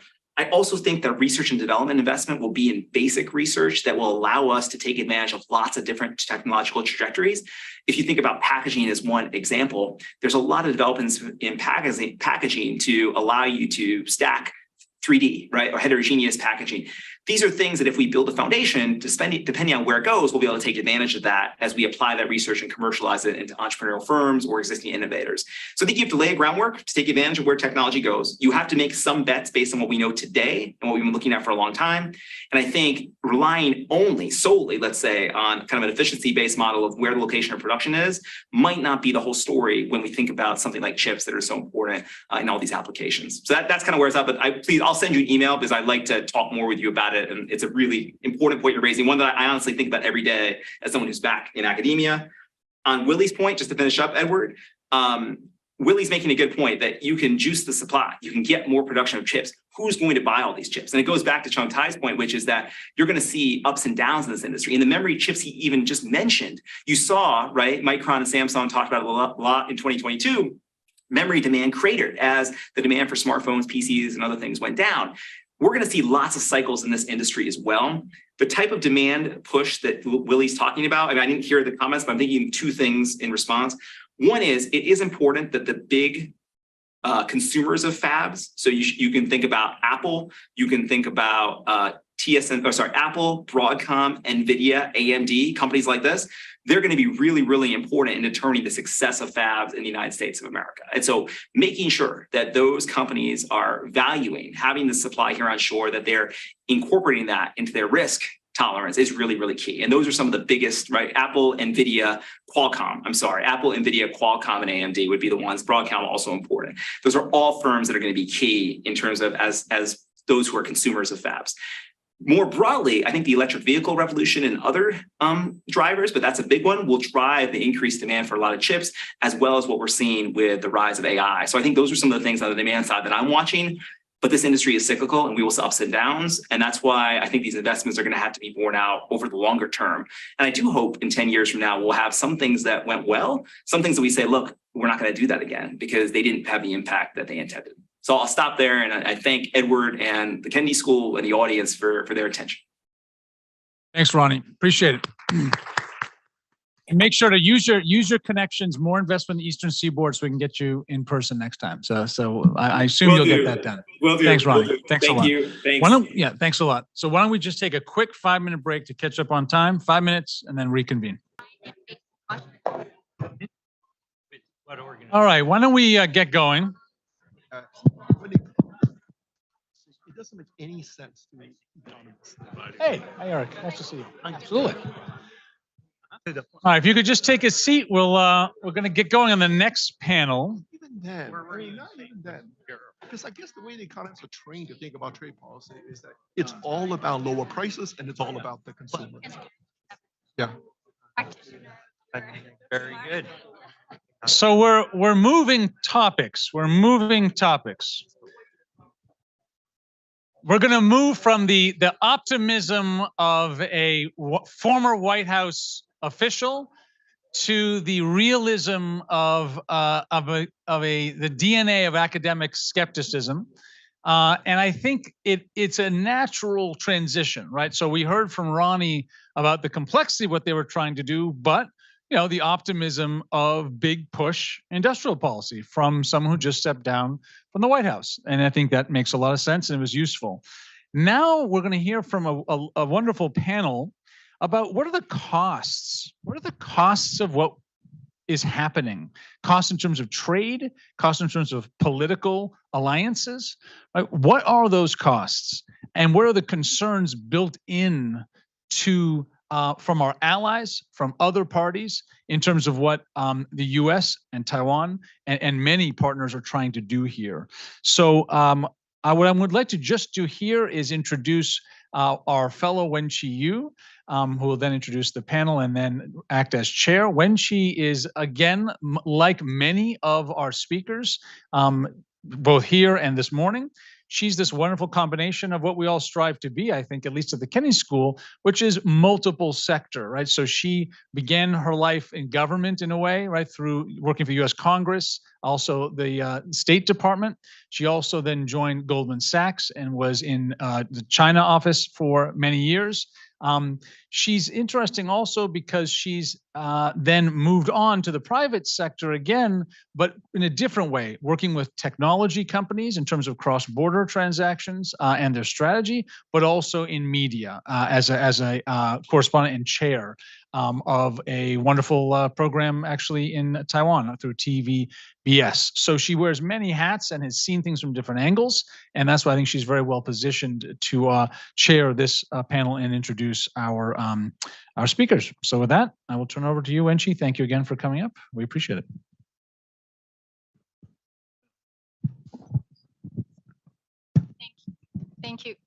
Thank you, Edward, for your kind words. Well, kudos to you and Tony for pulling this off. I still remember when you guys visited Taiwan and started this conversation many months ago. And so congratulations. Not an easy task, but critically important. So I think after this morning's and lunch discussion, we're going to ask a few important questions that hopefully will help us frame and think through Washington, D.C.'s industrial policies and business responses. When business interests and national security interests aren't entirely aligned, perhaps, how should government policies ensure the least harm done to businesses? And how do businesses prepare and adapt to the changing policy environment? We have all witnessed the Trump administration's use of a trade war to reverse the decade-long practice of trade liberalization and the US-China relationship. The Biden administration pretty much has extended trade tariffs and even further refined its economic security policy to include targeted export controls and an attempt to bring manufacturing from foreign countries, including China, back to the United States. And so several major pieces of legislation that, this morning, as panel has touched on, the Infrastructure Investment and Jobs Act, CHIPS Act, and Inflation Reduction Act all share the common trait, big government spending. So the so-called Bidenomics, outlined by the National Security Advisor, Jake Sullivan, just a couple months ago at the Brookings speech, in my view, is an attempt to rectify two oversights, maybe, over the last few decades, right? He said, first, an oversimplified market efficiency policy in the name of trade liberalization that has not kept up its promise to help America export goods, not jobs or capacity. And second, a growth policy that favored the financial industry while other essential sectors such as semiconductors and infrastructure took a real hit.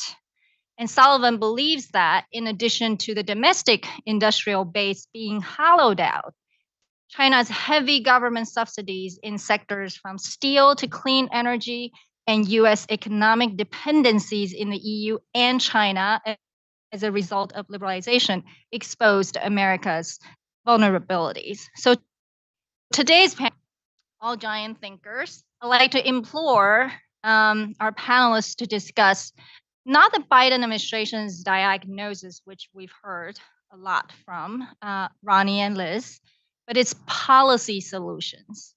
Let's discuss how effective can those policy solutions be.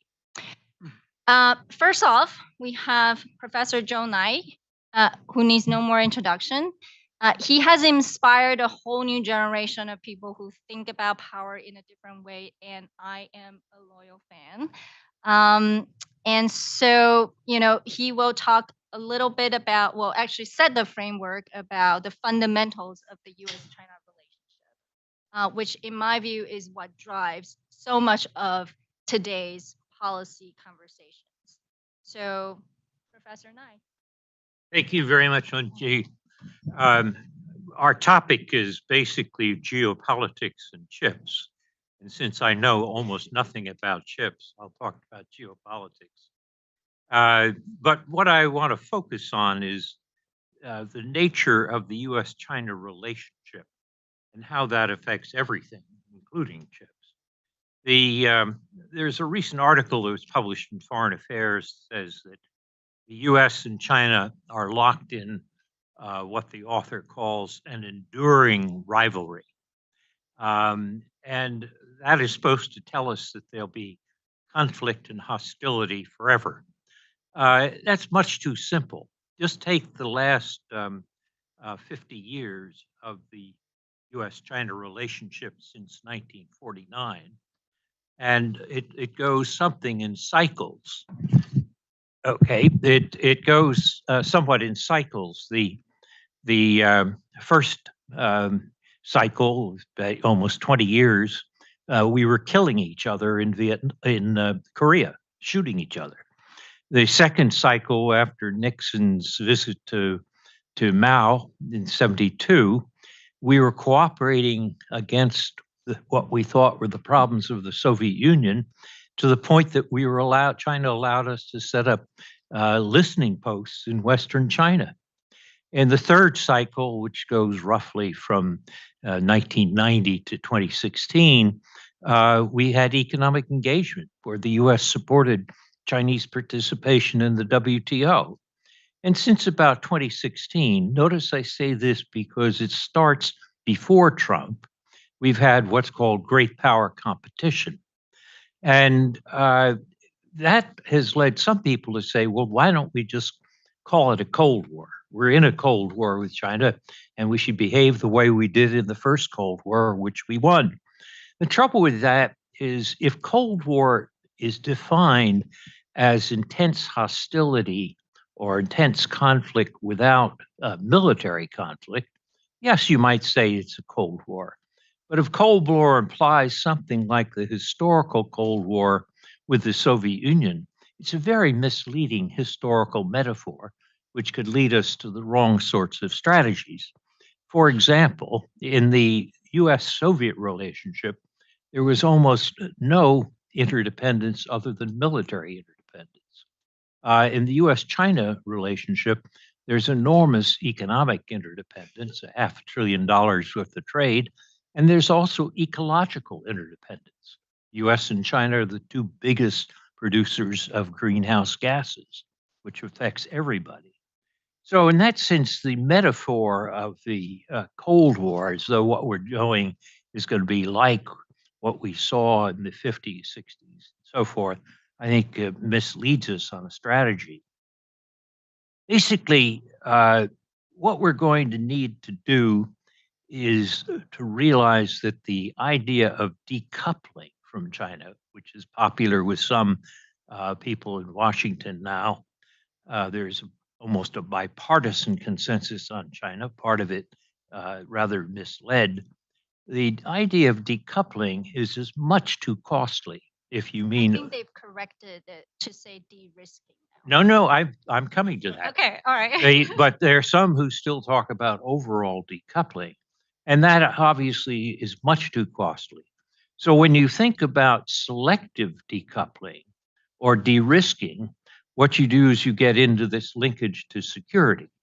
And there the question is, how do you, in Sullivan's words, build a high fence around a small field?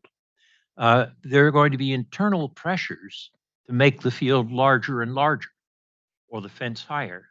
But it's the making the field larger that bothers me. Protection is a significant role. And once you say you're going to have a high protective fence, well, maybe chips at 7 nanometers or less are within the fence. But when is the fence going to be extended to 20 nanometers?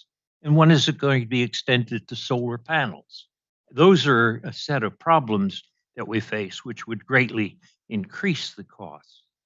The other thing I think to notice is that if you have a strategy to deal with technology, you should start with the idea that technology always spreads.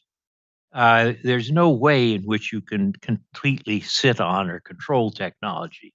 In the early days of the American Republic, the British thought they could prevent the US from developing manufacturers by having strict controls on what was sent to the colonies. It didn't work.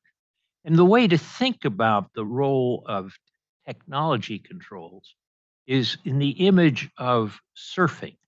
It's a matter of time. You have to be on the wave so that you're ahead of the curl. If you're able to do that, you're not going to fall over and drown. But if you think that you're going to stop the wave, you're going to fall over and maybe drown. So I think the dangers I see when our topic is costs is that we're not going to be able to implement this the way we really need to. And that goes very much to domestic politics.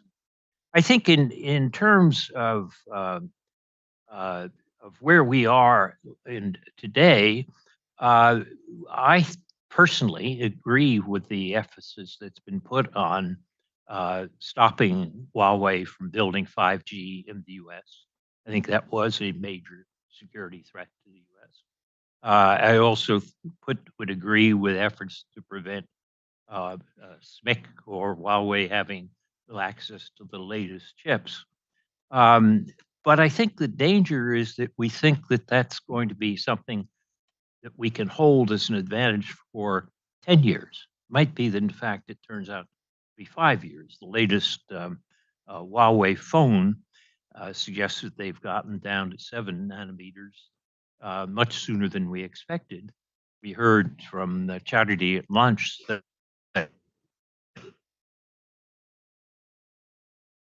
we have to be careful as we apply this high fence with a small yard that we keep the yard small and we realize that the fence is going to be jumped every once in a while. So those are some of the costs. Let me bring that to Taiwan. It strikes me that the key questions about Taiwan are going to be whether we can maintain the type of status quo that has worked for the past 50 years. And of course, if we can't, then what happens to TSMC and where do the chips fall? Excuse a bad pun. But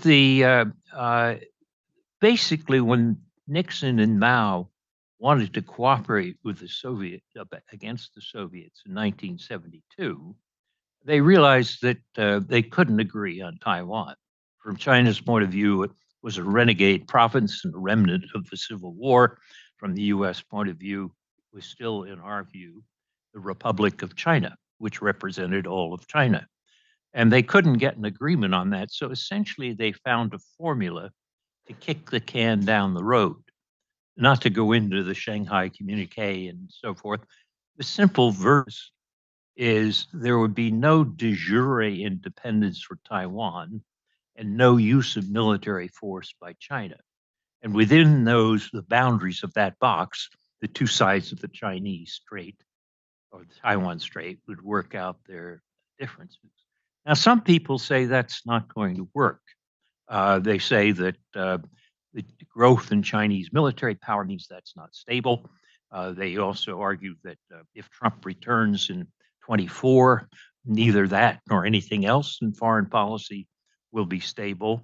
I was interested. I was on a panel last night by Zoom with Taipei, and Ma Ying-jeou gave a very interesting speech.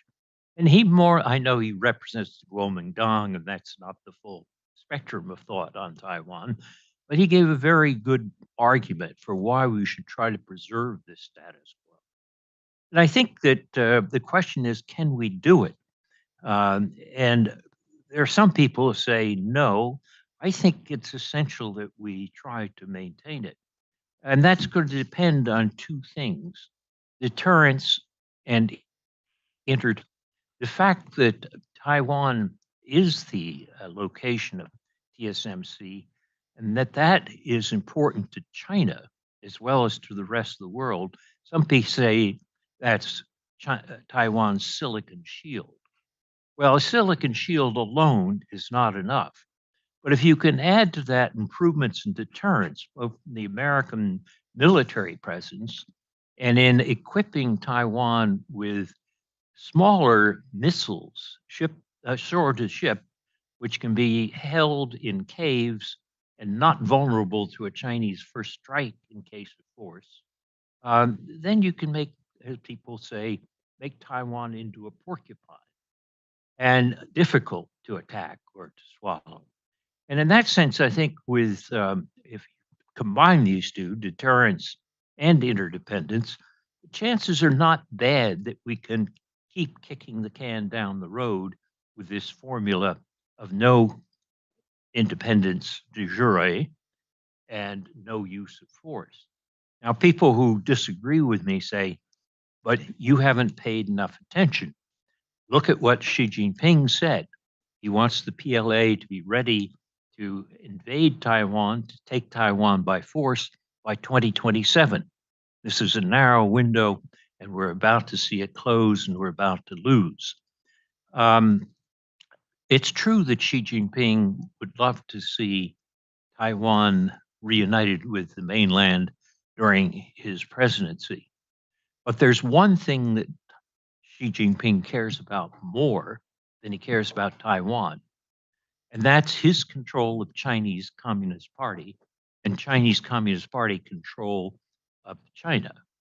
And if you ask what is the thing that would be most likely to upset the thing he cares about most in this inner circle of priorities, it would be a failed effort to try to capture Taiwan, which is why I take us back to this strategy of both interdependence, which is where the chips come in, and deterrence, which is the traditional military posture. And I think it is doable, but we also have to realize that humans throughout history have made enormous mistakes in trying to understand things like this. And so we have to remember when people say there's an analogy with the Cold War, we should not make an analogy with Europe in the 1940s, but with Europe in 1914, when the leaders of the major countries thought there would be a short war, troops would be home by Christmas, and that net result was 4 years of war in which 4 empires were dismembered and 4 leaders lost their thrones. So it's not an easy balancing act to do, but I think it is one that is doable if we get our positions correct. So let me stop there on that view of the geopolitics, which is not optimistic and not pessimistic, somewhere poised in between. Well, thank you. I think as a Taiwanese American who still has family back home, I have to say it makes me feel a little bit uncomfortable to hear words coming from Washington, D.C. constantly around Taiwan is about war and conflict. While it is highly possible at some point, but I do think, the language itself, we do question if it would lead us to that type of thinking. And I think, today, obviously, the conversation is so important because, Taiwan's and China issue has always been there. But the newly added element and the interest around Taiwan is, at the heart of our conversation today is the chips. It makes Taiwan even more important from many people's point of view, more than just democracy and values and its military strategic position. But we want to move on to Professor Mark Wu, who's a trade technology and legal expert at Harvard. He's written a lot on trade governance and how China presents certain challenges to the global trade system. And he will focus on the security aspect of trade policies. And I'm really glad that this morning when we first met, he reminded me that the security aspect of trade has always been there. It's just for the last 25 years, we kind of forgot about it. And I recall having a conversation with a very former senior trade official in Washington, D.C., and she did say the trade as we knew it is dead. So what did you say? What would you say? How would you respond to that? Thank you very much. Thank you to Tony, Edward, and everyone at the Ash Center. It's a real pleasure to be here, especially to follow my former international relations professor, from whom I learned everything, starting from my fall freshman year here at Harvard. I will say I absolutely agree. I think we are in a new trade paradigm, and this is, in some ways, a return, but not an exact return to the old trade paradigm. If we think back to the Bretton Woods system, Bretton Woods was not set up for trade liberalization to lower transaction costs, to serve consumer welfare interests, to fuel efficiency for multinational corporations.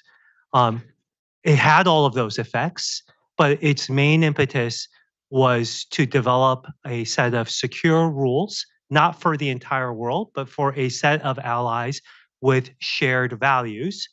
And I think we are returning to a world in which that is the impetus for trade policy. And that is very different than the liberalization, efficiency, economic welfare without putting or assigning weights to externalities and thinking about endogenous dynamic modeling for economics. And so let me lay out first, in the first part of my discussion today, why I think Washington, and increasingly not just Washington, but also other like-minded allies, believe a new trade policy is necessary, particularly with regards to chips. And then I'll spend the second part of my comments today looking at what some of the costs will be from a traditional economic standpoint, but arguing that those costs may well be worth bearing depending on what the security payoff is from that. So that's the general course of my comments today. I think there are 4 reasons why there was a need to move off of the old trade paradigm. We spent a lot of time today at this conference looking at the PRC's development of its own indigenous IC industries through a number of different industrial policies. And I think the general view is it's been much less successful than other elements of industrial policy. But we've spent less time today looking at some of the other emergent technology domains that are increasingly important for next generation warfare and which have disruptive implications both as far as security as well as economic welfare are concerned. And we can see on those domains, AI is the one that's come up most frequently, but certainly quantum cryptography, even biotech and so forth, we have seen major advances. Those advances are, some are more successful than others, but they do pose a looming possibility that the status quo military dominance of the United States in warfare in its current form may be threatened as new disruptive technologies change the nature of warfare in years to come. So that's the first point that I think is at work here. The second point is that when it comes to thinking about tackling this, there is civil military fusion everywhere, but particularly with regards to the PRC and a number of other neo-authoritarian countries that have adopted this type of model, that fusion is much more opaque and much more widespread than is otherwise the case. So if you're looking at using traditional trade instruments simply to block off the military part, but keep flow going to the civil part in an opaque world where that civil military fusion runs much deeper, the success of that strategy is likely to be less on point. The third point is, of course, then there has been traditionally a resort to the rules-based order, and particularly to what one might think of as lawfare to resolve these types of issues. But there's something unique about semiconductors and ICs, which is the fact that when it comes to this area, the agreed upon international agreement, which came about much more during the sort of Pax Americana post-Cold War era, is that there are zero tariffs on the vast majority of information technology goods, including most semiconductor chips. So the ability to resort to traditional trade instruments to ratchet up tariffs and so on and so forth is limited or constrained to the extent that you're willing to be bound by the rules. And this is both regards to the Information Technology Agreement 1 and 2, for which all of the major powers, including the PRC, are parties to. So that takes away that ability. And then the fourth part would be, well, if you don't do that, then perhaps you can break the rules, but try to see if you can get away with it for a period of time through litigation. And we have seen, a reminder, right, that the United States and others have resorted to WTO cases to deal with, right, the types of subsidies or other types of industrial policies that either fall into the gray zone or fall into the explicitly illegal zone. And the first WTO case filed by the United States was on semiconductors against China. I should clarify, right? First WTO case against China was filed on semiconductors, not the first WTO case ever by the United States. And so we have seen resort to that, but because of the nature of the way trade rules are set up, including the remedies that are available, it has not been effective at constraining or pivoting or changing the large-scale industrial policy that's at work there. So in light of all that, right, that just suggests if you stay with the current rules-based paradigm as set out in 1994, right, that is essentially changing and moving the security status quo. And so in light of all of that, right, what does one do? How does one think about this? And here's where I turn to the part about costs, right? So if you look at all this, then what one needs to do is one takes into a probability to think about what is the likelihood of conflict, and if that conflict were to emerge, what would that do to my supply chains? And in that type of world, what one needs to do is to then have certain forms of redundancies and certain forms of additional costs that one would bear so as to increase your resiliency in a time of conflict. This is a natural strategy that I believe most countries take with any key industrial sector. It has, however, highlighted the importance of semiconductor, and we can have a debate, as Professor Nye was suggesting, about how large that yard is versus how small, what node that is, what types of tools, whether this encompasses EDA software, and so on. But I think the key part is, right, that there was a focused attention about, well, we need to bring parts of the semiconductor supply chain into that yard, and then we need to erect much higher fences than has been the case. In the course of doing that, that does mean there are redundancy costs that get borne, and that get borne also in terms of consumer costs, and to the extent that, because these are scale industries, that you believe that's large scale, which fuels the large profits, which then fuels your ability to invest in R&D. It may also have innovation costs because those profits will go down as costs go up and as your markets go down and so forth. So it may also slow the innovation time cycle. I think these are all costs that are to be borne, right, from the title of all this. The question is whether or not this is worth it. That turns on your assessment as to what is the likelihood of conflict and what is the nature of that conflict to be, especially if it's to be a slow boiling type of conflict. And here, I think what's been interesting is the administration's approach in the United States has been to focus on building those fence. I like to use analogies to say, really, we either have a membrane or you have the type of fence that has holes that allow you to go through. It's just you can't scale it all together.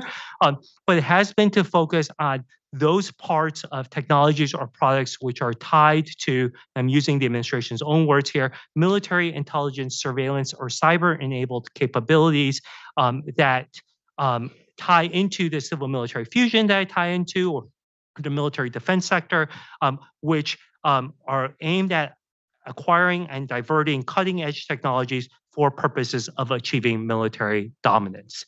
And so there, if that's the case, the set of tools that are being used here are all-encompassing. They don't include just trade.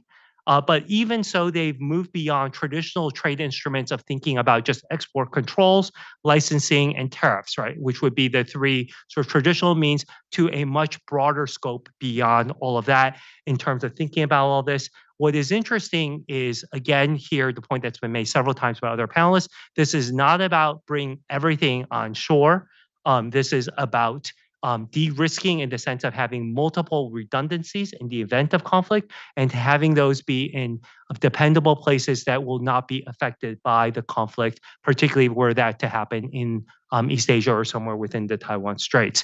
And so with regards to that, what you see are, if you believe the probability of conflict to be higher than the markets believe them to be, which I think is partially the case right now, at least the assessment is higher in government corridors than they are in boardrooms. And you believe that markets aren't going to respond with only large-scale industrial policy incentives on one side, but not on the other side, that does lead to a market failure that does require some forms of market interference. That comes on both the supply and the demand side. As we've seen in the discussions that Ronnie and others noted on the CHIPS Act, but it also means in terms of the fences being erected in terms of looking at instruments beyond just simply export controls, licensing, and tariffs in order to achieve the type of corrections for the market failures within all that. And of course, if you believe the probability of conflicts to be low, you believe boardrooms have better information than intelligence agencies and so forth, then you believe there's not a market failure and these are just redundant costs, right? And I think these are the biggest debates that are being borne out here in terms of have we assessed the situation correctly or not? And if we, even if you assess the situation or not correctly, there's a question to be made as to whether or not this can be executed correctly. And that's, I think, a theme that will come up later on this afternoon as well. So I'll leave it there in terms of just answering the question, Wenqi, that you posed. Are we in a new trade paradigm? Absolutely. This is a security paradigm, and that's what is leading to a change of trade policy that's much more comprehensive and takes trade away from its just traditional business-oriented commercial purposes and one towards enhancing security. Well, thank you. I think that I'm sure a lot of people will agree the probability is probably somewhere in between, like you said, right? And it probably changes over time too, depending on the sort of, various factors. And so the question I wanted to pose to the next speaker, Professor Chang Tai, is so then what are the costs, right? The costs to Taiwan in particular. This is not just a threat or security concern to the United States, but throughout, I would say, the world. And Taiwan seems to be in the middle of everything.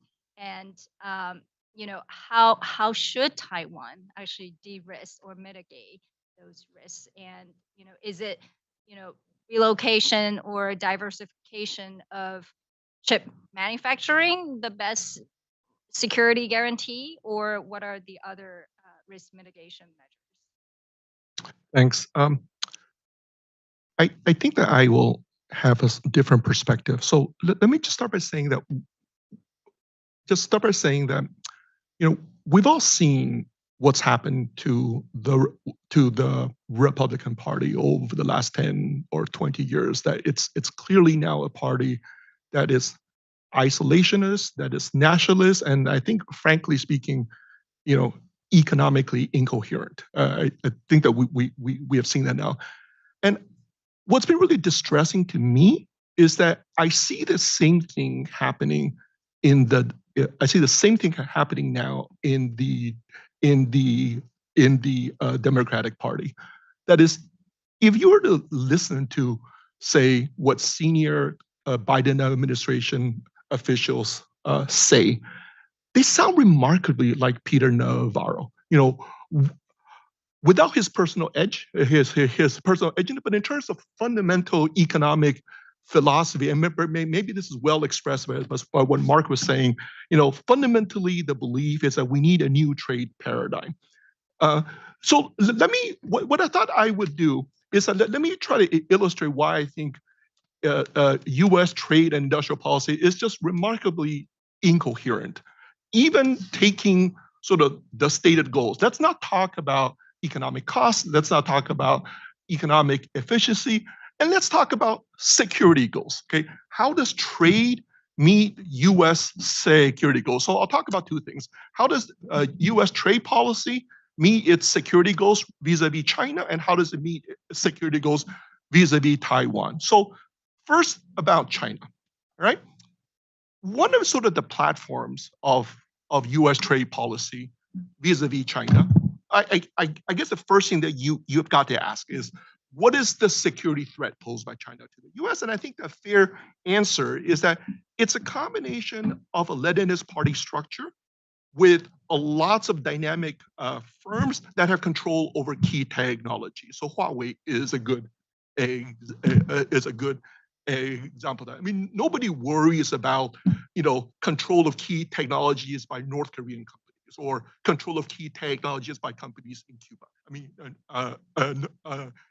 nobody cares. They pose a different threat, but it's not the same kind of threat that is posed by China.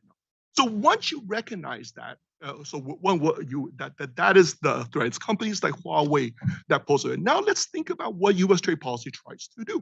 One of the platforms of U.S. trade policy vis-a-vis China is that China's economy is distorting, and there are many ways in which it's distorting. But let me just pick on one thing, which is support of state-owned firms, right? It's a support of that. Now you want to ask, okay, for example, one of the reasons that Trump started the tariff war was to try to force China to reduce the support of a state-owned firms. Now ask the question: suppose that the Trump tariffs had been successful in pushing the Chinese to reduce their support of state-owned firms. Of course, they were not, right? But imagine that they were. Okay, does that make the China threat to the U.S. bigger or smaller? So for that, you've got to think a little bit about Chinese economic history. That is, you've got to ask the question: well, what's happened in China over the last 40 years? And what's happened in China is the obvious thing, that the state sector has collapsed. I mean, that's just this basic fact, the basic fact. Or one of the really central episodes of Chinese history was what happened between 1998 and roughly 2004, where so this was a program that was put in place by Premier Zhu Rongji, was called in by the Chinese, grasp the large, let go of the small. And when they literally basically forced millions of Chinese settlement firms into bankruptcy, right? And if you think about what happened, this was sort of the golden period of Chinese growth. This is when Huawei began to take off. This was when Huawei, and it's a really simple story, that basically what happened was that you had all of the resources that was being sucked up by the state-owned system. Only when you shrink the state-owned system, then you get the resources that start to be released for private sector firms. And it's only then that these companies start to be able to emerge. And when you look a little bit at so back on the case of Huawei, for a long time, the state champion of the telecommunications equipment sector was not Huawei. It was this Huawei for a long time was this obscure company in Shenzhen. The state champion was this state-owned firm called Shanghai Bell. I mean, that was the champion of the state. If you look at the early years of Huawei, they were severely liquidity constrained. They had no access to money. And there's a really interesting thing about, if you look at the early history of Huawei, they came up with this obscure corporate structure because one of the ways in which they were trying to get access to money was to basically force their employees to lower wages, and in exchange, they would compensate them with non-transparent shares of this holding holding company. So Chang-Tai, can we come back to the? I will do that. Okay, so let's just think about. So just ask the question: if they had been successful, I think the argument is that there would have been not one Huawei, but many companies like that. Now, coming to the point about Taiwan, if you think about it, that's also another pillar of U.S. security. What is it that we want, or the U.S. wants? Or what is central to U.S. security. And I would say that it's basically a free and prosperous Taiwan, right? I mean, I think that we can all agree on that. So what does U.S. policy do? It puts in place a $52 billion CHIPS Act, which sets off basically this subsidy race. So once they do this, then the Japanese have to do the same thing. The Europeans have to do the same thing, which if the program is successful, put aside all your skepticism about the CHIPS Act and the Japanese CHIPS Act, suppose that this thing really, really is successful, what is it going to do? It's going to hollow out Taiwan's most important industry. It's going to, and if it hollows out Taiwan's most important industry, does that make America's security problem better or worse? And the second bit about Taiwan, and this builds a bit on Joe's point, the other pillar is a free Taiwan, and I would say that's probably right, that a pillar of being, what keeps it free is deterrence and interdependence. Now, think about what happened in the summer of 2020 when the US, after trying many times to try to stop TSMC from selling chips to Huawei, finally put in place this system of extraterritorial rules that basically forced TSMC to stop selling chips to Huawei. What does it do? If that goes on to its logical conclusion, it starts to break down the interdependence. So if you start to break down the dependence all the way, then that arguably removes one of the pillars of the deterrence strategy. So, and I would say that the way to summarize it, the way I think about it is that it fundamentally, I think, is these two strands of this new trade policy, and it's not been thought through. And I would say that the one strand is what we have talked about, which is the desire for security. But the other really big piece of it is also this nationalism and this isolationism that is also there. That is also there, and I think that it just doesn't serve the purposes of the U.S. It doesn't serve the purpose of the U.S. and we haven't even started to talk about what the economic costs are to the U.S. But that is, I think, the real damage. If I have 30 more seconds, let me just say, I think it really is an own goal by the U.S. I mean, I've seen just lots of, pieces. I happen once in a while to look at the Global Times, and they very frequently come up with pieces. They say, "Hey, Taiwan, the U.S. doesn't really care about you. They're fundamentally not in your interest," and I think that's basically right. So far, it doesn't have an effect, and so maybe another way to ask the question is, what are Taiwan's options? And the answer right now is none, because the reason that Taiwan has no option is because the other party, the Chinese, is even crazier. That is, they are even crazier than what the or if you think about, say, the policy of the South Koreans, they're embracing the U.S. because they have been really scarred by what happened from 2016 to 2018. So right now, the U.S. is being saved because the other side, I think, is just off the scale in terms of craziness. But there might be a day, 20 years in the over 30 seconds, when things change. All right, I'll end here. All right. I think there are 2 points that's really interesting. I do want the whole panel to discuss about it. First is it's debatable whether Taiwan's semiconductor industry is being hollowed out. I think there are different perspectives about it. And second is, yes, fundamentally, I do think it comes down to U.S. domestic politics as well. I think a lot of observers may have not paid enough attention to that, which is foreign policy tends to be, or trade policy, or any policy is an extension of domestic policy. Ultimately, this is a democracy, so elections do matter. And so I think a lot of the, Biden administration policy, some people would argue it's an extension of, Trump administration policy is just much more refined and strategic and targeted and better implemented. And I think, I want to just throw it out there and, see if others want to respond. If I may, I feel compelled to respond, having worked on shaping this administration's trade policy, to respond to Zhang Tai's attack, right? So I think those of you who know my background know, obviously, right, this is not being shaped by some person who has no lack of understanding about Chinese economic history, nor any understanding of how the semiconductor supply chain works, right? Having both worked on the West Coast in tech, specifically on semiconductor, and having the bulk of my research here. I think the misreading here is that the objective is to get China to change off of its subsidies policies.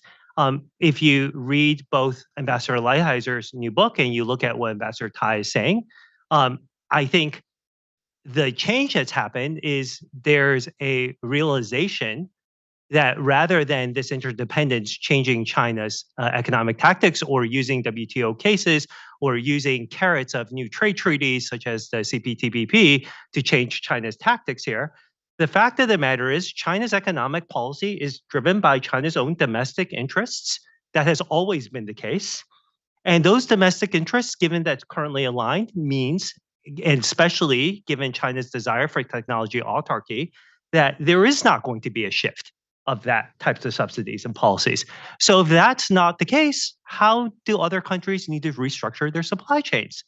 And what types of trade tools are required to do that? And if you look at from that success metric, I think these policies have been, at least early on, shaping responses. Whether that's successful or not, it's too early to say. Second point, right? I think, Wenqi, you made it for me.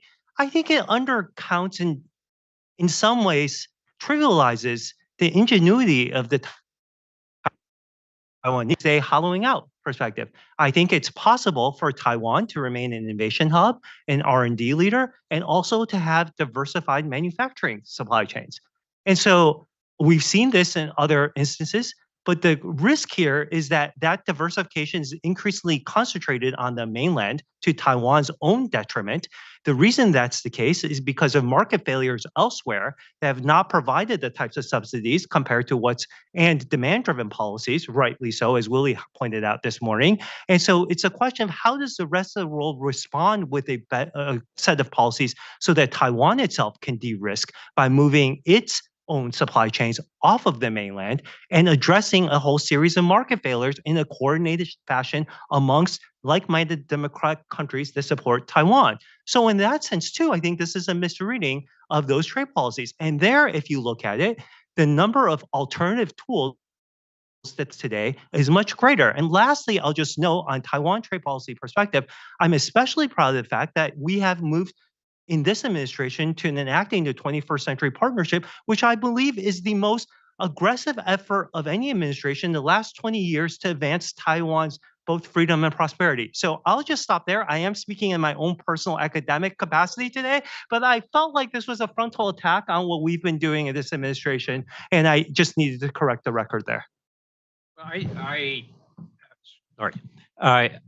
I, similar to Mark, will try to defend a bit, but let me ask this question of whether our policy is really hollowing out Taiwan's semiconductor, or particularly TSMC's capacities. If all the things you saw on those slides at lunch are wildly successful, the U.S. will go from what was once 13% producing its own semiconductors to maybe 25%, if they're lucky. And will we still be dependent on TSMC? Yes, if I were Morris Chang playing this game, I would say, I'm going to give the Americans the next to the best. If I'm working on meters, I'll give the 3 nanometers. Which is what they're doing. Well, I know that's why I'm giving you this example.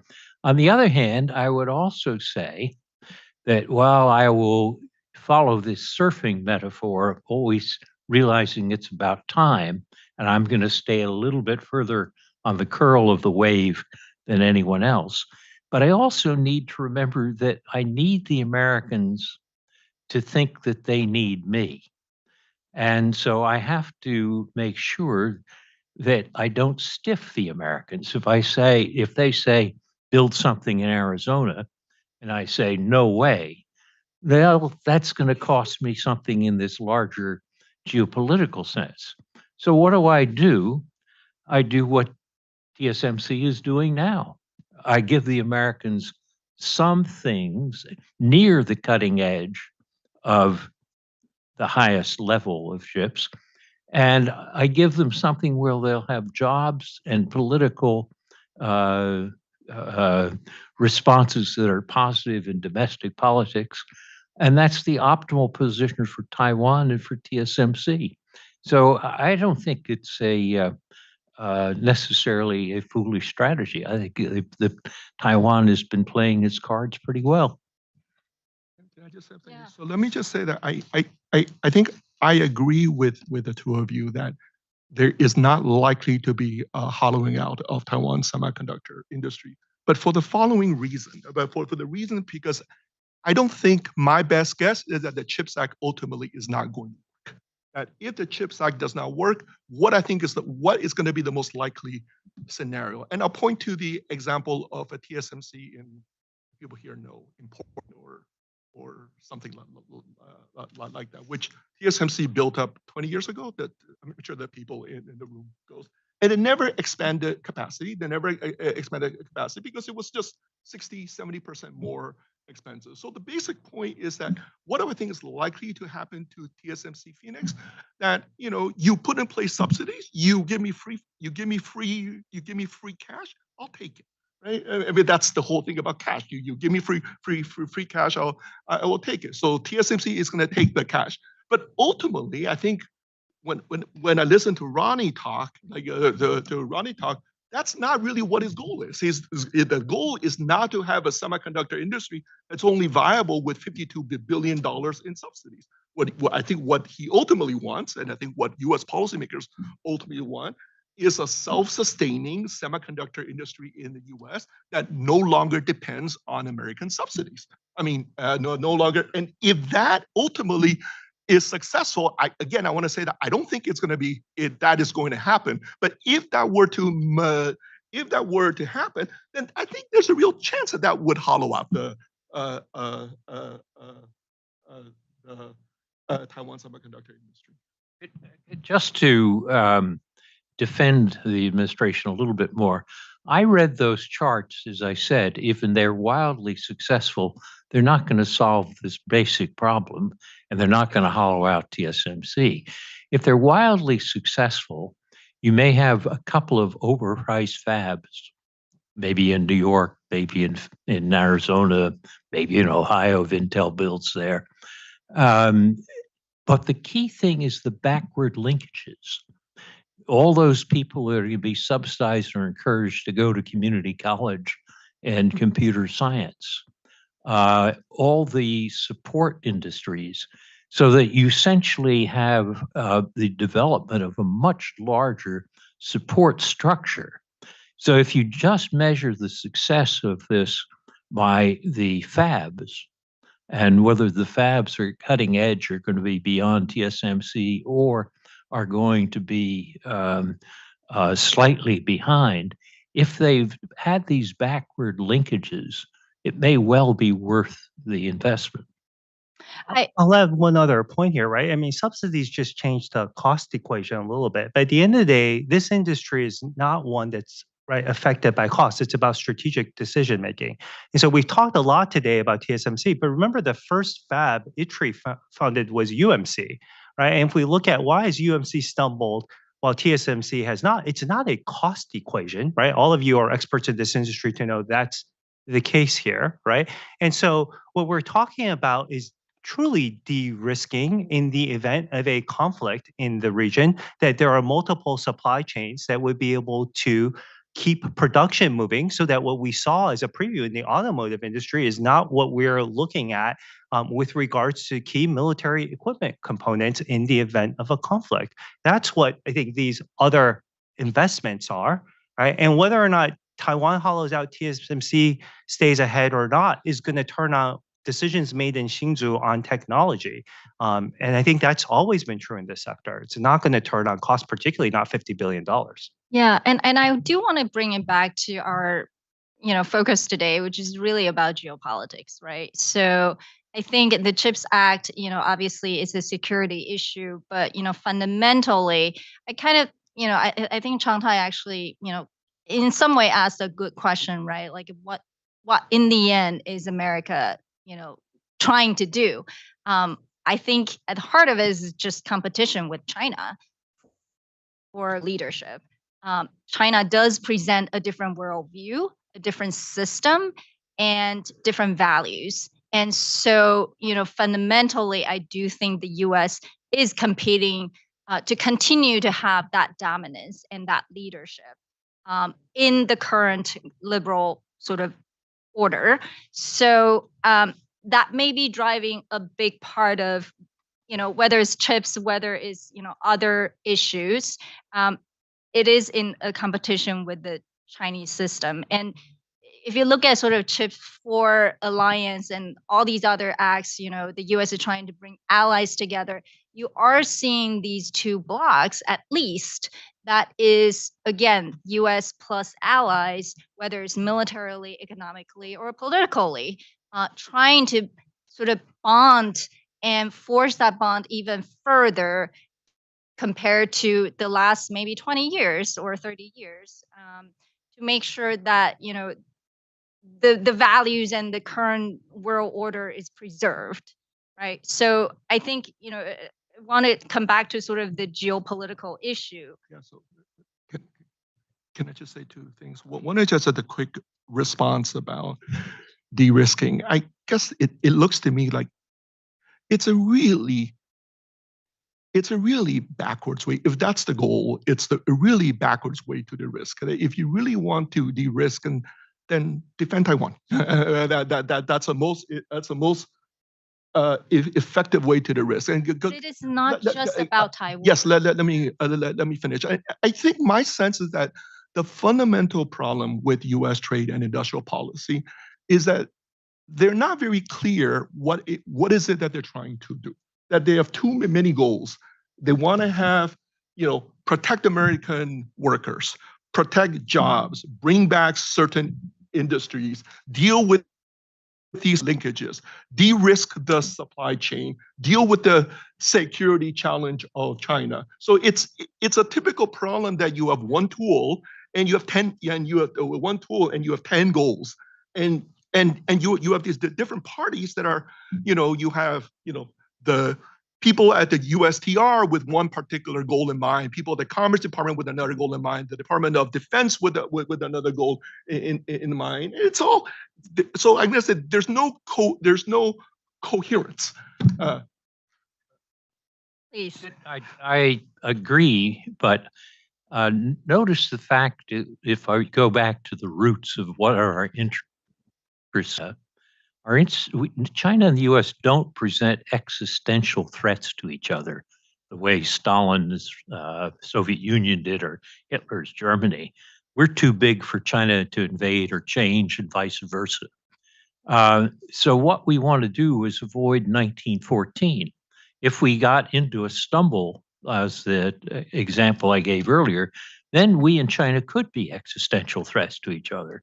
So one objective that we have is to avoid war. Don't sleepwalk or stumble into something which makes this an existential threat.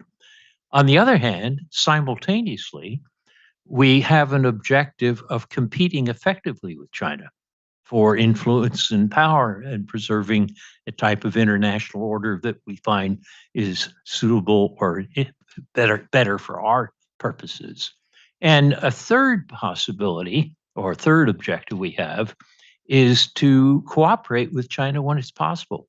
So I mentioned earlier, ecological interdependence doesn't obey the laws of politics, it obeys the laws of physics and biology. And therefore, you have to work with China on some of these aspects. So that gives you three quite different objectives: total caution, utmost competition, and cooperation. you'd say those are contradictory, and they are. And a successful strategy is one that allows you to resolve contradictions and to manage them or to balance them.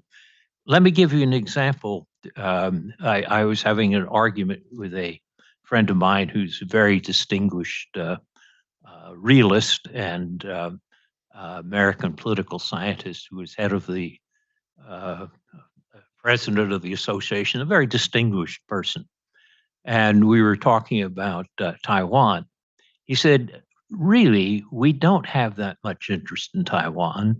And if you take the first objective that you laid out, avoiding 1914, we should do a deal with China and say, you can have Taiwan, but you accept that we will be in the Western Pacific and Japan and elsewhere. And that would be the way to reconcile this. And I said to him, yeah, but that ignores the value proposition, because that's another area we'd say that we care about the values that Taiwan represents. So if you try to oversimplify these and say, I'm going to have a coherent policy for just one of these, that could lead you to say Taiwan's not worth the price or the risk. I strongly disagree with that. I think this is why I was suggesting, I think you can develop a strategy in which you can continue to kick the can down the road and manage to have a free and de facto independent Taiwan, never de jure, and at the same time have a cooperation with China, and at the same time avoid Beijing's use of force. That should be our objective. That's hard. And if you don't think of it as a balancing act, if you just say, I want a coherent strategy, as some people are now saying, enough of strategic ambiguity, let's have a clear goal of defending Taiwan. Well, you got to think of what's that do to China and the probabilities of something going wrong on the 1914 model. So I think the search for pure coherence is less important geopolitically than the search for balance of contradictory objectives. So I want to invite the audience to pose questions. Jason first, and then this gentleman here.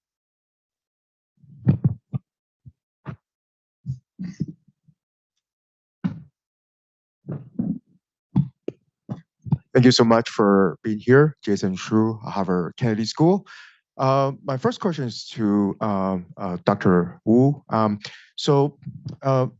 of TSMC, Morris Chang, said that globalization is dead. He believed that the globalization will be probably less effective in the sort of a liberal trade framework you laid out.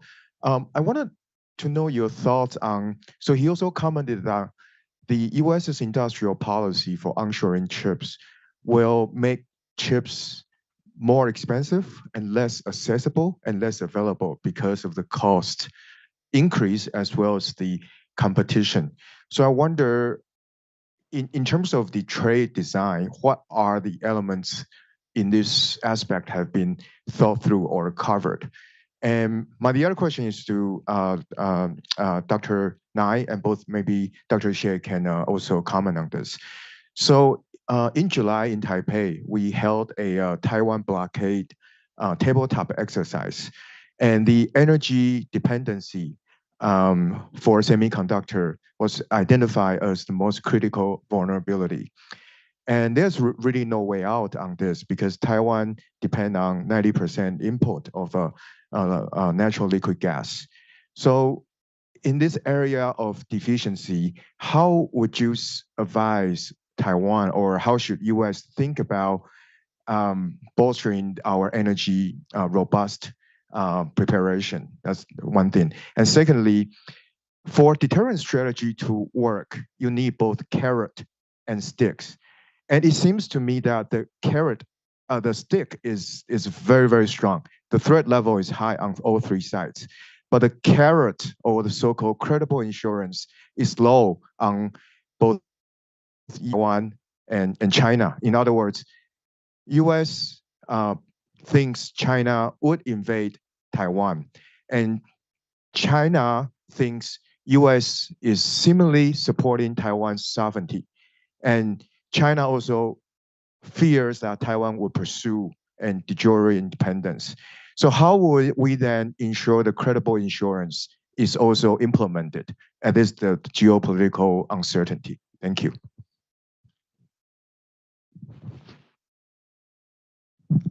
I'll start with the first question. Oh, sorry. Do you want to take this? Okay. Yeah, I think we'll just add one question to it, and then what? My question is, what is really? Identify yourself. Sorry, TJ Chen. I'm from Tsinghua University. My question is really what the U.S. government see the semiconductor policy as a part of the sort of neutral policy or national security policy or whatever. What is this really defined? Is for example, if we take the Arizona plan, right? It could be interpreted as just a contingency measure for the possibility of a war on the Taiwan Strait.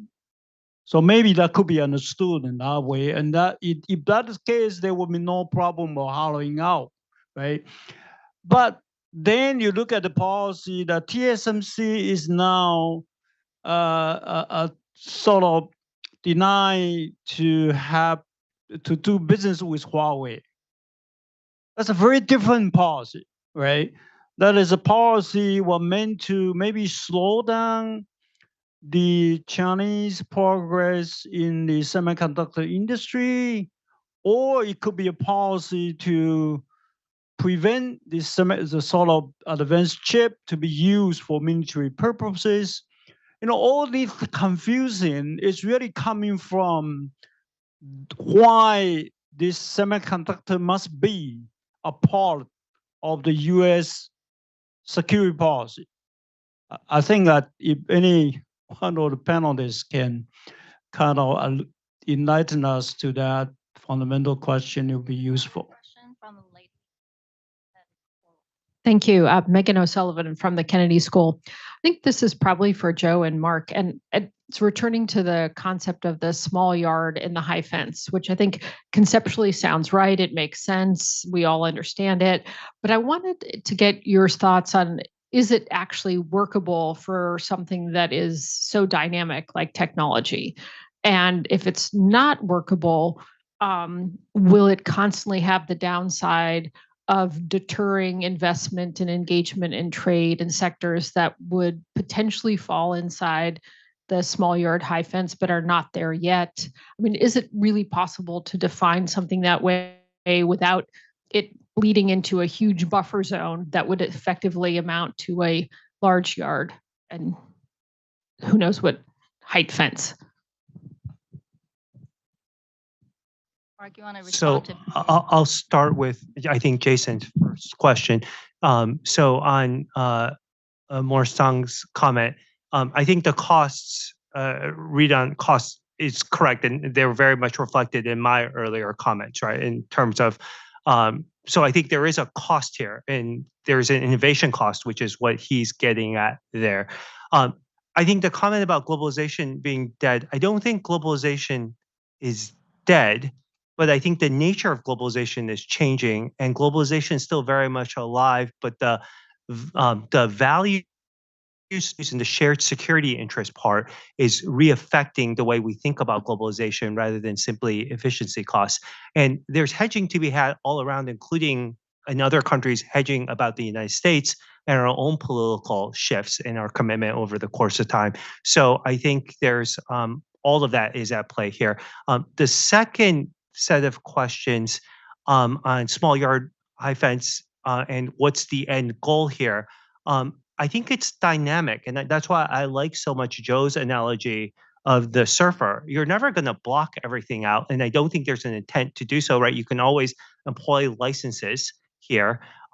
So there are holes, but it's a sort of a panopticon effect to at least keep an eye out on what's going in, what's going out, so you can shift that strategy. And things are going to leak through, but it's about staying ahead of the curve as opposed to, or ahead of the wave, to use the analogy correctly, and then readapting your, I mean, I'm a horrible surfer, so I'm not the right person to say how to do so, but those who are successful, right? The strategy that you use towards one wave versus another is very different as you think about that. And everyone did what I did. Yes, certainly you'd stumble and the walls would come crumbling down. Anyone, you want to respond? Oh, yeah, I'm on this side now. Take Megan's question first. If you think of a policy such as we have now of not permitting any export of any technology to, let's say, of a particular type, we do it for security reason. But we have to realize at the same time that the effect of a policy like that is to provide the equivalent of an infant industry tariff. So many developing countries say, I'm going to shut out these foreigners, even though it's economically inefficient, because I want for my security to build up a capacity at home.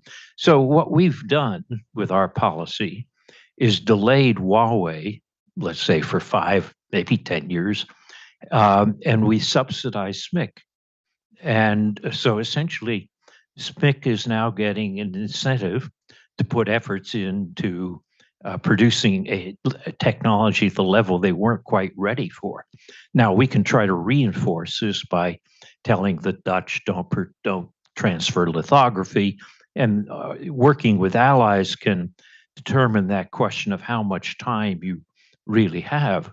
But you have to be realistic that when you put on a boycott or an export embargo, you are basically creating an infant industry tariff. And the Chinese, and SMIC in particular, has the capacity to respond to it. The only question is how long and how much are we buying in terms of time, and then how effectively do we use that time? Does this discourage trade and investment? No, it just distorts it. It doesn't discourage it. People are going to continue their activities. It doesn't end globalization. It just twists this into a slightly different shape. And on the small yard, I had mentioned that I worried about the yard becoming larger because of protectionist forces within the United States. If I'm making solar panels in the US and I notice that the Chinese can greatly undercut me by state-owned subsidies to solar panel makers, and I say, I want in the yard too, alongside semiconductors, people say, no, that doesn't affect the latest military technology. And I say, oh, but it affects the whole question of our energy future. So I want in the yard too, keep the solar panels out. That's a purely protectionist argument. But we are often vulnerable to protectionist arguments like that. So that's where I worry about the Jake Sullivan's yard may grow, whether he intends it or not. I'll leave the larger Taiwan question, because I essentially have spoken about that already. Can I just add one thing on? I should have said. I mean, I realize I may have come across too negative U.S. industrial about U.S. trade industrial policy. The one policy that I think has been remarkably successful and remarkably targeted has been U.S. export controls, where the goal is explicitly to try to prevent China or Chinese companies from getting access to certain technology. So that's an example of, there's a very clear focus. And it's, I'll come back and I agree with what Joe said, that is, you don't need a complete blockade. You just need a lot of speed bumps. I mean, as long as you, and I mean, that's the one thing, like from what I can tell, the rules that were rolled out in October 2022, I think it was October 22, I think it is probably the most effective thing that the US has done, assuming that the goal is to try to prevent China from getting access to these technology. It was not sold on the ground of jobs. It was not sold on the ground of reviving blue-collar workers. It was a very clear goal, and it's remarkably, I think so far, it's been remarkably effective. Okay. You want to talk about the energy?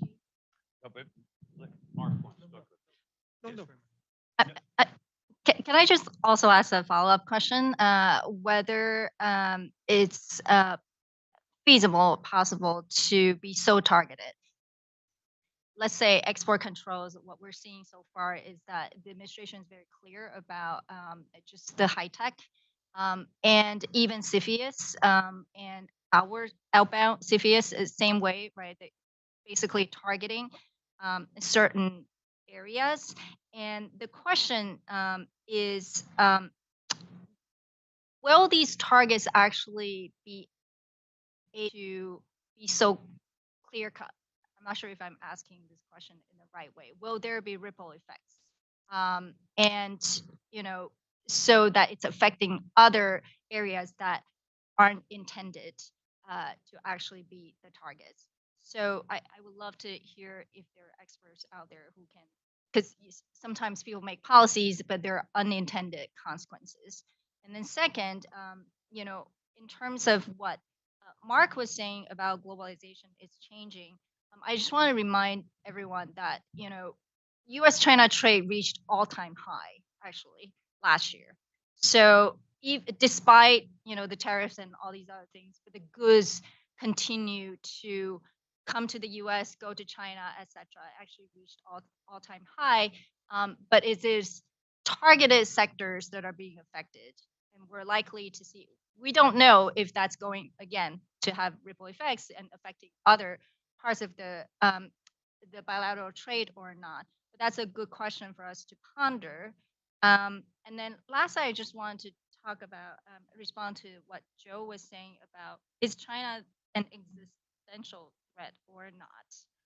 If I recall, Bill Burns actually said, CIA head actually did say China is our existential threat. And he would, in the context of sort of, you know, while we're sort of involved in the war between Russia and Ukraine, but ultimately China is the so I think that is, again, fundamentally the debate in Washington, D.C. today. How do we really see China? The competitor, a threat, enemy, borderline?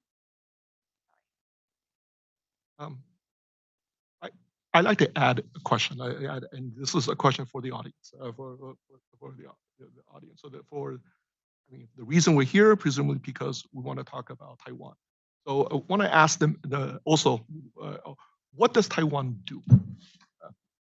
So we want to ask that quick question to the audience as well.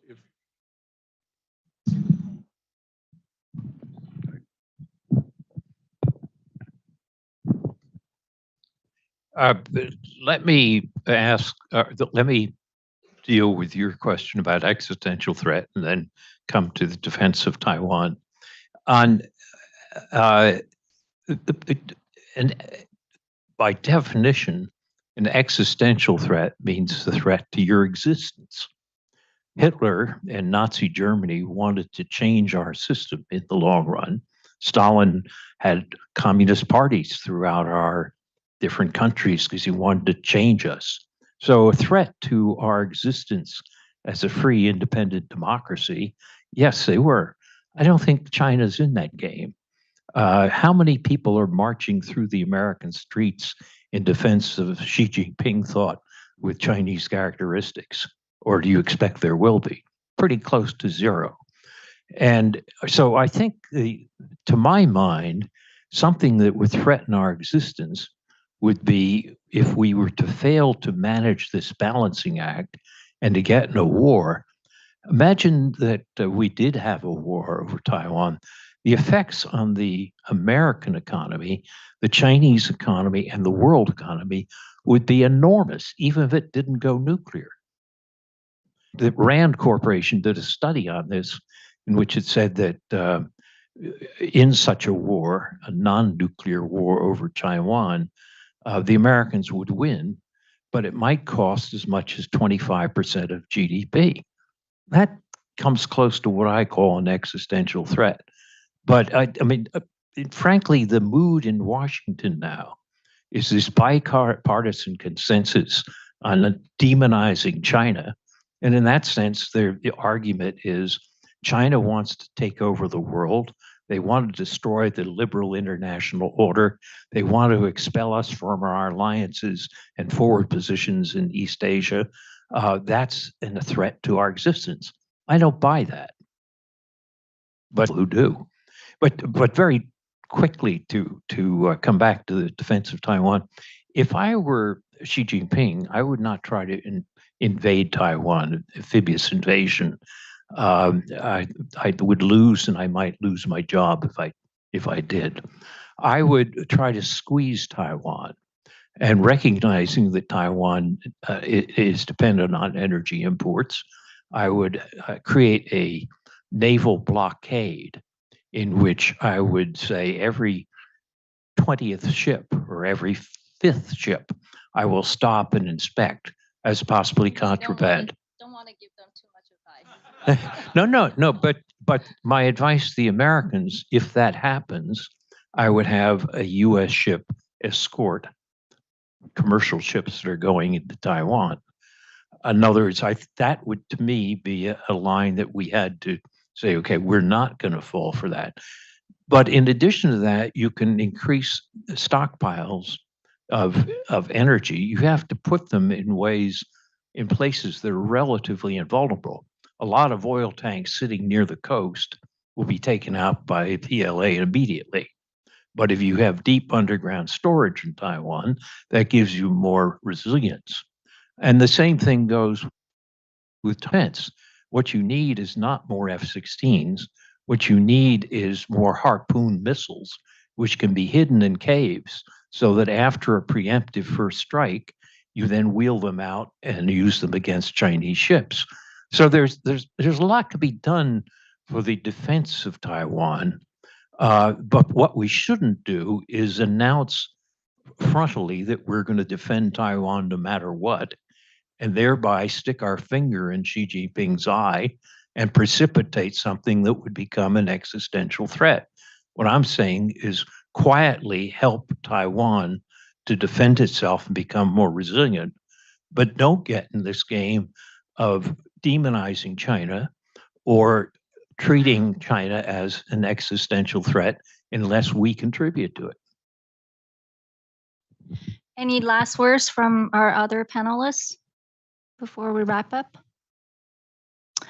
Well, thank you, everyone. I think this discussion has been rather broad because the intricacies of Taiwan semiconductors and U.S.-China relationship is so complex. So thank you so much for joining us, and thank you, Ash Center, Rajawali Foundation, for organizing this panel. For being such a good tough chair. Okay, we'll do a 15-minute break and meet at 3:30. Well, it is, but but I think you kept a certain amount of focus. Hi, Joe Nye.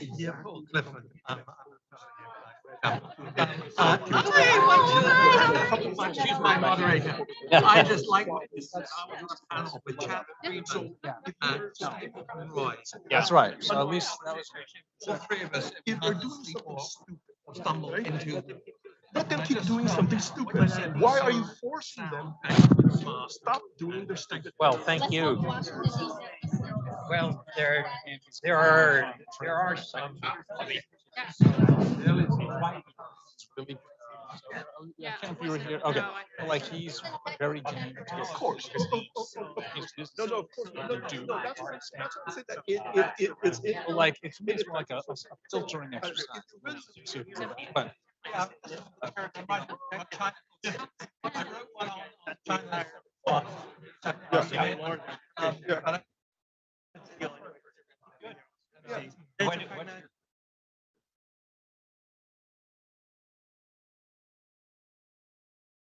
the stupid thing. So then you demand that end the stupid things, and you know that by making this public demand, politically they can't do it. So this way you guarantee that they keep on doing this stupid thing. Now,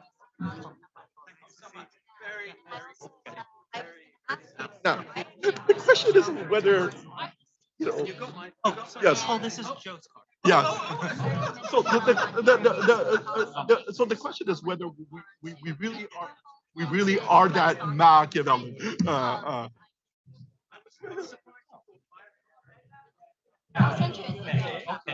mean, this sounds silly, but I have right now on my screen interview requests from Too many. I have two Chinese interview requests, a Korean interview request, and I was on the screen last night for Taipei. Yeah. So we'll do it, but I gotta space it out. No Yeah. worries. No worries. I'll follow. Good. But thank you. Thank you. But I, in my book, I write about the Wu Duo Jinhua, you know? Hello. Shanghai. Anyway, you got it so right. Yeah, I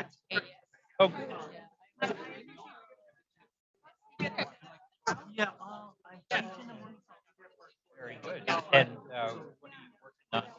Build the pyramid for our own research program. Is I like. Yep.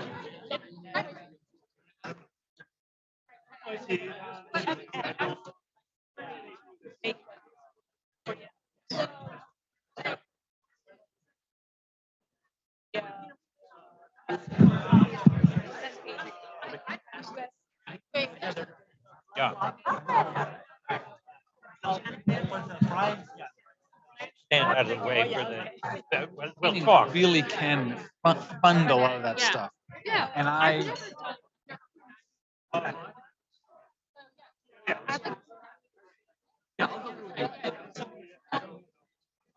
and friends in the U.S. government who say, well, we're, hard to deal with, but it depends on what level. And then when it gets to the details, that's where I also.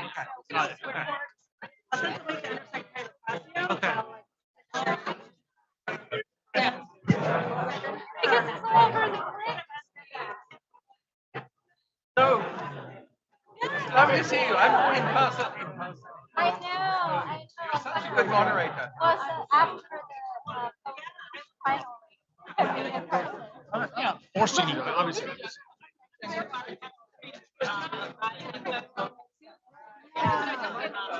In the research, those two big things. Let's.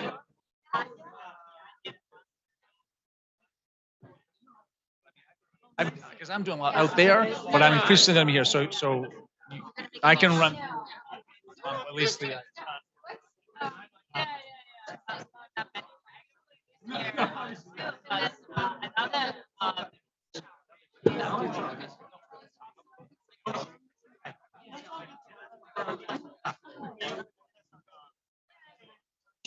In the sense of like, not that we're the same, but just like I'm a broad, but also have some depth in certain things. Yeah. He seems broad in the sense that he's an executor, not actually a subject. As so that's interesting that you chose him. I was just saying, yes, right. So, like, what I wrote about and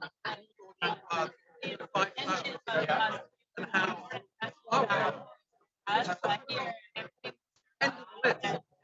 the Shanghai Palace, the big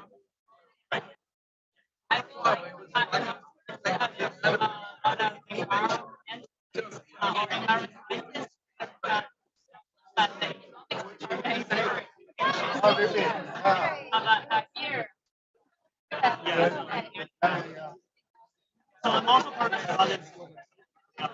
Yeah, it's just like I took the.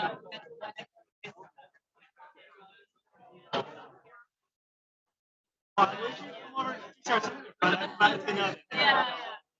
Yeah. I like went into that like very personally due to some other courses. But yeah, and here I have.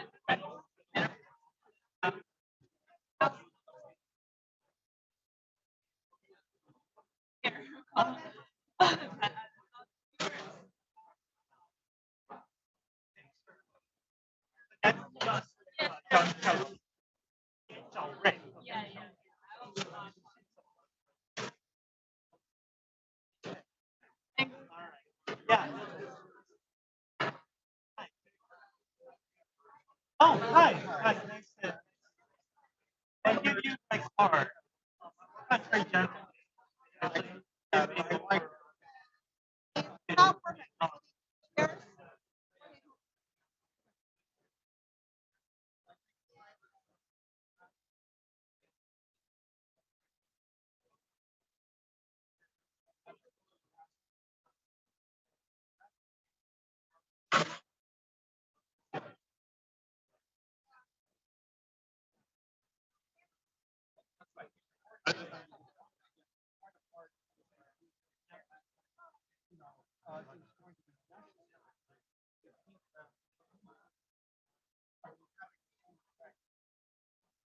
I think they will because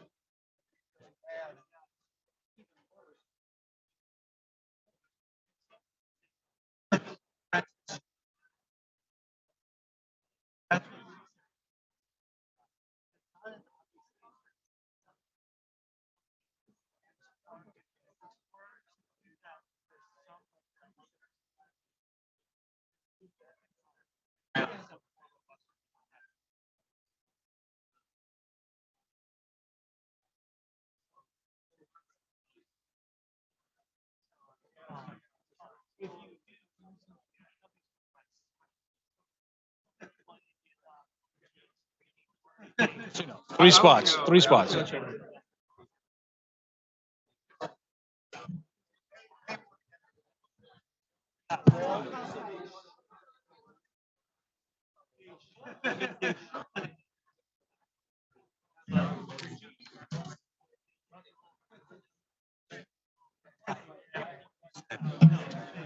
Correct. And I feel the whole thing is incoherent. And I've been talking to these church people, and they've got a story to tell, but it's just pulling in all directions. So how many? So he'll be actually 40.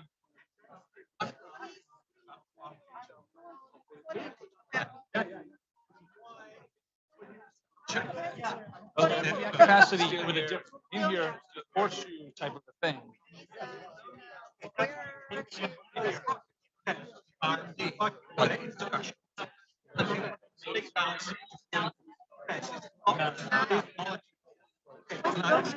That kind of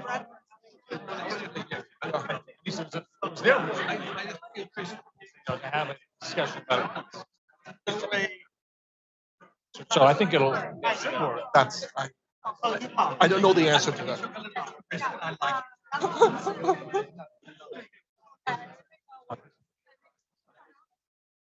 Oh, good. Yeah, I could not. Fair enough.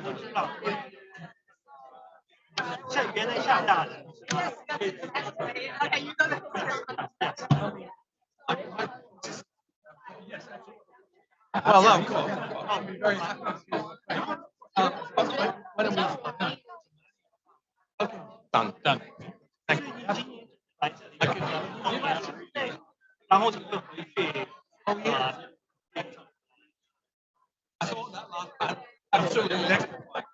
No, it was. It was. Yeah, I expected that. That was the idea.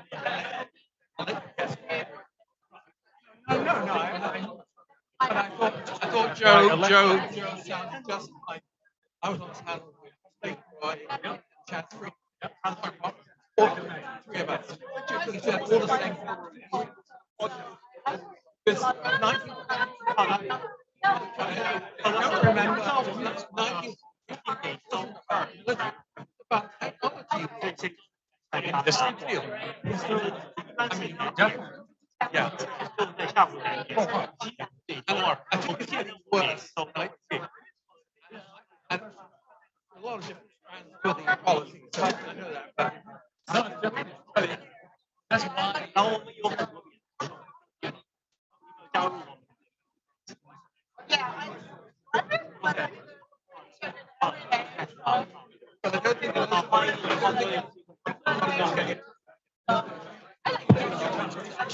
I don't think in this institute, You're not this whole. recording, no.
Yeah,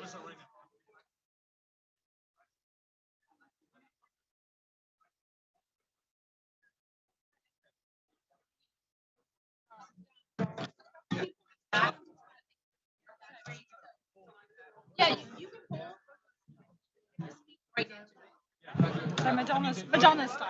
I'm feeling Hi. Hi, Chen Kai-shek. Nice to meet you.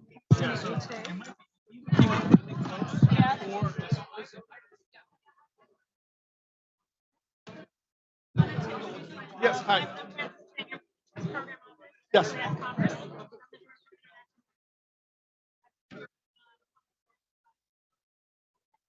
Okay.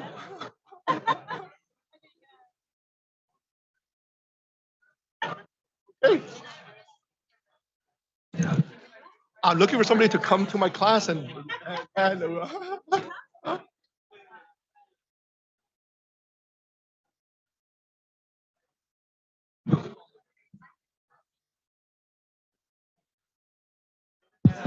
All right, everybody, we're going to get started. So if you can take your seats.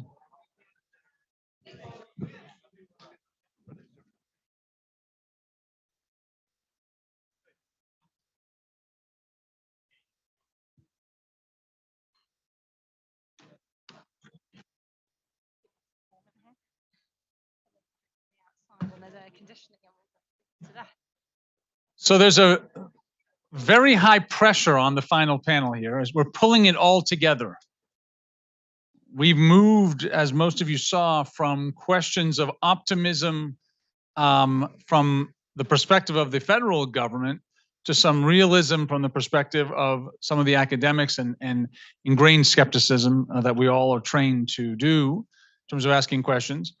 And now what we're going to do is integrate multiple threads that we've heard throughout the day into our final panel. And what I'll do again, as usual, I think you're now trained, so you expect what I'm going to do. I'm just going to introduce Professor Xie as a chair, and then he will then in turn introduce the panelists. We're quite lucky to have Professor Xie here, not only because he's a nice firebrand. I thought that was excellent. He did a good job with that panel, fueling some of the discussion, which was great. I had multiple people come up to me after saying, well, that was one of the more interactive panels I've seen in a long time. So thank you. I think that was excellent. But more importantly, he is a highly respected, as most of you know, highly respected economist. He is the Phyllis and Irwin Winklereed Distinguished Service Professor of Economics, and also the PCL Faculty Scholar at Chicago Booth. He's, of course, widely published, served in many different positions. His research is really on growth and development. But he's also been a visiting scholar at the Fed in San Francisco, New York, Minneapolis, done a lot with the World Bank, and is a research associate with NBER. What I find most interesting, he's also been a recipient of the Alfred P. Sloan Foundation Research Fellowship, and he's a member of Academia Sinica. He's also won the Sun Yifeng Prize twice, which is very impressive. We have a lot of friends who've won it maybe once, but twice is something. So what I like about what Changtai does is he brings both an economist's zeal for metrics and frameworks, but also, at least from my perspective, also brings an appreciation for place, meaning regions, and political institutions in Asia and Latin America. So when you do those two things, you can then really be an applied economist, which is a lot of really the value he brings to us. So with that, I will turn it over to you, Changtai. Thank you again for coming, and it's in your capable hands. Okay, thank you so much. So I'm gonna, normally when I chair panels, I will try really hard to keep my own views out. This is the key is, yeah. All right, so I try really hard to keep my own views out of the discussion. But I guess now it's hard because you all know my views. But I'll try my best to keep my own views. And the way I thought what I told them, the way I would try to run it, is that I'm gonna try to run it like a conversation between friends over lunch. So I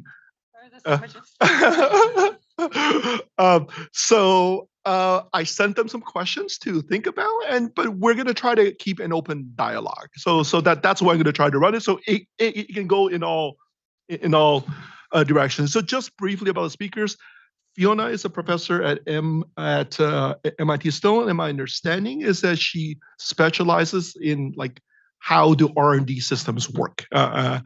Tianji is somebody who has straddled both the academic world and also the world of government. He's been minister in Taiwan twice for both KMT and DPP administrations.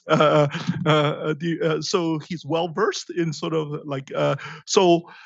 I thought the way that we would try to focus this is to focus the discussion about industrial policy, focusing on semiconductors in the US and focusing on industrial policy on semiconductors in Taiwan. And I want to try to bring out some of the details of what industrial policy in Taiwan has been, because there clearly has been in industrial policy, so that we can stop talking about in the abstract. We can stop talking about a dream world. That let's talk about the realities of how it happens. So the way I thought I would try to start the discussion is, and we touched on this, and this is for any one of you, right? On what exactly is the U.S. trying to do in terms of semiconductors, right? And there's been like lots of like, if for those of you who were here over lunch, it seems to be a whole battery of things. It's to make sure that car companies never see shortages again. It's about making sure that I mean, if you know a little bit about the history, it was basically the dumb decisions by the car companies that led to these shortages. To remedy the decision by Intel to refuse to produce chips for Apple, which opened the doors for TSMC to gain dominance? Is it about trying to protect the U.S. in the event of a war with Taiwan, or what exactly is the goal, right? Or is it about blue collar jobs? So any one of you. Well, first, thank you for having me.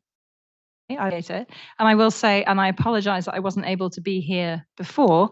I was actually teaching down the river at MIT this afternoon. And so I think actually you have accomplished your goal of having this dialogue with at least one of us being entirely unaware of the precise details of what you have just said. So that may make for, violent random agreement, or it may make for exciting disagreement. So I actually don't know what's gonna come out of this. I'm really pleased to be here, and just want to say that sort of a lot of my own work, right, has been on the sort of notion of technology sovereignty, the kinds of ways in which different countries have thought about the kinds of science and technology that they want to have. And I've worked particularly with what I would call some of the smaller nations, who at some level I see as sort of somewhat stuck in the great power competition between the United States and the PRC. And of course, as you might be able to guess, the country I've worked with most closely on this is the United Kingdom. I've served on the Prime Minister's Council for Science and Technology for over a decade, and Prime Minister, plural. In the UK, we have this council. We give advice to the Prime Minister, whoever he or she may be, and whether they want that advice or not, we continue to give that advice. And a lot of the advice in the UK, in Denmark, Singapore, Israel, and I would add Taiwan to that, I think often has to do with how these smaller countries who cannot be good at everything respond in the light of the sort of shifts in competition that are really happening. When I think about that and think about working with many regions worldwide, and then try and sort of ask the question, what is the US trying to accomplish? I try to answer that question as somebody who spends more time trying to cross the Atlantic than somebody who goes down to Washington. I understand with René's travel issues that it's perhaps easier to get to London than it is to get to Washington, DC. What can I say? When I read into this, I think there are many things one could believe the US is trying to do. I would actually say at the end of the day, I think it is about sovereignty, which is about destiny and the ability to control their own destiny and to make strategic choices and not to be at risk from a very specific dependency. And I think the dependency means, are we going to be at risk for some sort of adversarial action? And so regardless of whether or not some of this, I think, ends up being about jobs and talent and investments and kind of writing some of the strategic decisions of corporations in the past, I think perhaps the most deep-seated foundation and the reason this is happening today is definitely because of, I think, a shift in people's beliefs about what might happen and thus about a supply shock to the military. And I do think that that is at least how you bring a consensus about why action might be needed. Although I do think that that consensus then allows you to wrap in a whole bunch of other things, some of which I think are aligned with that goal, and others just seem to be just useful things that the US wants to do, that maybe a rather random grab bag of activities, including insisting that fabs have childcare centers or regional policy, so putting projects in certain places in the country, which I do think are secondary. I do think the fundamental reason is one of ability to control destiny in the face of adversarial action. But I absolutely think that it has become a grab bag for a bunch of other things that people might otherwise not find political consensus to do. PNG, you may not exactly know what the US is up to, but I don't, yeah. But how are people in Taiwan thinking about it? Yeah, I think we Taiwan, we do a lot of industrial policy. And we think we are entitled to do it because we are small. And we are a developing country. We want to catch up. So we thought it's only legitimate for a small developing country to have industrial policy. And our policy is always very clear that we want a particular industry to be there in Taiwan. So therefore, we do something to make that happen. And we've been successful in some area, of course, fail in others. But this semiconductor policy, so-called the new generation industrial policy or modern industrial policy, as Rooney just alluded to in a speech, adopted by United States and to some extent Japan, our friend there, Nishikawa-san is really making a tremendous industrial policy of modern time as well. In Germany, it's really out of my comprehension. This is really something new we need to understand. And it's also not very clear what they really want. I mean, the aim, as I've been asking this question throughout the conference, what is the end goal of that? And Rooney, for example, in lunch speech, he has clearly listed, right, a few items that to be targeted. To me, that's just alarming. That's first, it's very difficult to achieve that because that will mean a fundamental change of the current landscape of the global semiconductor industry. And it's going to take a lot of resources to make that happen as well. Not only, as we already discussed, not only money, but also talent.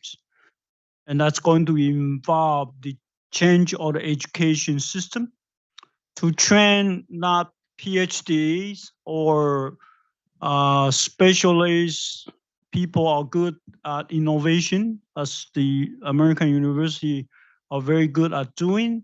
Now you're talking about beginning training technicians using the vocational school, professional school, community college, which is something we think only developing countries are doing. Like Taiwan, when our company went to invest in Southeast Asia, or in early days when we invest in China, our company always complained that we are short of technicians, skilled worker, I mean. And so you should have some vocational school at a high school level, and to a lesser extent at the college level, 2-year special college for training a particular technique. And I was amazed when this Arizona project now being implemented, and the local newspaper was talking about establishing some kind of institution to train these short-term skilled workers. I was very confused. I thought this is not the advantage of the United States. the TSMC should come here and recruit PhDs from Harvard and MIT to do the kind of work that we couldn't do in Hsinchu, because as Bernardine has just mentioned this morning, we've been short of PhD. Because for the last 30 years, because of the very rapid development of the semiconductor industry, most college students are engineering level students. They are now required to go to a master degree program 2 years. And the return to that is tremendous. The 2 years additional education above the college level, they are tremendous rewarding. And therefore, there are many people are rushing to that sort of career path.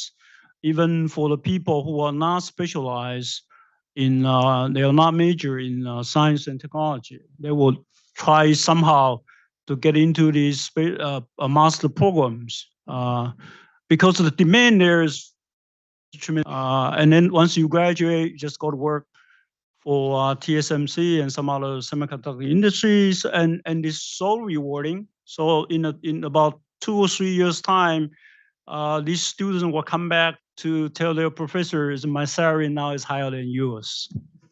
Is that really the case? Is it really the case? It's really now, I give you a number, our professors pay maybe 30,000, right? Beginning salary for green PhD to begin with. And that's pretty much what a master graduate student will be paid. Neither of us are moving in a hurry, are we? Or what? I said neither of us are clearly moving in a hurry to take an academic job in Taiwan in that case. So you can imagine why we don't have PhD now, because people don't want to study it. And the reward of that is pretty much negative. So therefore, we need PhDs, because all these companies are telling us, we need PhDs, otherwise this business cannot continue. This technology continue to improve, and you have to look into the future and be prepared for that. So they know, not only faculties, they need PhD at the corporate level. And so therefore, I really think that, when they come to Arizona, maybe there are more PhDs available. But it turned out to be not the case. So that's why I was really confused whether the company is going in the right direction or just going to a wrong direction. Can I just follow up? Why is it so hard for Taiwanese companies to recruit from the Berkeley PhD program or UCLA or MIT I think they are getting some, but probably Bern can answer that question better. But I think the reason, because what we are doing in Taiwan is manufacturing. It's a very hard work manufacturing, and a PhD, of course, it could be in the R&D department. Even if you work for the R&D department of TSMC, it will be, you are supposed to develop process technology, right? And that's something that related to kind of operational kind of technology. It's very demanding on hardware and could be boring as well, as I mentioned. So maybe some PhD, they don't want to do that. They want to do something more innovative, So. I mean, I would just add that I think the choice set, both for our undergraduates, especially for our PhD students nowadays, it used to be, I think, that we would assume many of them would go into academia. For those that didn't, their career path would be to go into the R&D departments of very large global organizations. That increasingly entrepreneurship and joining very early stage ventures that are increasingly well capitalized has become extremely appealing. And that path, I think, was started and opened up by those in computer science and software, but with the increasing amounts of risk capital and particularly slightly more patient venture capital going into some hardware, various sorts of semiconductors, photonics, and so on, you begin to see this alternative path. That's not always well paid on day one, but the potential upside and the autonomy and the excitement, I think, is very, very high. And so we definitely have seen a shift in where our PhD students are going. And they're making some really different decisions, I think. And we are also educating them accordingly with that in mind. Just switch is. So let's get into the nitty-gritty details of industrial policy. So we can't really talk about the U.S. because it really hasn't. It's only in the beginning stages. Sorry. So I'm just saying, we can't really talk about it yet in the U.S. because it's really just the beginning of the process. So, but let's talk about Taiwan. And the specific question is, one of the arguments that I hear a lot. Ronnie did not say it, but I heard it from I've heard it in lots of other places that we've got to subsidize our semiconductor industry because all the other countries in the world do it. That's what we got to do. So tell us about the origin of TSMC. Tell us about I mean, and it's great that the audience that we have here.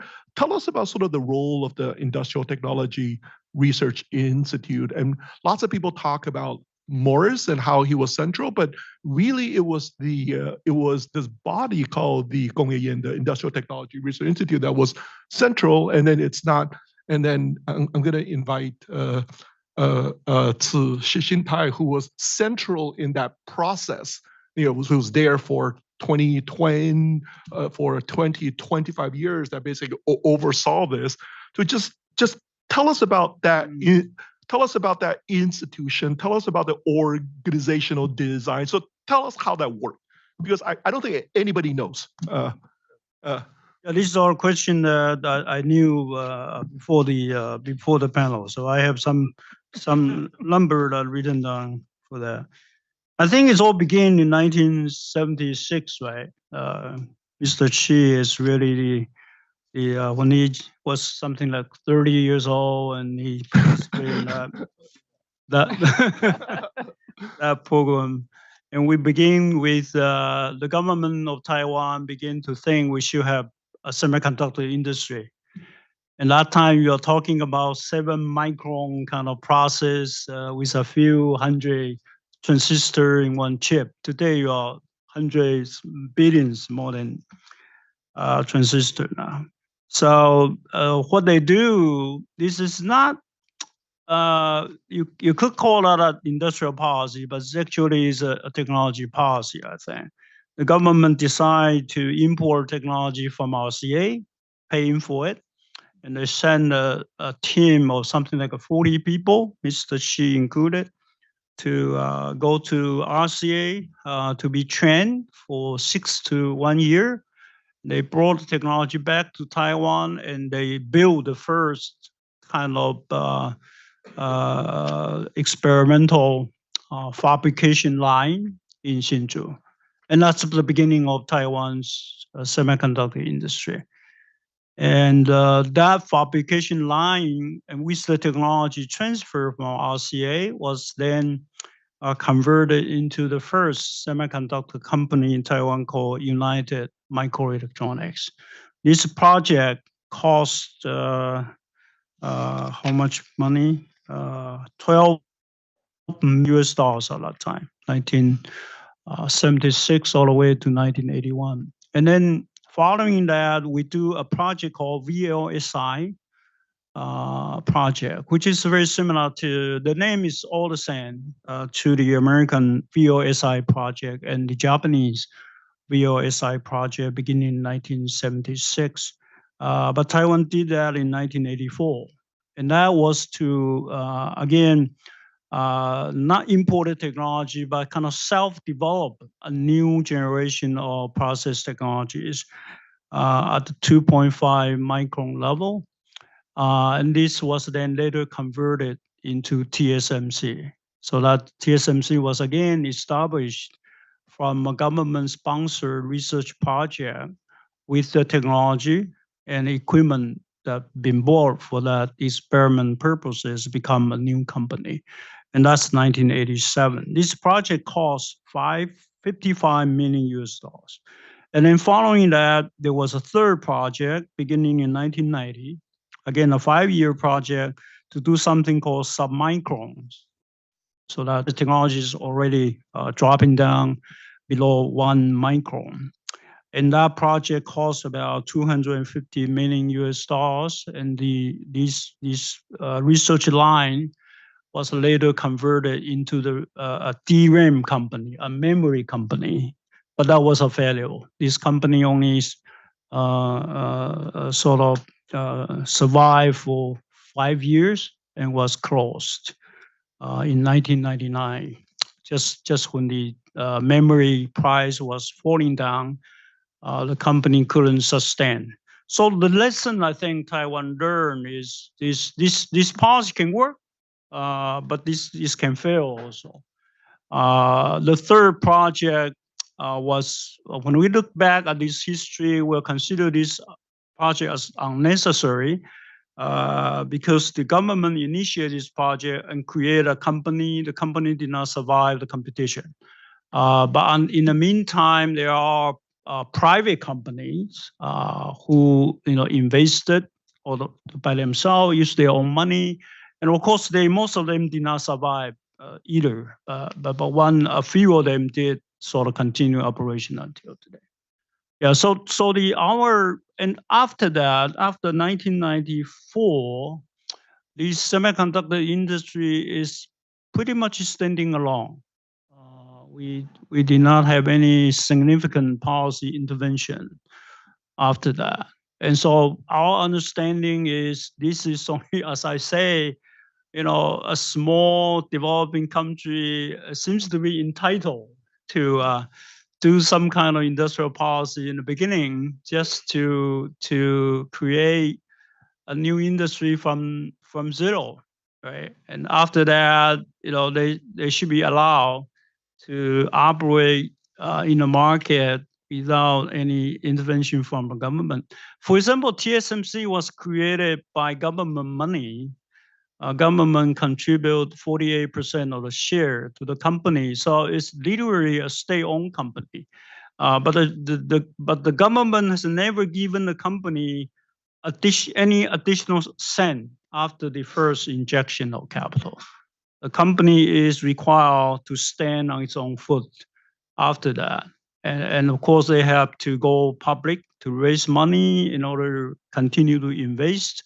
And therefore, the government share was sort of dropping over time. And today, the government still owns about 6% of TSMC's share. But in the beginning, it was 48%.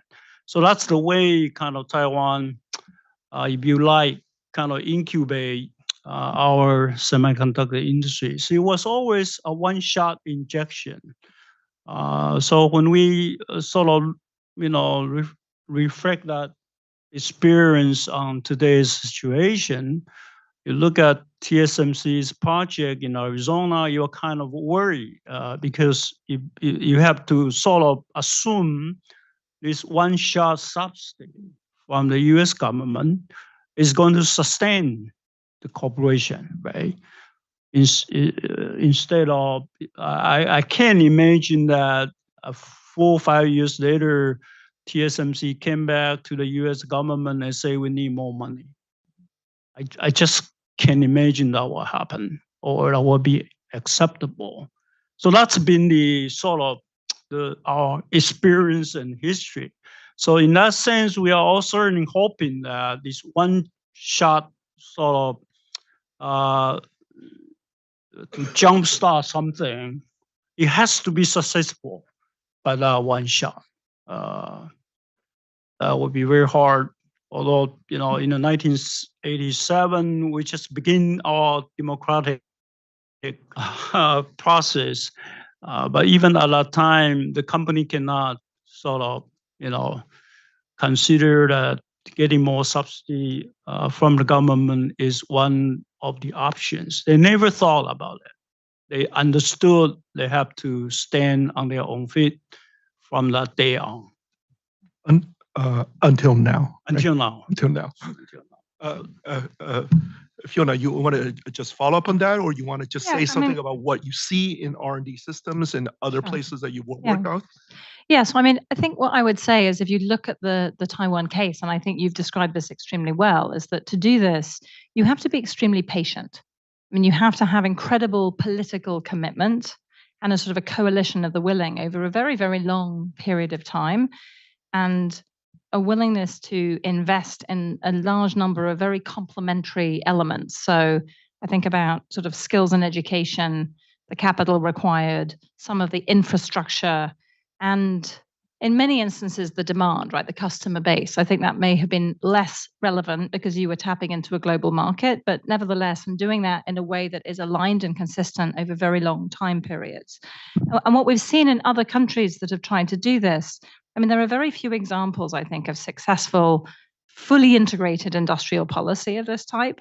I mean, the only ones that really spring sort of very, very deeply to mind, particularly in other parts of the world, I would say would be Israel and its industrial policy around the defense industry.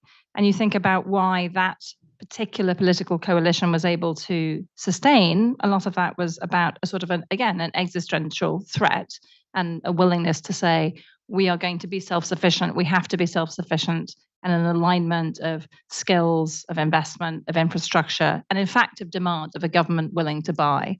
And Singapore has also done some of this. In life sciences, I think that's been less successful. It's been much, much more difficult, and it's been slow and complex. And so as other countries, I think, look to this, many of them, and the UK included, who sort of have this discussion, kind of, should we have an industrial policy? Well, no, we've never liked that idea. The UK's policy has always been a bit more push money into the front end of R&D, push money into science, and sort of hope that you'll become a science and technology superpower, in the words of Boris Johnson. Which, you know, even though he's not here anymore, we still like that expression because it sounds good. But there's a recognition that you then have to make choices and do this complementary set of things over the long term. And I think that has been very hard for many other countries to sort of pull off. And I think there are many moments when one could have imagined that the Taiwan story would not have ended up this way. We've seen this very specific successful path, but if markets had been different, if the technology had been less cumulative, if this very specific set of skills and investment hadn't quite been aligned, we might not have been talking about this in quite the same way. And so it's extraordinary that we do, but I think it's quite unique in some interesting characteristics. So just following up on the issue of the UK, one piece of the semiconductor industry that the UK has is this company called ARM. Indeed. ARM. Yes. So just tell us about what you know about that company. How did that company come about? And also, luckily, it's not subject to U.S. industrial policy. And why not? Indeed. I mean, so ARM is a very interesting example, right, of a company that actually came out of a number of people who were working in and around the Cambridge, the other Cambridge, the now smaller but original Cambridge ecosystem, who recognized that there was this tremendous opportunity in the design element and that one could do this extraordinary sort of fabulous design and be absolutely leading and specializing in that. Not least because these other complementary assets, the ability to make these things, already existed. And so that company went through some extremely interesting ups and downs, right? It was sort of iconically British at the beginning, had a very difficult time in raising capital, ultimately got capital. I think they had a quite deep relationship in Japan. And then obviously, as many know, had a very large investment from SoftBank. And at the time when that happened, there was a great celebration of the fact that there was a British company that attracted global capital. And then you wind the clock forward and you have the sort of ability, you know, this attempt to do a merger and what have you. And then there's a sort of lamentation that the Brits are about to lose this company because there's a whole debate about which of the public markets it should float on and whether that should be the UK or the US. And so while US narrow industrial policy hasn't actually come to upset the British, the fact that floating on the NASDAQ, right, allows you to tap into much more sophisticated technology investors means that this company is now basically floated in the US, massively oversubscribed IPO. And I think people have a very mixed set of views about whether this is success or failure. And it's a different set of questions around whether or not we create a different industrial policy, which is the conditions for general success in technology companies over their life cycle. And those are hard things when you're small, as a small country. So the view of failure is that because it's trying to get an IPO in the US. Right. And so the concern is that you then lose this tremendous base of technical talent, and you also miss out on opportunity to sort of educate the British public markets in what it means to invest in and follow over time real technology companies. Yeah. And there's continued debate about whether we have yesterday's stock market full of old industrial companies. But just pushing a bit on the why do you have a sense on why is it that industrial policy hasn't been gunning for ARM, because they also have an effective monopoly over their segment of the market. Yeah. Right. So why? I mean, look, so I think that there are probably several reasons. So again, in the UK, there was a very long government discussion about whether or not they would invoke a sort of National Security Investment Act, a sort of a CFIUS-like mechanism to actually say you could not list internationally. I think wisely, I think that would have been a huge dampener more in general. I think the reason why the US hasn't come after ARM, or I think we talked about ASML, is to be frank, that they are much more distant from a potential adversary. And so I think that, you know, there's a basic view that if choke point technologies are owned by other countries, we need to ask the question, who are those countries and what threats are they subject to? And I think that the very pragmatic answer is that nobody thinks that ARM is going to be subject to external influence specifically from China. I mean, I think that's the most straightforward answer to that question. Yeah, there also, for those of you who follow ARM, there's been this long-standing drama over its Chinese arm, over China, that I think finally got resolved. I think, yes, people weren't allowed in the building, and then they weren't allowed out of the building, and there was a whole bunch of sort of complexity. And I think that ARM eventually just gave up on that part of the company and said, you keep the company, you keep the potted plants. I mean, I think it was that odd. I mean, there was a sort of who gets to have the paperwork, who gets to have the decorations. And so, yes, it's been a country that a company that has a microcosm of some of the drama played out again by smaller countries who end up caught in the crosshairs, who are trying to do some combination of sort of a laissez-faire policies with industrial policy. So let's turn back to the US. And so let me just ask, so I'll get to the question about sort of how you think about the design of the CHIPS Act. But first, let's look at the history of the US. And that was my reading of the history is that the US has a really difficult time pulling this off, right? And there's lots of, so last week I went back and I read about things that I knew a little bit about. So I found out about, you know, back in the early 1990s, there was a DARPA initiative because they thought that the cutting edge technology, the critical technology was, don't laugh, flat screen TVs, flat screen TVs. And the head of DARPA gave the statement, say, I can see a future where 3x5 flat screen TVs hang in the living room of every American family. Right? Now, in retrospect, it seems crazy, right? It seems crazy because we know what's happened to that. Yes, it's important, but it's become a commodity, right? And then there was all this discussion about, oh, but we need it for our fighter jets. And so DARPA put in $50 million. It wasn't that much money until Congress said no, and they stopped it. There was another really big initiative that nobody's talked about that started during the Clinton administration. I think they called it the Supercar Act, where it was a consortium of big American car companies, and the goal was to create a supercar. So they put in, I think the number is $2 or $3 billion in those days, and it died. So they're just multiple examples. So just why is it so hard for the US to do this? I mean, again, we've got two foreigners here who are sitting here kind of opining on this country. Look, I think, again, that to do this well, you have to be able to build consensus over a quite long period of time. And I think that the American political system and our ability to build consensus here is extremely messy. It doesn't last very long. And I think that just in general, the politics of this and the fact that you have to get tremendous alignment amongst a whole set of things, including the education system. And I couldn't agree more with your comments around sort of, it's not just the PhDs, it's the technicians and so on. You then need alignment around industry.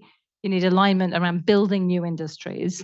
In a country which has always relied really on the allocation of private capital, on the beliefs of a small set of individuals who have private capital at their disposal. I think the place where we're beginning to see that change a little bit at the moment is an interesting alignment between Silicon Valley and Silicon Valley investors and Silicon Valley billionaires on the one hand, and the US government and its sort of national policy goals on the other. And so all of a sudden you're beginning to see this, and you get industrial policy almost through billionaires, which is a rather odd and particular way of doing it. But I think just the ability to maintain that consensus over the long run in this sort of political system, in a very large system that relies on public-private markets, just becomes almost impossible. The examples you've given are excellent because they're sort of, we've had a go, and then we give up very quickly. And we particularly don't like it because if we're wrong with our initial hypothesis, there's not a sense of saying we could fail at some bits of it and then try again. We can't get a whole of system approach. Yeah, but I would just say the DARPA really, it did have the privilege to develop something called technology without this technology being successfully implemented commercially, because commercial implementation has never been the sort of constraint or the goal of DARPA, right? They just want that technology to be applicable for military purposes. So I think it's right. So, whenever that is partially successful, or in many cases is being commercially very successful as well, although maybe been unintended. I remember that in 1980s when during this U.S.-Japan semiconductor conflict, DARPA has a documentation which is now available on the website because of the confidentiality has been released. Talking about why the government of U.S. should intervene in trade with Japan for memory chips. And the document mentions that for technology to be continued to develop, you need that technology to generate enough commercial value. And this commercial value will only coming from the market. So you had to protect the market for the US memory industry. So therefore they be able to generate enough revenue, and that revenue could be then put into the R&D, and therefore the semiconductor industry technology will continue to upgrade. So I don't know whether this is the conclusion coming out of a very specific industry called semiconductor, right? Because you have a generational technology which keep moving. And so if you don't have enough money to move to the next generation technology, you're dead. That's a very special case. This is a very special case kind of industry. Usually when you succeed, and there's a way to maintain your market position by continue to improve, usually, right? You continue to improve on that.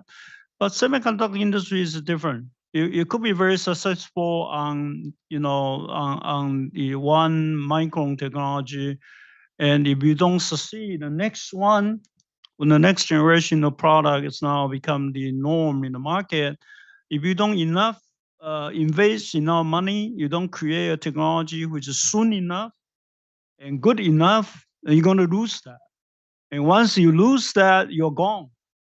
So this is very different. That's why I think Bern this morning continued to tell us this commercial market is the key. If your technology is not going to succeed commercially, this technology is not going to sustain. But if you are going to do something only for military purposes, which is very different, right? Huawei's chip, no matter how good it is, as long as it's working, right? You only need a few chips, right, to put in the missiles and some other military equipment. It will never be millions of chip you need for military appliances. So therefore, it's a very different kind of game. And commercial, of course, commercial technology could be applied to military technology, as Burr mentioned repeatedly this morning. But the other way around is not true. So then let's take what we know, right? What we learned from all these experiences in other episodes, and let's now go back to the issue of the CHIPS Act. right? Given the design of the CHIPS Act, what is your best guess on how that's going to play out? I mean, look, I think if the real idea is to say the US needs to be or have sort of strategic autonomy, I mean, I think that is a failing strategy, because it's very clear that it's not actually an approach to try and build this bottom up and say, you know, we've got this incredibly complex industry, let's build this end to end, or even to say we've got this globally complex industry, let's build this end piece of it as we think it's at risk. Actually, the only way that we're moving forward is to say, let's invite the people who are really good at it to come and do it in our country. And I think, as we've already seen, that's an extremely difficult equilibrium to sustain, because we don't have all relying on training and technicians and so on. And so I think the sort of ostensible goals, I think, are going to be extremely difficult to actually accomplish. I don't think that, I mean, there are many things that one could say will be positive, that will be the outcomes of some of these investments around training and education and what have you, and even just an attention to the fact that this matters. But I don't actually think that the way in which it's configured is going to give us, if I'm right in saying that the reason is that we want strategic autonomy, I don't think we're going to get it. This is something I really learned very recent. Strategic autonomy or technology autonomy, particularly European countries, are so much concerned about that. But the fundamental question is really, in at least in the area of semiconductor, technology is so complex, and it has to be developed through some kind of collaboration. I agree. There was no, as Bern said, no single country, even the US today, can really do everything by itself. It has to rely on somebody else. So interdependency has become the norm, right? There's no way you could be totally self-sufficient in semiconductor technology. You have to realize that interdependency is a reality. And the key is then you want autonomy, right? To what degree you could depend on foreign countries, and that's really a very difficult kind of balancing act that, to do. Consider the lithography. You look at the history of the semiconductor conflict beginning in the 1980s. And of course, that when the U.S. government intervened, in that situation, one major objective of the Semitech is to kind of revitalize U.S. leadership in lithography, staplers and scanner, and that the stapler and scanner, this is really something invented by the U.S. company. But then it was losing competitiveness to Japanese company and Nikon and Canon, by the mid 1980s. So one major objective is really to regain the U.S. leadership in that particular machine.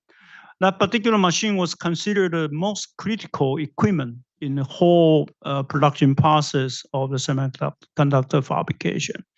Now, that a lot of money been devoted through the DARPA project, including research and direct subsidy to American company. But in the end, what happened? In the end, all American companies are gone, right? Today, the leading lithography machine maker is ASML, which is located in Netherlands. Nevertheless, the U.S. is still able to order ASML not to sell EVU to China, right? Yep. So why you've been so obsessive about owning a particular company?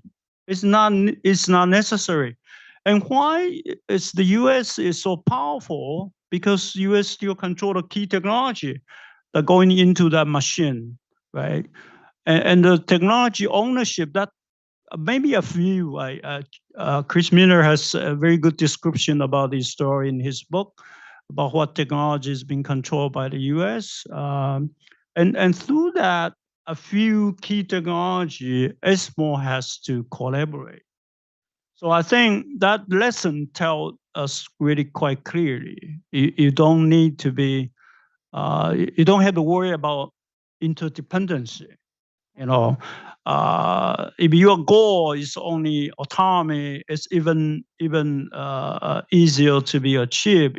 Even if your goal is to be the sort of the dominance in that, like the U.S. can use that as a geopolitical power. I think what is really needed is the key technology. I think what's hard about that, so people have talked about this as sort of choke point technologies, and there's numbers of names for it. And we know it when we see it. Our ability to predict it going forward, right, ex ante, is actually quite hard. And so, you know, I think many of the European countries are actually having this discussion at the moment, which is what might those unique, exquisite capabilities be that we can have in order for us to have a seat at the table. So while we may still have a set of codependencies, we can have those with a collection of allies, but we actually have something that gives us a sufficient seat at the table as opposed to sitting, you know, somewhere by the wall. And I think those are live debates and discussions, I think, across many European governments, made more difficult by the fact that most of the leaders, both political and frankly civil service leaders, are traditionally not technologists. And so with a few exceptions across Europe, but particularly if you look at, you know, the UK and elsewhere, Denmark, I mean, a number of these countries, you don't see, you know, engineering is not a background that you would find. Most civil servants are more likely to have a degree in history or could speak Latin. And that is not actually tremendously helpful in understanding a choke point technology. And I genuinely think that's actually problematic. And so how we deal with that, I think, is an important question. But that is, I think, the way we talk about it. Say that was the thing that sort of troubled me the most when listening to the talk over lunch by Ron Chatterjee, because my sense is that I'll just say it out there, he's not there. His understanding of the technology is at my level, and I would be terrified if I had to take $52 billion, because I recognize that that there's so many things that I just don't know. I don't know, and so I just wouldn't do it.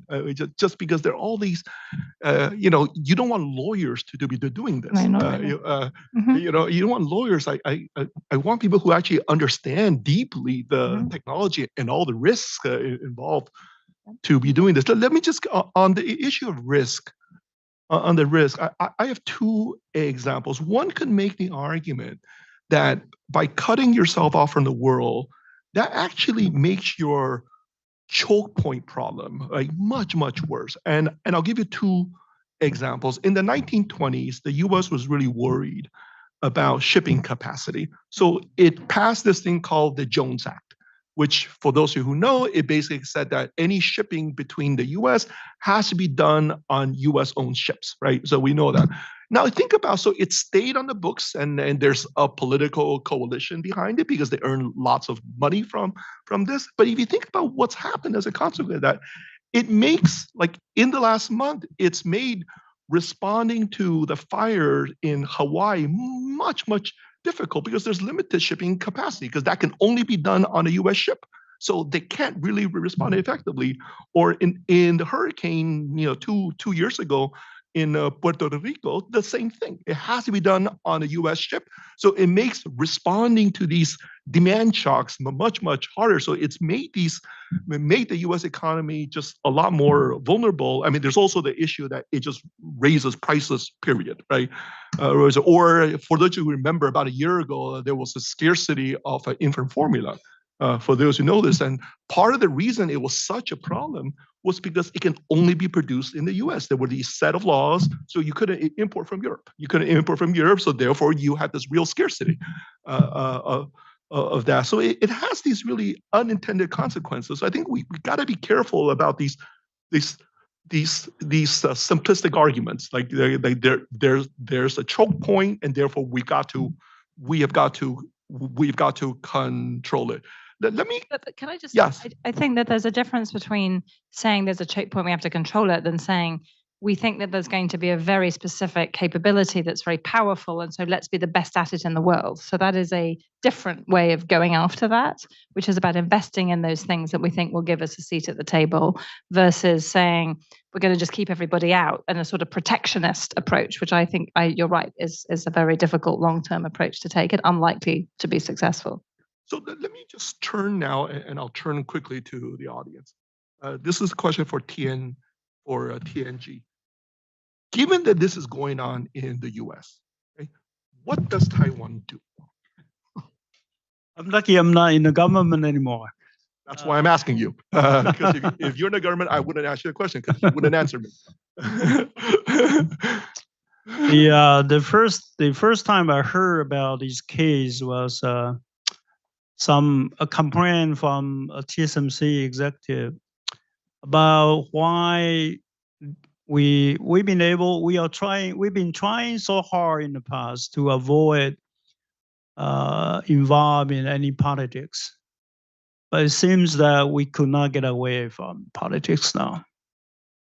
So this is really a new challenge to Taiwan because we are a small country and famous for SME, right? Most companies are so small. And so the philosophy for the Taiwanese business manager, is to stay away from politics, including domestic politics, not to mention international politics. But now you can't stay away.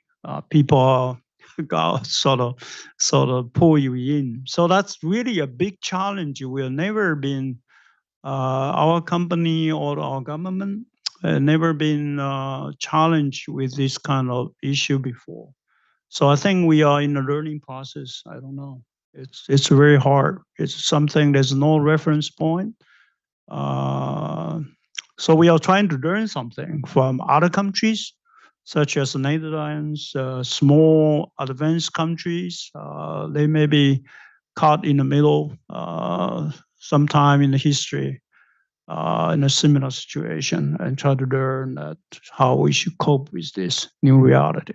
Let me push you more than probably you want me to, but it's just what are different parties saying? Just give us the landscape of of what are the different options that people are discussing. The opposition party, I can only opposition party are saying that the ruling party is caving in too much. So they want to have more kind of autonomy, Taiwan's own position being heard. But I'm not sure whether this criticism is valid or not. So as I say, it's very hard. It's because some people mentioning about Cold War. I think it's Mark Wu was talking about Cold War. In the Cold War, it's relatively easy because you know which camp you're in, right? So you just follow this, which is relatively easy, and the rule is also very clear, and the risk is much smaller because you don't have any trade with China. But now it's very different. We are shipping more than 30% of our export to China. And TSMC will probably still have 5% or 6% of the revenue was still coming from a part of the world. And so you have to manage that risk, right? This risk will include not only the geopolitical risk, but some genuine business risks, such as technology leakage and others. So it's become very much difficult. It's much difficult for the leader of the two camp. They are treating each other like competitors, right? They are saying they are strategic competitor. But for the followers, the people, the countries are lower in the echelon of this power structure. It's very hard. They don't know how to act. So that's something we really are groping. I suppose that's why we're here. Right? Yep, Yeah, we're here trying to grope for answers.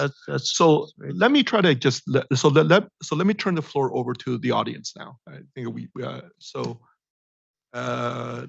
do you want to do this? Yeah, let me collect 2 or 3 questions. Why don't you go first, and then the gentleman in the back, and then Wenqi next. Hi, thank you all. I'm Hugh, student at HKS. My question is kind of regarding this friendshoring concept and to what extent it can work. Earlier on today, we've talked about kind of this proliferation of incentive packages that kind of kicked off after the US passed the CHIPS Act. And you see that in places like Japan, the EU, maybe India, Vietnam, really quite a wide range of countries and growing are trying to get in on this. Some of these would, naturally fall under kind of typical definitions of friendshoring, friends and friendshoring, and others maybe less so. I think, as broad as like Hungary and Uzbekistan also are in the mix of countries trying to pass policies.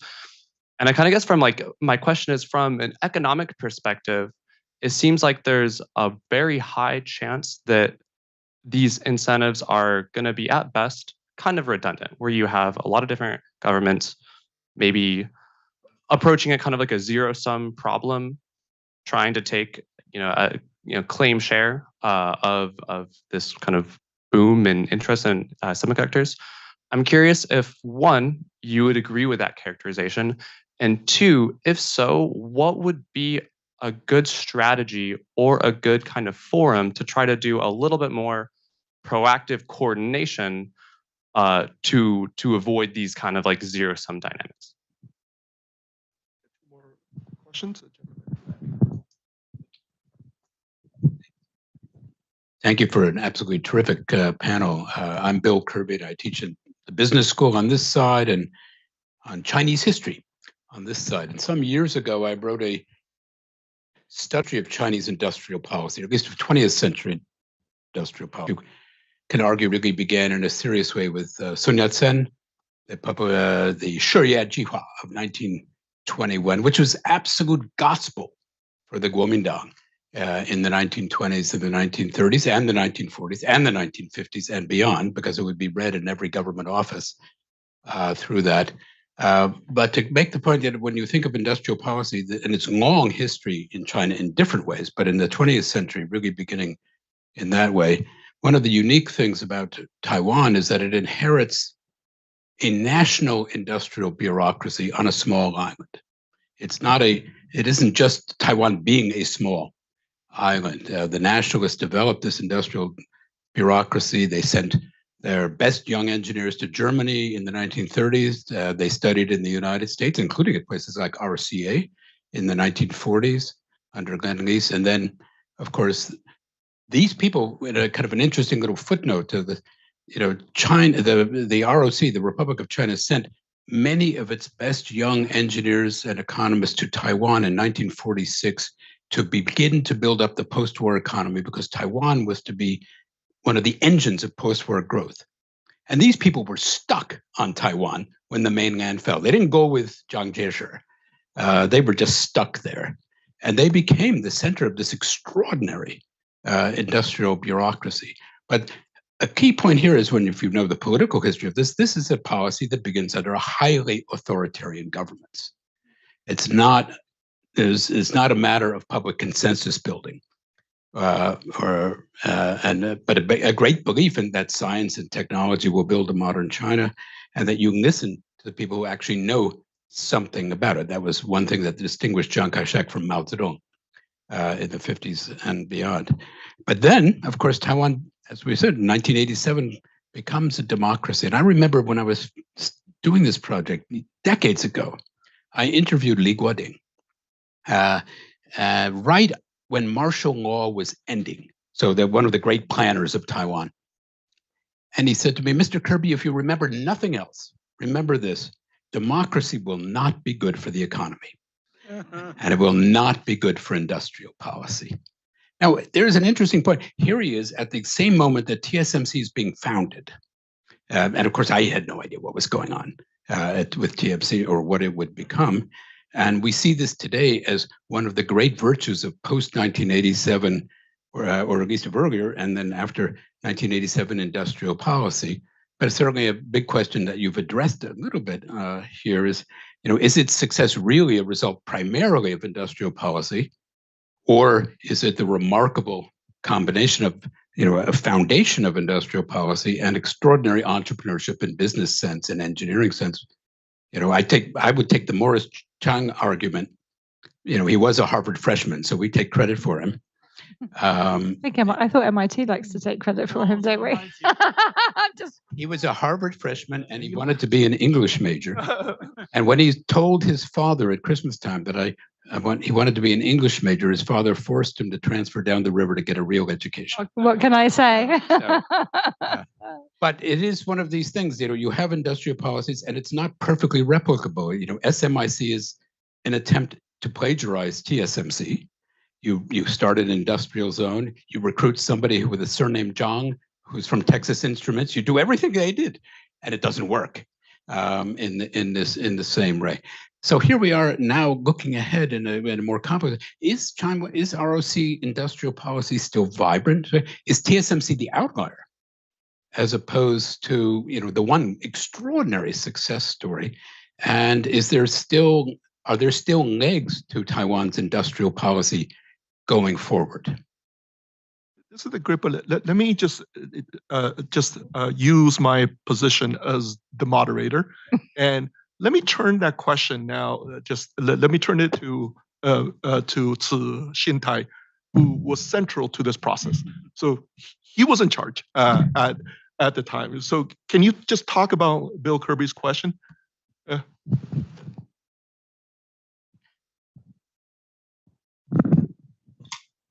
Study the whole history of the Taiwan's KMT came to Taiwan, and but that they really built a foundation for the base of technology development.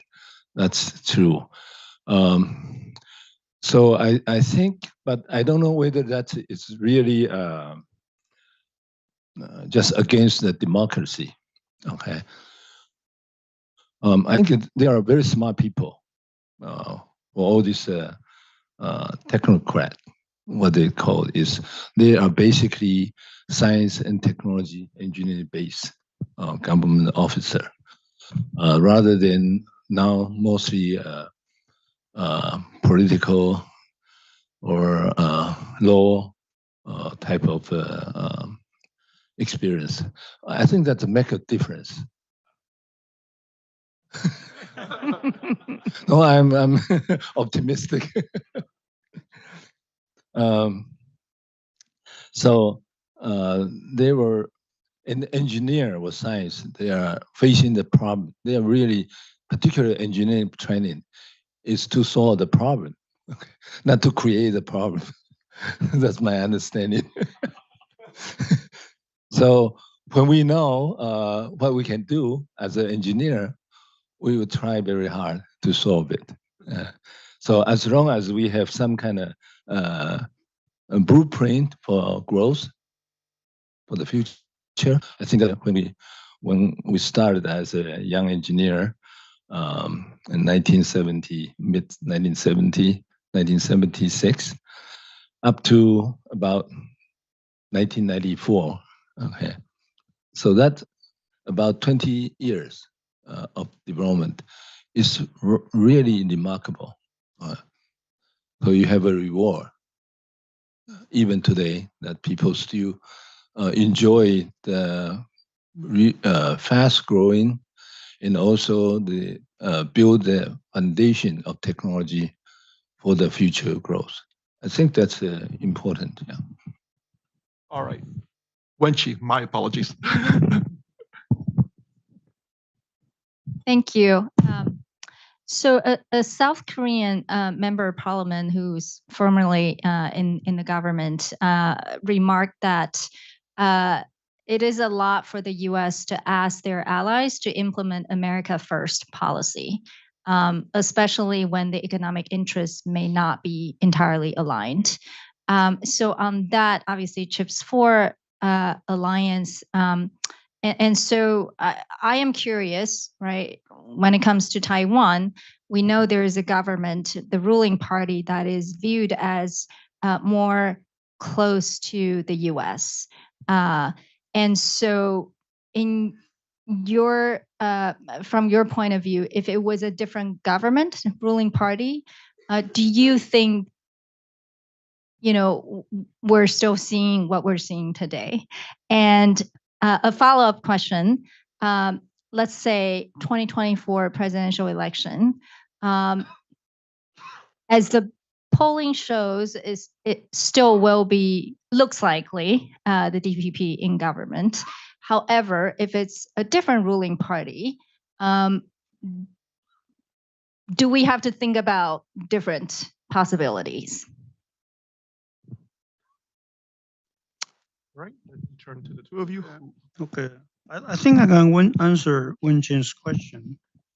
If it's a different party in charge today, like I think this TSMC thing happened in 2018. I think decision was made in 2018, but the American approach was coming around 16 or 17, early in the Trump administration.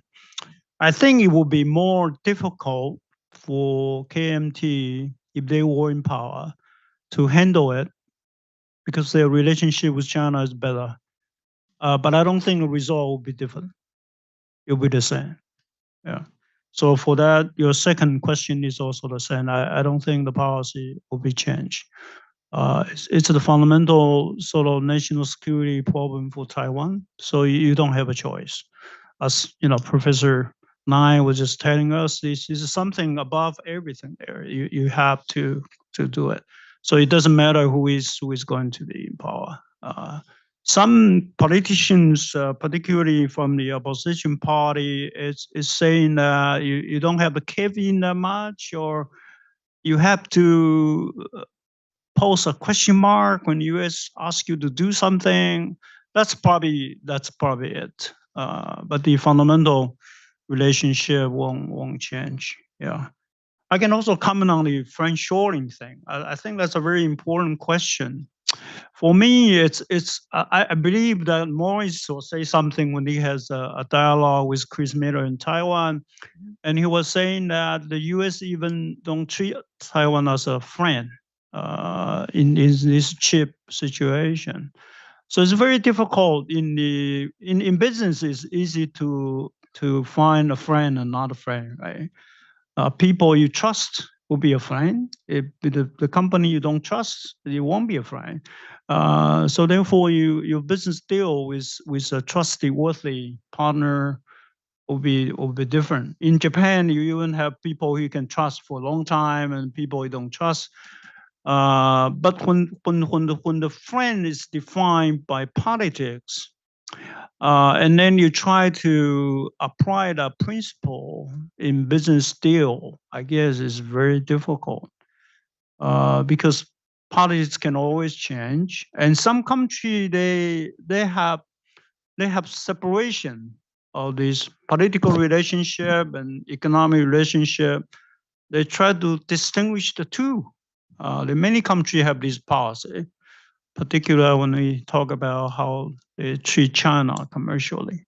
So it's, I guess this principle is very hard to put in practice. That's my question. So I think we should really come back to sort of de-risking, although that's also very ambiguous. But this, you're saying that we diversify, right? The business principle is always you diversify in order to reduce risk, and that is acceptable. And where are you going to diversify? Then you can choose the one that you really trust most, right? And therefore you diversify there first. Something like that will probably work. Yeah.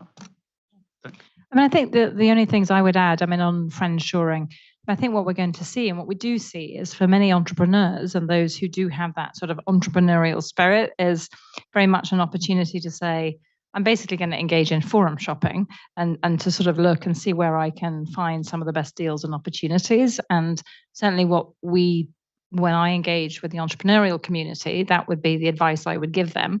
But also that we we're now asking individuals who used to sort of say, well, my job is to kind of be entrepreneurial and take innovations to market, to actually be born geopolitically savvy.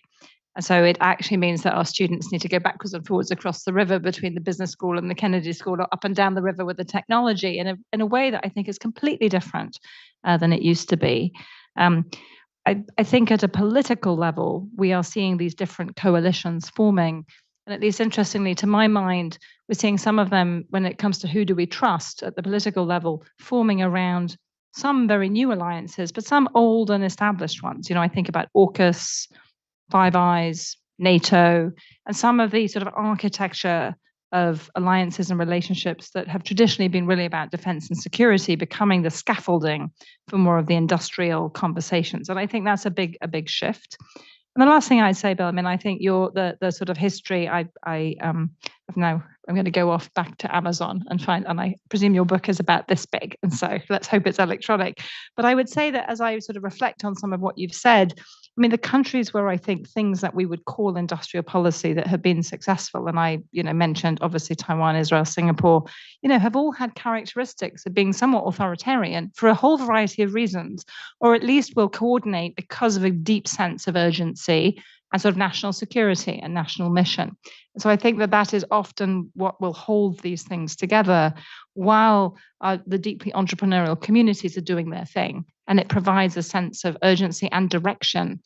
And I don't think that those conditions exist very, very frequently, though I do think we're seeing some interesting new experiments in places like Denmark and Sweden, where these are governments that are not predisposed to industrial policy, but we're seeing powerful other forces like the wealthy foundations, wealthy families stepping in and providing some of that interesting coordinating role against a backdrop of a very different sort of government system. And so whether that will be relevant, I'm not sure, but I think we're seeing other versions of this trying to kind of come to the fore. But. More questions? Let me take John first. Thank you for such a wonderful discussion. I came to this symposium with a simple quest to understand why is it so hard to have a very clear success definition in any public policy, especially industrial policy. So it was very clear during the lunch presentation that, as you put it, Fiona, is a grab bag of things. Everything from community college to kind of a market adoption. The list goes on and on. And I've been listening to the interactions, and I'm caught in this very difficult dilemma, because it sounded like in democratic process, it's very difficult to come to a consensus where you have a very clear KPI. As the engineers will put it, you have a design criteria and you just go for it. And you know when you're there because you defined it, and you know if you missed the target because you're not there. So how do we bring the two together? Well, we are at Harvard Kennedy School. I'm still confused. I think Tianzhi pointed out very clearly that when you look at the CHIPS Act, it's almost like you have a bipolar. You want one thing and then something you want. Maybe that's so maybe we have to accept the fact that most policies have a sort of multi-stakeholder, and thus they're like a Rorschach blot that basically everybody who has a voice has to see something for themselves. And so I would say, particularly in these systems, which makes them likely to be quite incoherent, very frustrating. And for people who, want to see a specific outcome, they're just not going to see that. And so, whether we can find the core rationale and some core metrics while everything else is noise, I think is actually what a good policy looks like. I wouldn't see that here.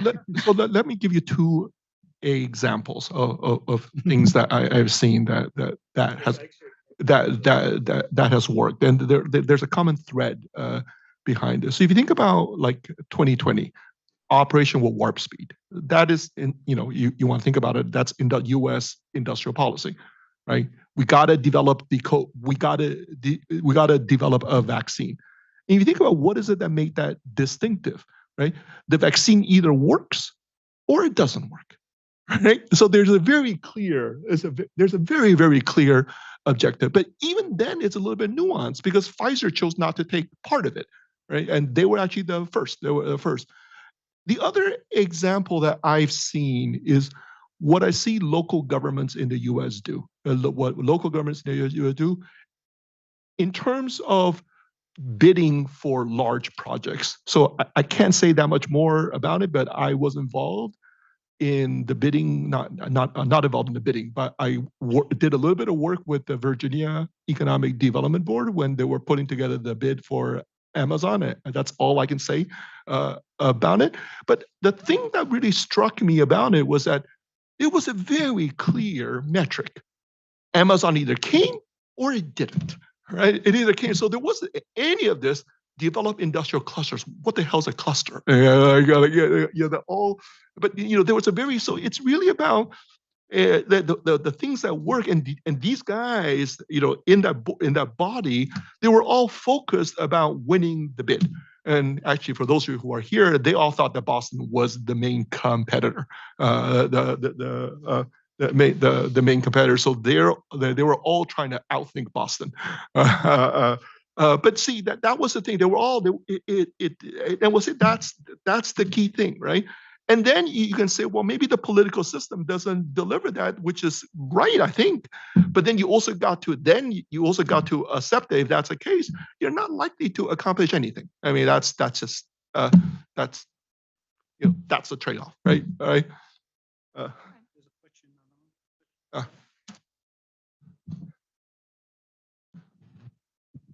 Thank you so much for the panel. I'm Justin. I'm a JD PhD student at HKS and HLS. My question is focused, I guess, for Professor Murray. You mentioned that you advise on technology sovereignty. Like, can you elaborate a bit more what does that mean? Like, instinctively, that word makes sense, but then does that mean like the factories are in your country? Does that mean TSMC is building factories in the US? Does it mean that someone from your country owns the patent, or like is the perhaps CEO of the company? I think one illustrating example was talking about ARM. Like, who owns it now? Like, is that a sovereignty story for the UK, or how do you see this? Well, so I think traditionally when we've thought about sovereignty, we have literally thought about, a sovereign nation having control. But I think this point that increasingly the technological landscape is and has been something that crosses, complex supply chains, complex value chains. What that comes to mean for particular countries, and particularly smaller countries, is having sort of control over one's destiny, which means having a seat at the table so that you can, because you have something to play in, you can get some of the things that you want from the other people who are part of that value network. Let me use that word instead. So I think for smaller countries, and frankly for the US as well, there's a real deep understanding that we can't do everything. And so the only thing we can hope to do is have a coalition amongst our trusted allies to be able to develop things, or to have something that's a sufficient card to give us that seat at the table. And you see this in a number of areas. I mean, I think about this in the national security space. If you have the extraordinary capacity in, say, cryptography, then, people will talk to you even if you don't have the biggest computers in the world, right? So it's things like that. So I think we've had to expand our definition to perhaps think about sovereignty among allies. So it's the collections and coalitions and the scaffolding of that becomes, I think, the discussion. And one of the things I think has made this current debate around semiconductors difficult is that I do think that the technical frame is, or the frame of the policymaker is, that the US can control everything, which I think just ignores the technical reality that all the engineers know, which is that there are so many different inputs. And in fact, that this often also goes against some of how we think about the monopolies, right, and anti-competitiveness. So we've had opportunities to buy some of these companies, and the US has said no because it's anti-competitive. And so we also have a lot of contradictory policies that sort of get in the way, for better or for worse. And so I think, and that comes back to this point about, is there a narrow goal? I think these narrow goals happen when you have very narrow things you're trying to accomplish. You can get a KPI. The only other policies that I think can be effectively measured and monitored are things that are trying to create, for example, the broader conditions for specific policy interventions in the price of filing a patent for first-time inventors will give you know whether you've succeeded. But that's a sort of a policy that's trying to level up all boats, right? And so I think the kind of intermediate industrial policy is extremely hard to measure and becomes basically, I think, a mess, which doesn't really have a sort of an intellectual foundation to hold it together. We have one more minute. TNG. You got This industrial, Professor Kirby also mentioned Lee Gordon was saying that in democracy, you probably don't expect industrial policy to work or people will no longer demand that. But surprisingly, this industrial policy continue to be demanded in our experience. But it may not work as well because, of course, you face a lot more constraints compared to the authoritarian regime, right? And it's very typical industrial policy can carry multiple objectives because it's been demanded by different constituents. Or policymakers try to satisfy different group of people by a single policy, like what the U.S. CHIPS Act is now doing today. So it's like a Christmas tree. You want to put a lot of different kind of decoration on there. And then my assessment is when you have a crisis like COVID, right? Your objective is very clear cut. Is this thing is dominating. So you try to do something and you have a consensus and it's more likely going to work.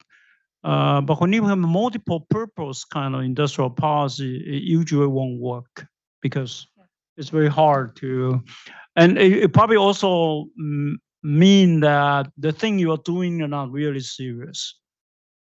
You're not in a state of crisis or sort of thing. That's why you have a kind of policy which carry so many different purposes at one time. So it's more kind of political an arrangement. Political Christmas tree. Yeah, that's right. Okay, thank you so much, and thank you to the two panelists.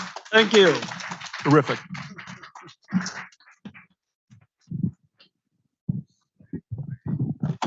So before we depart, I want you to help me do two things.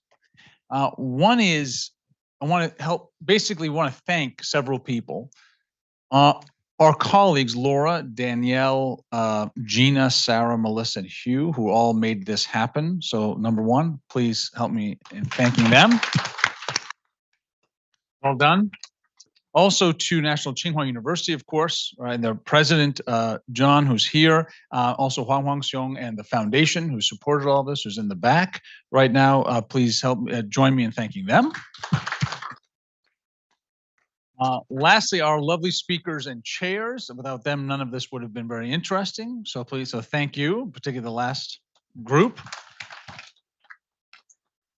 And it's been a long day, quite interesting day. There's only one thing that I'm going to do. I'm going to flip what we usually do at conferences. And rather than try to encapsulate all the gems of knowledge and insights, I'm going to steal what we do from executive education. So you're all now executive education participants. It was a good price. You're not paying the usual ridiculously inflated fee, although I shouldn't. This is being recorded, so I shouldn't say that. And what we do at the end of these programs is we say, all right, we spent a lot of time together. And for those people who enjoy reading effectively the tales and adventures of Sherlock Holmes, who knows Sherlock Holmes? Sherlock Holmes, the inspector, right? So most of us know him. So there's a great story about Silver Blaze, who's this amazing horse, and the horse disappears, and there's a big mystery. What happened to the horse? And all of a sudden, in sweeps Sherlock Holmes, and this figures out what happened. And one of the key points that I love in that particular story is he said most people listen to the dogs that bark, but I listened for the dogs that do not bark. And there was the dog that night was not barking, meaning it knew the person who came and took the horse. So what we often ask are two questions. One is, what have you heard, right? Dogs that bark. What have you heard today that surprised you, that you didn't know, or at least changed the way you think? Question number one. Question number two, dogs that don't bark. Is there anything that we didn't talk about? There's only one day, there's only 4 panels and a lunch speaker that you expected to hear that you were surprised by, that we didn't cover, that we should have covered? I can't cover everything, but it'd be helpful, particularly as we start to think about building this a larger research program that includes other centers here, and maybe even some of our compatriots at MIT in the long run. So what did you hear that surprised you? Anyone? And what did you not hear and that absence surprised you? Any thoughts? Yes, Paul.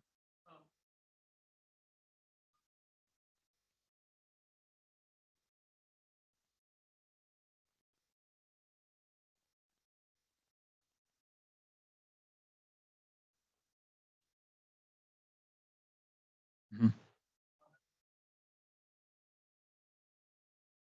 Yep. Thanks, Paul. Yeah, I think that did come loud and clear. Well, you can take that to the policy level, which is, and this is something part of the project we're now trying to envision, which is to what extent can U.S. policy take into consideration the range of different interests in Asia Pacific, let alone just Taiwan, but other allies and other powers, particularly when their own interests sometimes are not aligned, right? So that's critical. Anything else? Yes, David. Sure. Yeah, I think that was sort of Chang Tai's, I think, assumption, right? Was let them run themselves into a hole, right? Yeah.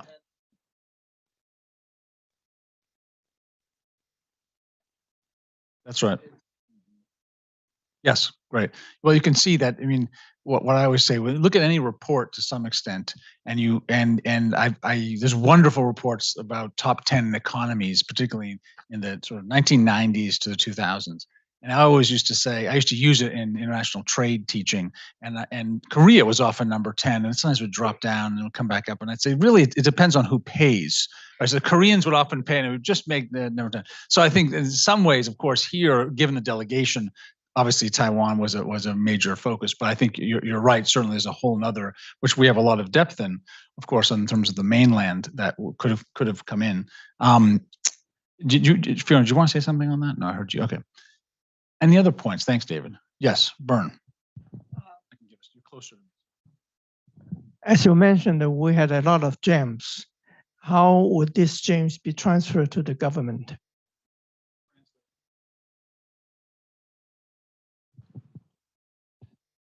Any other points? Which is about translating basically recommendations to government.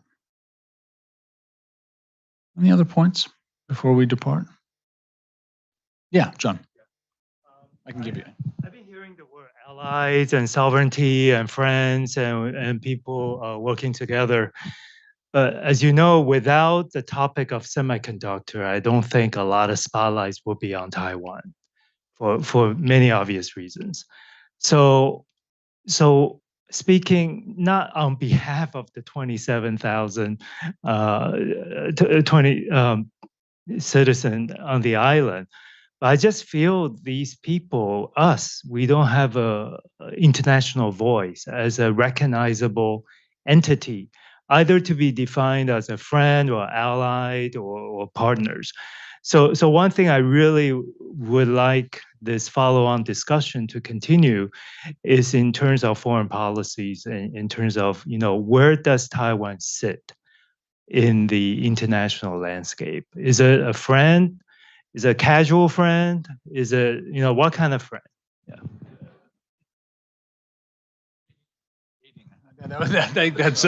That came up a few times as an analogy. Yeah, that's right. You can't say it. I can say it. That's right. That's right. The range of relationships. These days it gets very complicated. I look at my younger cousins, for example. Yes, in the back. Yeah. Paul, yeah. Thank you. I actually work in an autonomous vehicle company. So what I heard a lot, which is really great, is that semiconductors are important and everybody wants to gain that capability. And I agree with the other Paul, very touching to see the real story of TSMC. What I don't hear I would say, is elephant in a room, not even just a dog that don't bark. What about the users of the semiconductor? So a lot of dialogues about the upstream of the supply chain, the governments, the people who produce semiconductors. As a consumer myself of the semiconductor, I don't know what I'm going to get. As a consumer, I'm not part of the dialogue. So it's almost like the supply chain dialogue of today mostly focused on the upstream. But what about the downstream, the consumers? Innovation. So if the semiconductors completely get solved on the upstream, we lack the ability to innovate and we lack the ability for the consumers to enjoy, then what's the purpose of all these?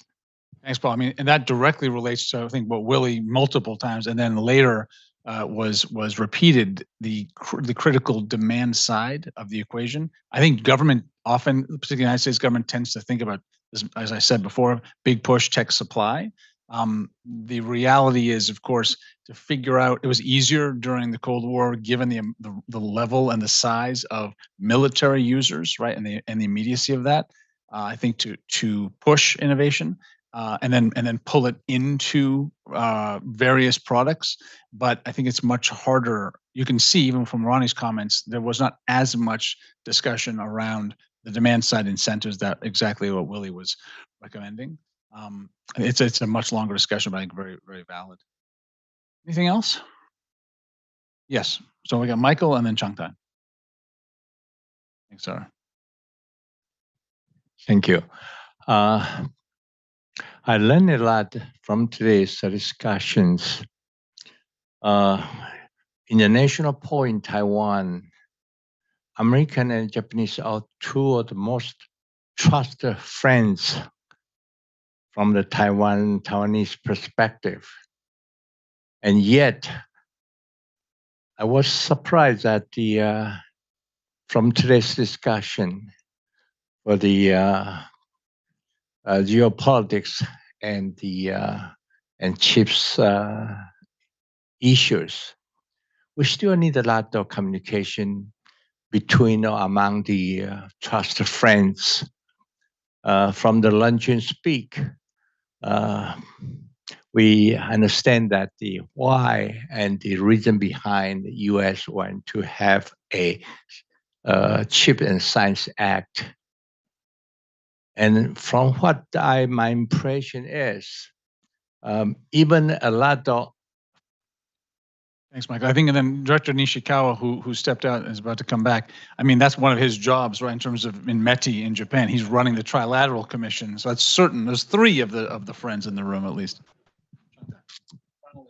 Let me just say that there was an episode when Nancy Pelosi visited Taiwan, which really struck me. So she was at some dinner or lunch, and Morris Zhang was there. And Morris started to complain to, this is from the press report, started to complain to Nancy Pelosi about what the U.S. was trying to do with semiconductors. Nancy Pelosi's response is that, oh, but look at what we're doing for you in terms of the CHIPS Act. Right? And I think that she really believed it. I think that she fundamentally believed it. So, and if I think about the piece that is missing, it is that I think it's exactly sort of a combination of what John and you have said, that I think Taiwan has not really used its voice, right? They haven't really used their voice in terms of, and there are many different aspects of this. For example, in terms of this narrative you hear, oh, the chip industry in Taiwan is massively subsidized. Oh, that's not really true, right? As Kenji put it. Or the other story that you hear a lot is that the semiconductor industry, manufacturing industry in the US has declined, and that's been a terrible thing for the US. And I think the narrative is that, no, what it's led to is this creation of a brand new industry in the US, which is the semiconductor design industry. Companies like NVIDIA would not be here if it hadn't been for TSMC. Apple would not be able to make its M1 chip and its M2 chip if it wasn't be for to also just tell sort of what the contribution has been. And then the third piece of it is that if if you don't think that what the CHIPS Act is trying to do is good for you, then you just speak up, at least privately. Just say, hey, among friends, if you are my friend, this is not cool, right? I mean, it may have no, it may have no, it may have no effect. But if you're not going to speak up, then who will, right? So it leads to people like Nancy Pelosi believing that what Congress has done is great for Taiwan.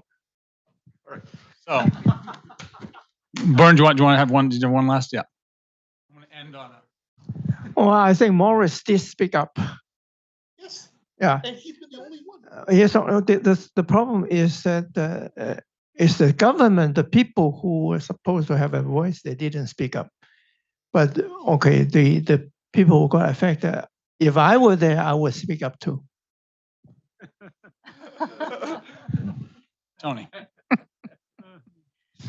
I just wanted to mention one very important dog that didn't bark in your comments, Edward, and that is we really owe a huge vote of thanks to Edward. His energy, his efforts, really pulling this together has been tireless effort. So thanks very much. So